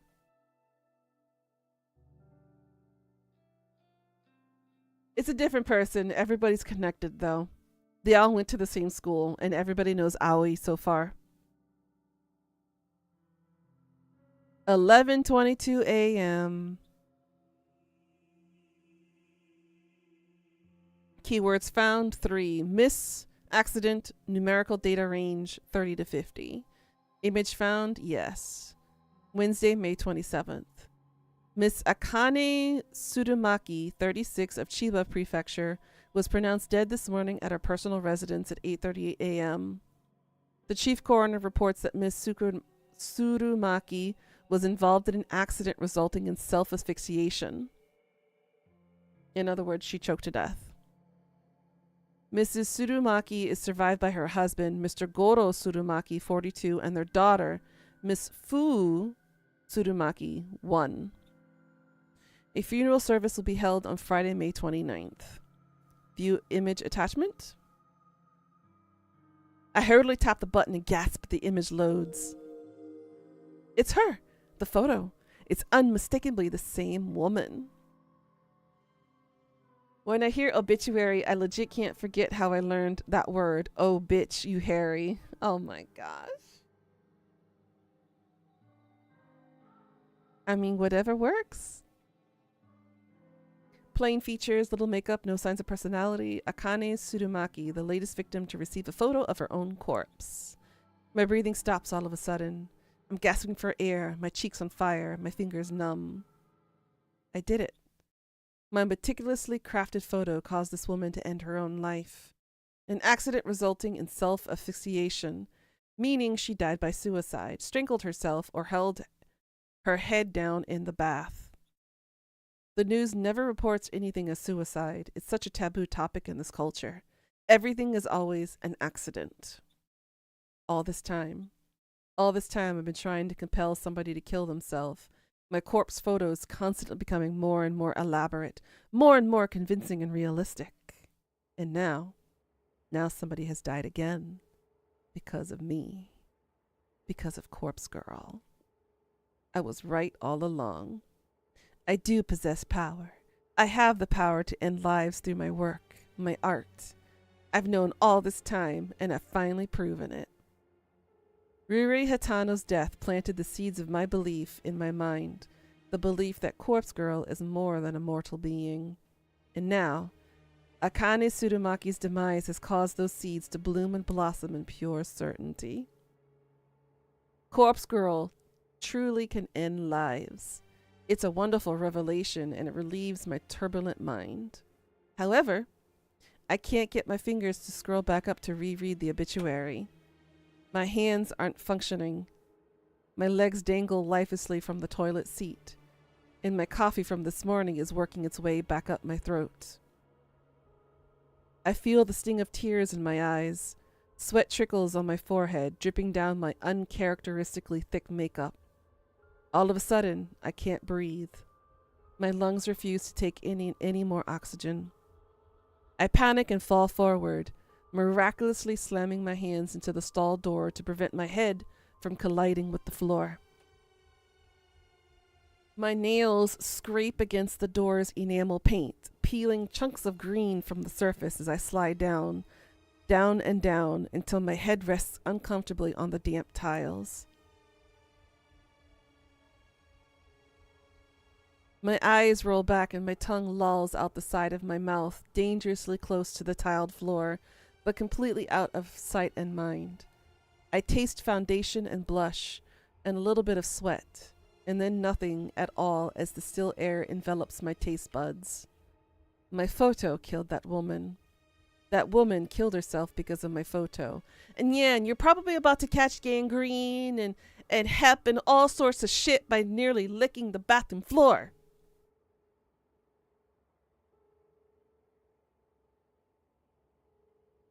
This bitch is crazy. Very much reminding you of an anime you watched, but it was about gambling instead? My photo killed that woman. That woman killed herself because of my photo. Yeah, okay, circular logic. My eyes begin to regain their focus and my stomach turns and heaves and shakes. And warm coffee spills from my lips as I try to smile but only manage to gurgle. The gritty paint underneath my nails has a rough texture that I don't like very much. I feel queasy and ecstatic at the same time. It's a horribly wonderful feeling that I could do without. So much for stoic, unflinching Noriko. Remember stoic, unflinching Noriko? This is her, writhing on the bathroom floor, her lungs working once more, and her breath ragged and gasping, sucking in air like a mosquito sucks in blood. This is Noriko. Noriko with her grandiose fantasies of death and killing people without having to kill them at all, without having to leave her apartment because the outside world is scary, and there are people out there probably trying to kill her. This is Noriko, me, the real me, acting tough and fearless when I'm crying on the inside, always sad, always miserable, always lying on the bathroom floor with fists clenched and my phone resting in a puddle and my life slowly spiraling out of control. This is me. I did this. I killed that woman. She had a husband and a daughter, and some random person requested that I kill her. So I did. She probably didn't do anything wrong. She looked boring. Maybe she must have just rubbed somebody the wrong way. Maybe she didn't even know what she did, just like how I rubbed Tomoe the wrong way and I didn't know what I did. But Tomoe slapped me twice, hard, and it hurt. And it must have hurt that woman too when she strangled herself and killed herself. I killed her. I directly killed her with my indirect actions. She is dead now. I'm alive. I'm still here. Lying on the bathroom floor on the 14th story of Shinjuku's Temujin office building and having paint underneath my fingernails. I know Aoi is going to start work here on Monday. But I did it. I killed her. Finally, after countless months of pretense, of false starts, of failures and disappointments, I killed somebody again. Corpse Girl strikes for the second time. And above all else, above this grime and muck on the floor and the tingling feeling underneath my fingernails, that's probably asbestos. Above all of that, this feels good. This feels so, so good. Blood has returned to my legs, the pins and needles have faded, and my toes quiver beneath my stockings and shoes. An electrical charge pulses down my thighs and dissipates through my feet. That's called orgasming, ladies and gentlemen. I managed to plant my 2 hands firmly on the tiles and push myself up onto my wobbly knees. I suck in air and breathe all of it back almost at once. I feel dizzy, and a bizarre warmth is welling up inside my stomach and chest. I managed to steady myself to sit back on top of the toilet seat, with my feet planted firmly on the ground and my hands resting on my lap. I try to regain my sense of self. I might have lost my composure a little bit upon reading the news, but who could blame me? Everything I've worked for over the last year is finally starting to pay off. My second victim is dead. With this, Corpse Girl's popularity is sure to rise. More and more people will issue requests through my website. More and more people will receive corpse photos, and more people will. She killed herself. She killed herself. Oh, how I wish I could see the real body. If only I could see her mangled corpse, drenched in sweat and finally at peace. I notice my phone is wedged between my wet fingers. I must have subconsciously scooped it up from the pool of muck on the floor. I try to ignore the sticky texture clinging to the screen. I can't.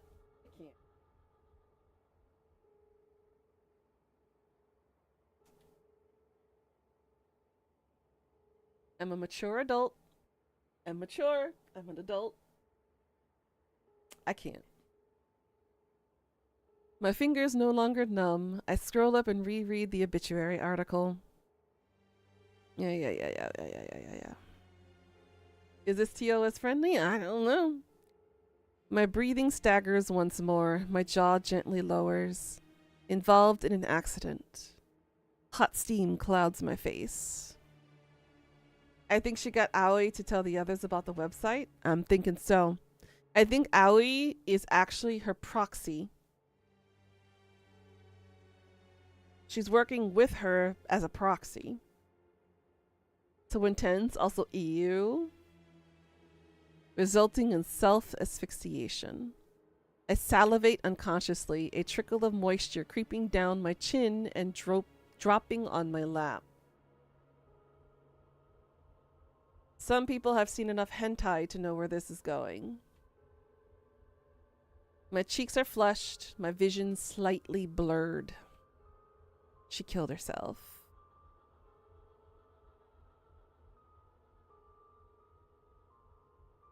Because of me. She killed. I let out a gasp as my hips rise against my will. My toes curl, my legs stiffen, my skin tingles. Oh my god.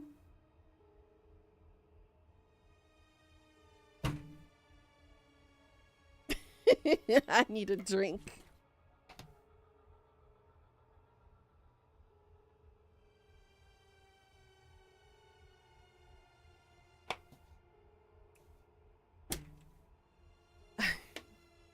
You see where this is going. I'm shooketh, Jay. I'm shooketh.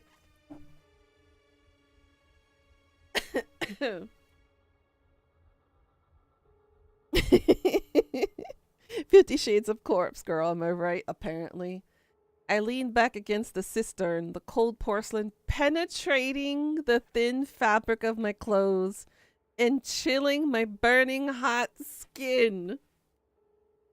My eyelids flutter as my mind hazes over. My mind is broken right now. I can't control my body any longer. All the anticipation of the last few days, the tension building in my muscles. I can't. My legs tense up, my knees buckle, my neck tilts back. A whispered gasp slips softly between my lips. My phone falls to the ground once more as my fingers slowly uncurl. A dull tink sound as it hits the floor is the last thing my foggy mind registers before I drift away.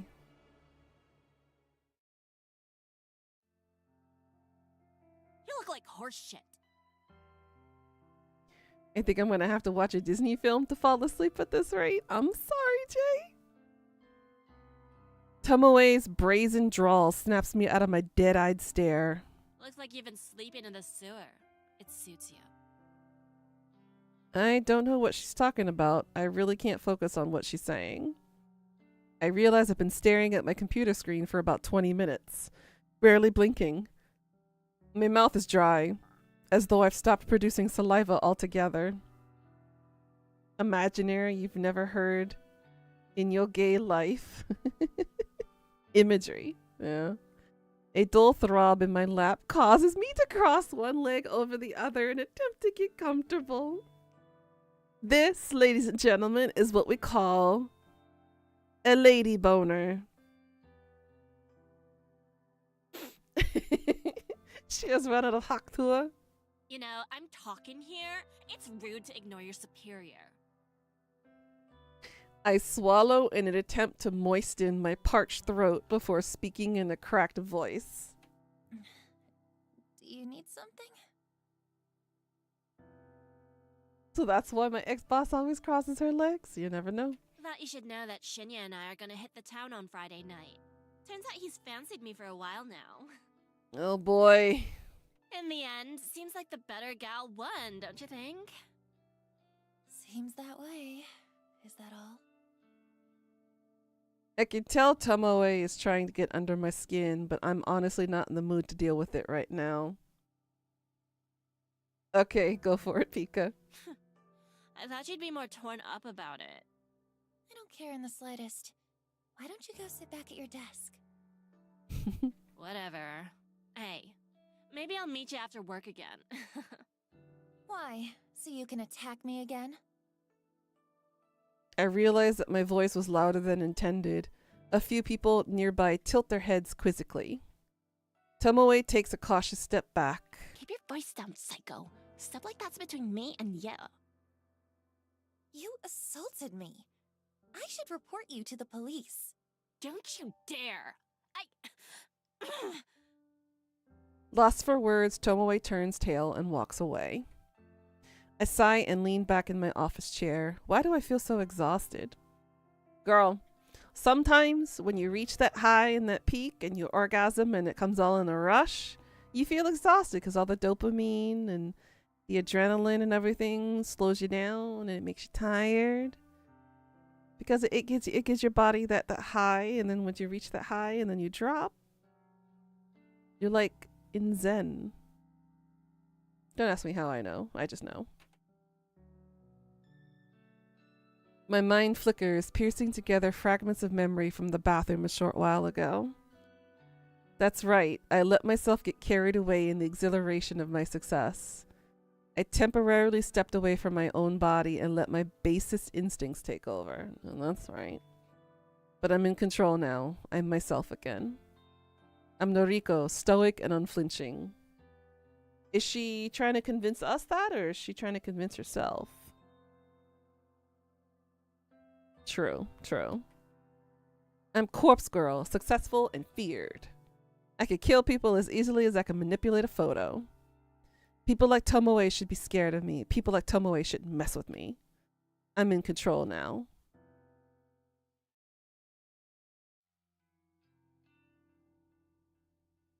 Climbing the steps to my apartment is always such a chore. I wish I'd moved into a building with an elevator, but I simply couldn't afford to when I first moved out on my own last year. Those old apartment buildings creak and groan when you ascend the stairs. On top of that, you can hear the bustling of other people within their tiny homes as you progress up each floor. There's always a slight whiff of mold or mildew whenever I ascend the stairs. I want to chalk it up to the fact that the building is so old, but it is possible some of the residents here don't keep their apartments very clean. At the very least, this neighborhood is decent. I feel safe in my home, even if it is small and cramped. And my neighbors are respectful from what I can tell, not that I really know them at all. Let's see. Some middle-aged divorced guy named Kenji, who lives on the floor below me, and his daughter Momo. Kenji's a decent guy. He works overnight, which unfortunately means Momo is left home alone in the evenings. Momo's a sweet girl, perhaps 6 or 7 years old. Occasionally, I hear her singing Drift up to my apartment, but it doesn't bother me too much. She's just a kid. In the very same Kenji and Momo that I bump into when I'm climbing up the stairs this evening. Oh, good evening. Well, hi there, Kenji.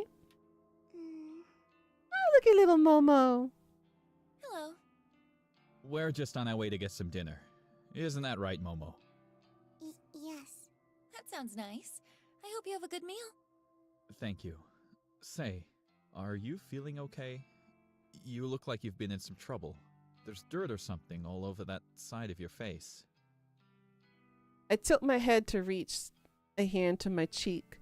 Sure enough, dry muck has blended into my makeup and caked over my face. It seems like my eyeliner has smeared as well. Is this from when I fell into the bathroom? Damn it, have I looked this way all day? Oh, right. I try to make up some lies so Kenji doesn't worry about me. I actually fell asleep on the train home, and I guess the seats were kind of dirty. Is that so? You should wash your face and do your makeup again. I can help if you like. I can't help but smile slightly at Momo's generous offer. Thank you, Momo. I'll be sure to wash up and make myself look nice again. You should go have dinner with your dad. The girl nods resolutely. Well, I hope you're okay at any rate. Have you been working hard at the bank? Oh, actually, I just work at the head office for the bank, so... Oh, that's right. Sorry. Data something, right? Yeah, data entry. It's a bit dull, but I'm happy enough. That's good. That's very good. I know it's hard for kids like you to get good work in this economy. When you find a job like that, you really have to hold on to it. Boomer. When I was your age, I could only find cleaning work. I must have had a dozen different janitorial jobs before I met Momo's mother. I blink a couple of times. It's not like I talk to this guy often. Really, we hardly know each other. Still, I've never heard him actually mention Momo's mother before. Most of the things I know about him I've just pieced together from context. Mom? Of course, things are different now. I have Momo, and her mother isn't around anymore. Cleaning work doesn't cut it these days. I was really lucky to get into security. It means I can work overnight while Momo sleeps, and I can still take her to school every day. Security, of course, now I remember. He did mention when we first met what he does for a living. If memory serves, he works for the private security company. I assume he guards corporate offices or parking lots, something like that. Isn't he, Jay? Anyway, what was I saying? Oh, yeah. Hold on to a job if you like it. That's very important. Thank you. I'm happy at Temujin, so I plan to stay there. Very good. Oh, Momo was telling me earlier what she wants to do when she grows up. Weren't you, Momo? Dad? Come on now. Tell Nariko what you want to be. A scientist.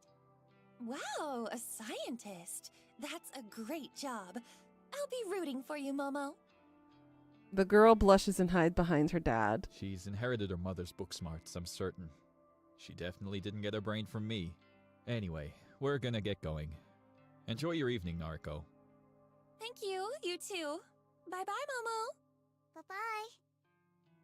The two of them bow their heads and follow the rest of the stairs down. I continue up the next flight of stairs, reach the landing, then turn the corner to enter my own apartment. place is dark because I always make sure to cut the lights out before I leave. I can't afford to leave any electricity running. My rent chews through most of my salary as it is. That's relatable. Yeah. Yeah.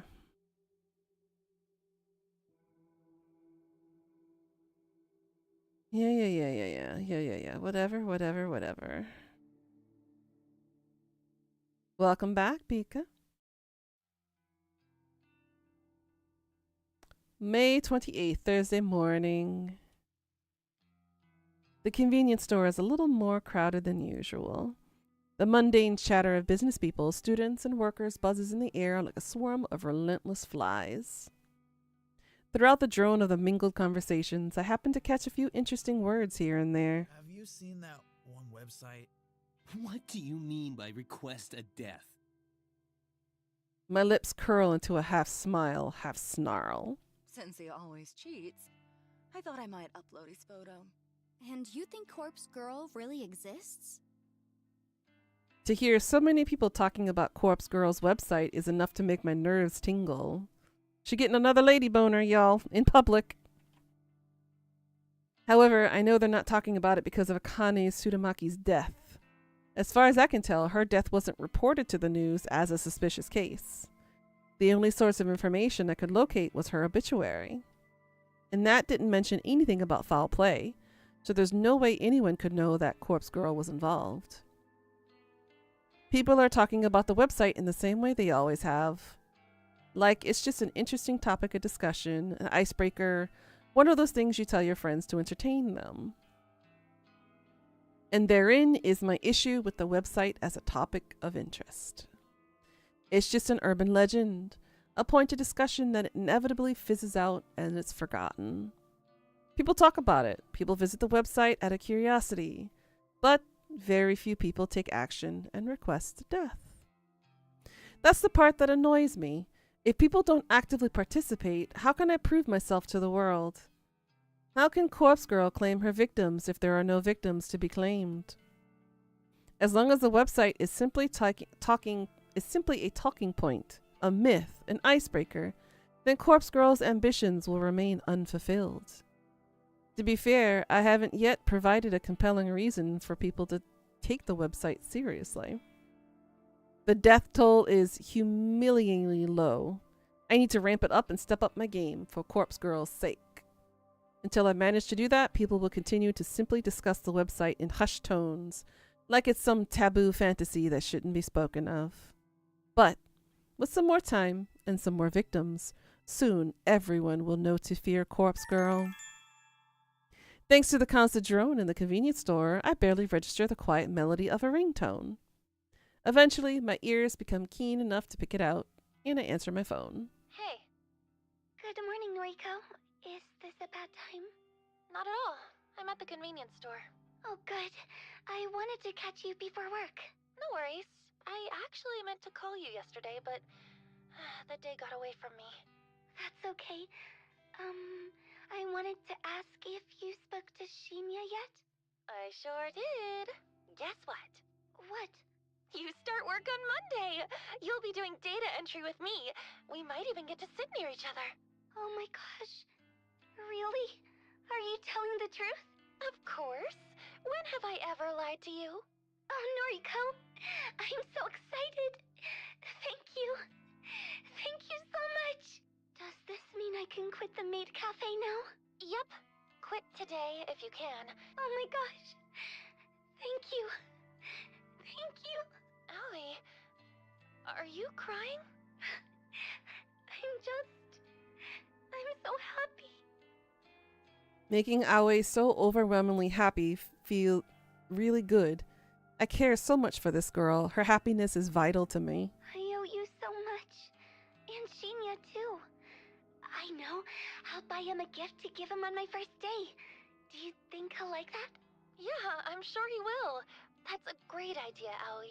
What does he like? I managed to spill the answer to that without having to think twice. True crime books. Crime novels. There we go. Oh, really? Oh, his dad is a detective, right? Okay, I can get something like that. Right now, I'm going to march into the cafe and quit. You tell him. Good luck, kid. Okay. Bye, Noriko. The call ends and I smile. Aoi sounded so happy. I'm really glad that I could help her out. She deserves to be happy. You know what I'm thinking now? I'm thinking that both, as much as I want to protect my baby, I think Shinya and Tomoe are gonna get together and submit her photo as the next person to die. And I think Noriko might have to commit. I barely have time to select a can of coffee again from the line of refrigerated shelves before my phone rings again. Huh? Aoi? Sorry to call again, Noriko. I just, something was bugging me, so... What's up? Did I, this is going to sound stupid. Did I thank you for getting me the job? Oh, yeah, you did. A few times, I think. Okay, phew. I just wanted to check. It was bothering me, and I didn't want to come off as ungrateful. So, you know what? Just to make sure. Thank you, Noriko. Okay, I'm going now, really. Bye-bye. Bye, Aoi. The call ends and my brow furrows. That was really strange, but maybe not so strange for Aoi. I guess she really wanted to be polite. I shrugged it off and returned to selecting my coffee for the day.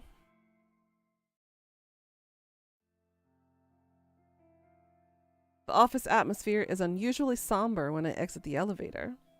There are a few people around than normal. Some executives I rarely see on this level are hovering around in one of the glass-screened cubicles to one side of the floor. I spy Shinya standing at his desk, talking quietly on the phone. He's nodding and bowing a lot, despite the fact that whoever's on the other end of the call can't see him. I wanted to ask somebody what was going on, but nobody seems to notice me arriving. I shuffle my way to my desk and sit down. I spend some time looking over a spreadsheet of today's tasks. After going through it thoroughly, Shinya arrives in front of my desk, seemingly out of breath. Noriko, has anyone filled you in yet? No, what's going on? Why is half the office empty? Well, you see, somebody within the company died yesterday. Oh? Somebody we know? Shinya shakes his head slowly, his expression gravely serious. Nobody you would have interacted with. She was an exec, up on the 21st floor. Apparently, she never showed up yesterday, but her coworkers just assumed she was taking a personal day. People started getting the news in the afternoon. She was involved in some sort of accident, and now she's... dead? Shinya glares at me, his narrow pupils seemingly accusing me of being tactless. Yes. Dead. So, I mean, I get it's a tragedy and all, but how does this explain where everyone is today? You should have received an email sent out by HR this morning. Basically, everyone is being offered professional grief counseling. Seriously? I think some people are taking up the offer, but I suspect some other employees are using the opportunity to skip out on work. I mean, it's their prerogative. Regardless, what happened to Miss Tsurumaki was a tragedy. So unexpected. I blink a few times, getting ready to turn back to my computer. Miss Tsurumaki? Wait, what was her name? You could use it to skip out of work. I would have too. Huh? Ms. Tsurumaki. It should be in the email. She had a young daughter and everything. It's really sad. Akane Tsurumaki. Though I've never met her before, her face appears in my mind with startling clarity. Self-asphyxiation. An accident. She worked here? I can scarcely believe it. It's true that this is a massive company with thousands of employees Japan-wide, but still. For her to work in the very same building as me, it's too coincidental. It doesn't feel right. Would I have gone through with killing her if I knew she worked in my building? This scenario creates more questions than answers. The person that requested her death, do they also work here? It would have been somebody who knows her well enough to want her dead. Odds are high that they work here as well. You okay? I realized that I've been spacing out, and I turned back to Shinya. Yeah, sorry. Just thinking is all.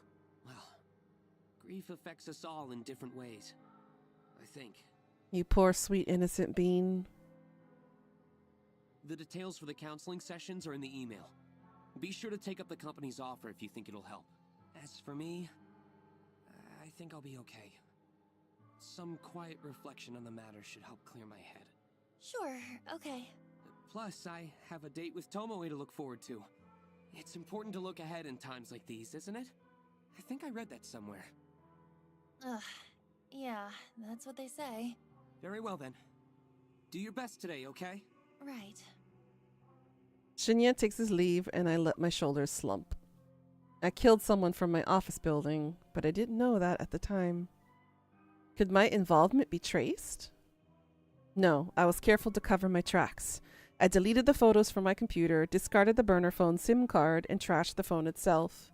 There's no way anyone will find out I was involved.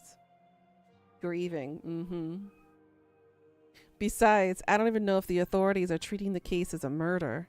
As far as general information goes, it would seem like it truly is being treated as an accident. I'm in the clear. I know I am. However, I sure would like to uncover the identity of the person who requested Tsurumaki's death. The thought that it could be someone I work with makes me way too curious.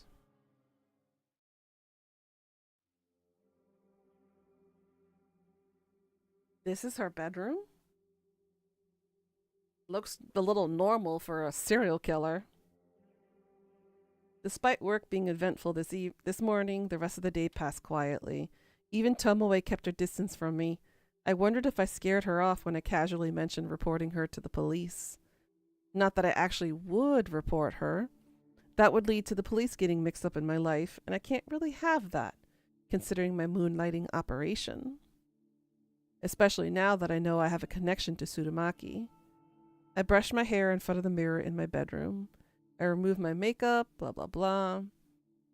Since tonight is rather cold, I decided to snuggle up under the covers in bed with my laptop. I crawled into bed and pulled the plush blankets over myself. The warmth and softness is immediately comforting, and I have to fight the urge not to fall asleep here and now. To keep myself awake, I checked the requests on my website. I'm pleasantly surprised to find there are 2 new requests. 2 in one day. My heart begins to race, and I quickly open the messages. The first message reads, request details. Today, 11:14 a.m. local time. Victim's phone. Image attachment not found. No image attachment. What? I thought I configured the website to reject requests unless an image is attached. This is really irritating. I got my hopes up for nothing.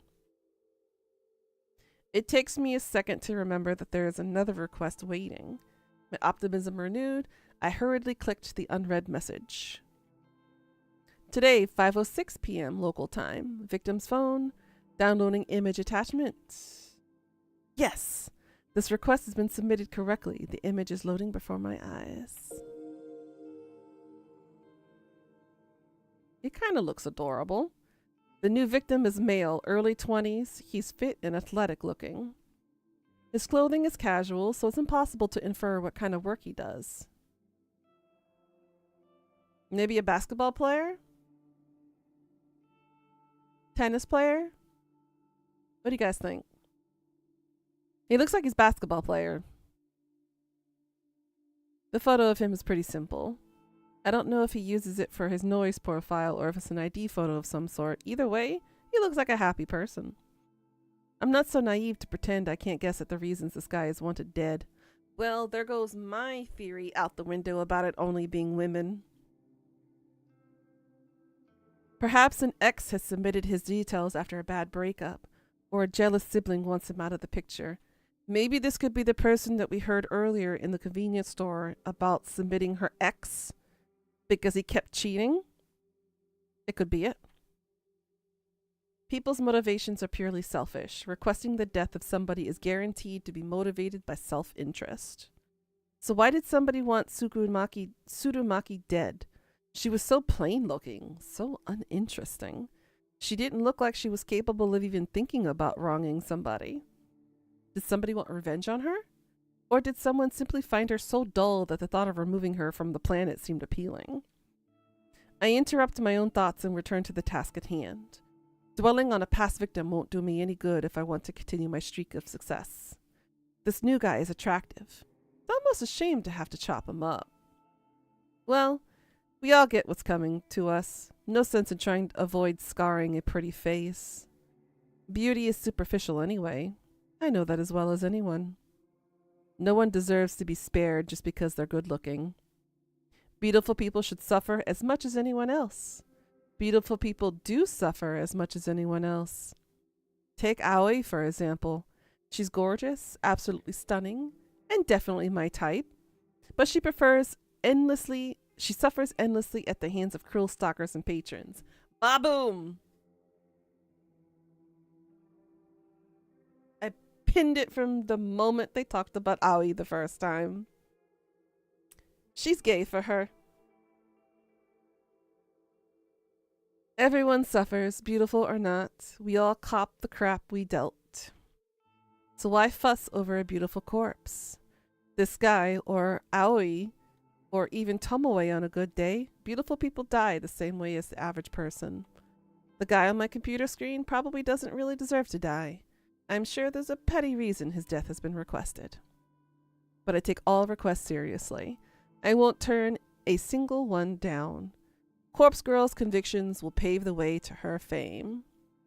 With a smirk and a lick of my lips, I get to work. I've got a nice clear photo here so I can go all out on the request. I hit up the DD, the database of the deceased, and spend some time selecting a suitable base image. I hesitate between choosing an image of a corpse with a knife in its throat or a body soaking in a bloody bathtub with its wrist slit. Either image would do just fine, but I really want something special for this latest victim. After all, I have to top my last success, right? Another 5 to 10 minutes pass until I gasp at coming across the perfect photo. Thanks to my clever use of tags and filters on the DD, this image matches my victim's description perfectly. 20 to 30 years old, athletic build, male. The corpse legs are severed below the knees. Bloody stumps leak their vital fluids from on high. The body is hanging from a set of power lines on some suburban street. That's demented as fuck. It's perfect. Beautiful even. It will help me create a beautiful death for a beautiful person. I kind of have to question the story behind this photo. I wonder if the police ever investigated and discovered what happened to this sucker. Well, regardless, this will serve my purpose. I download the highest resolution copy available and save it to my hard drive. My fingers trace along the computer's trackpad with practice movements, clicking, tapping, dragging at random intervals. The night carries on. And ladies and gentlemen, I think this is a good place to stop.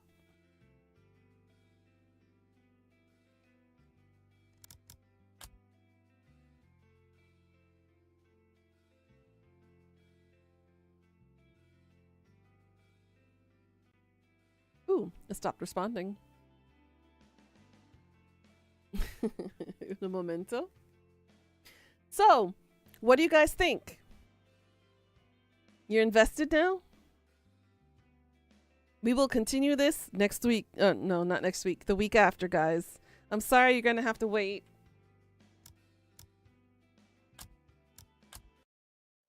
Next week, I will be on vacation, so I will see you guys next Friday for that. If it was a book or a show, I would love to watch it. So would I. This is eye-catching. I never knew this was engaging. I'm liking it too. It's different. It's not predictable in the sense that it follows like a pattern, but I like it. It is very well written. I do appreciate the nuances in the writing.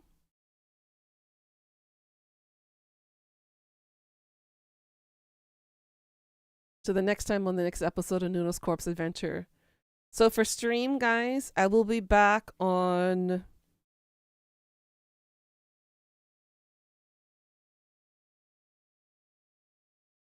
your 30th. So Thursday the 30th your time. Okay, Leah.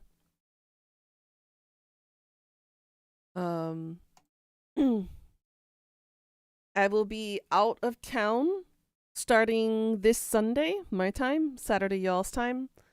I'll be on the road to go visit my in-laws. But I will be in and around about Discord if y'all need to message me. So don't be a stranger. My DMs are always open. Okay.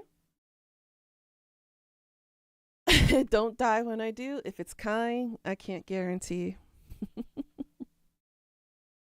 But I enjoy it so far. I like it. We will continue this when I come back. All right, guys? Mm-hmm.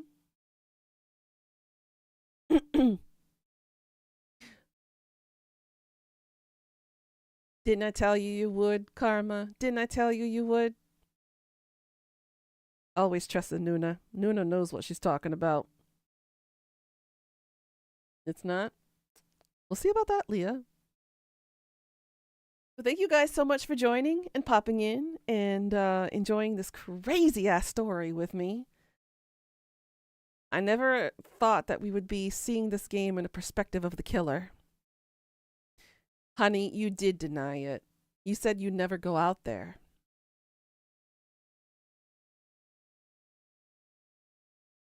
My mind palace has that memory saved. And Pickles was there too. He heard that as well.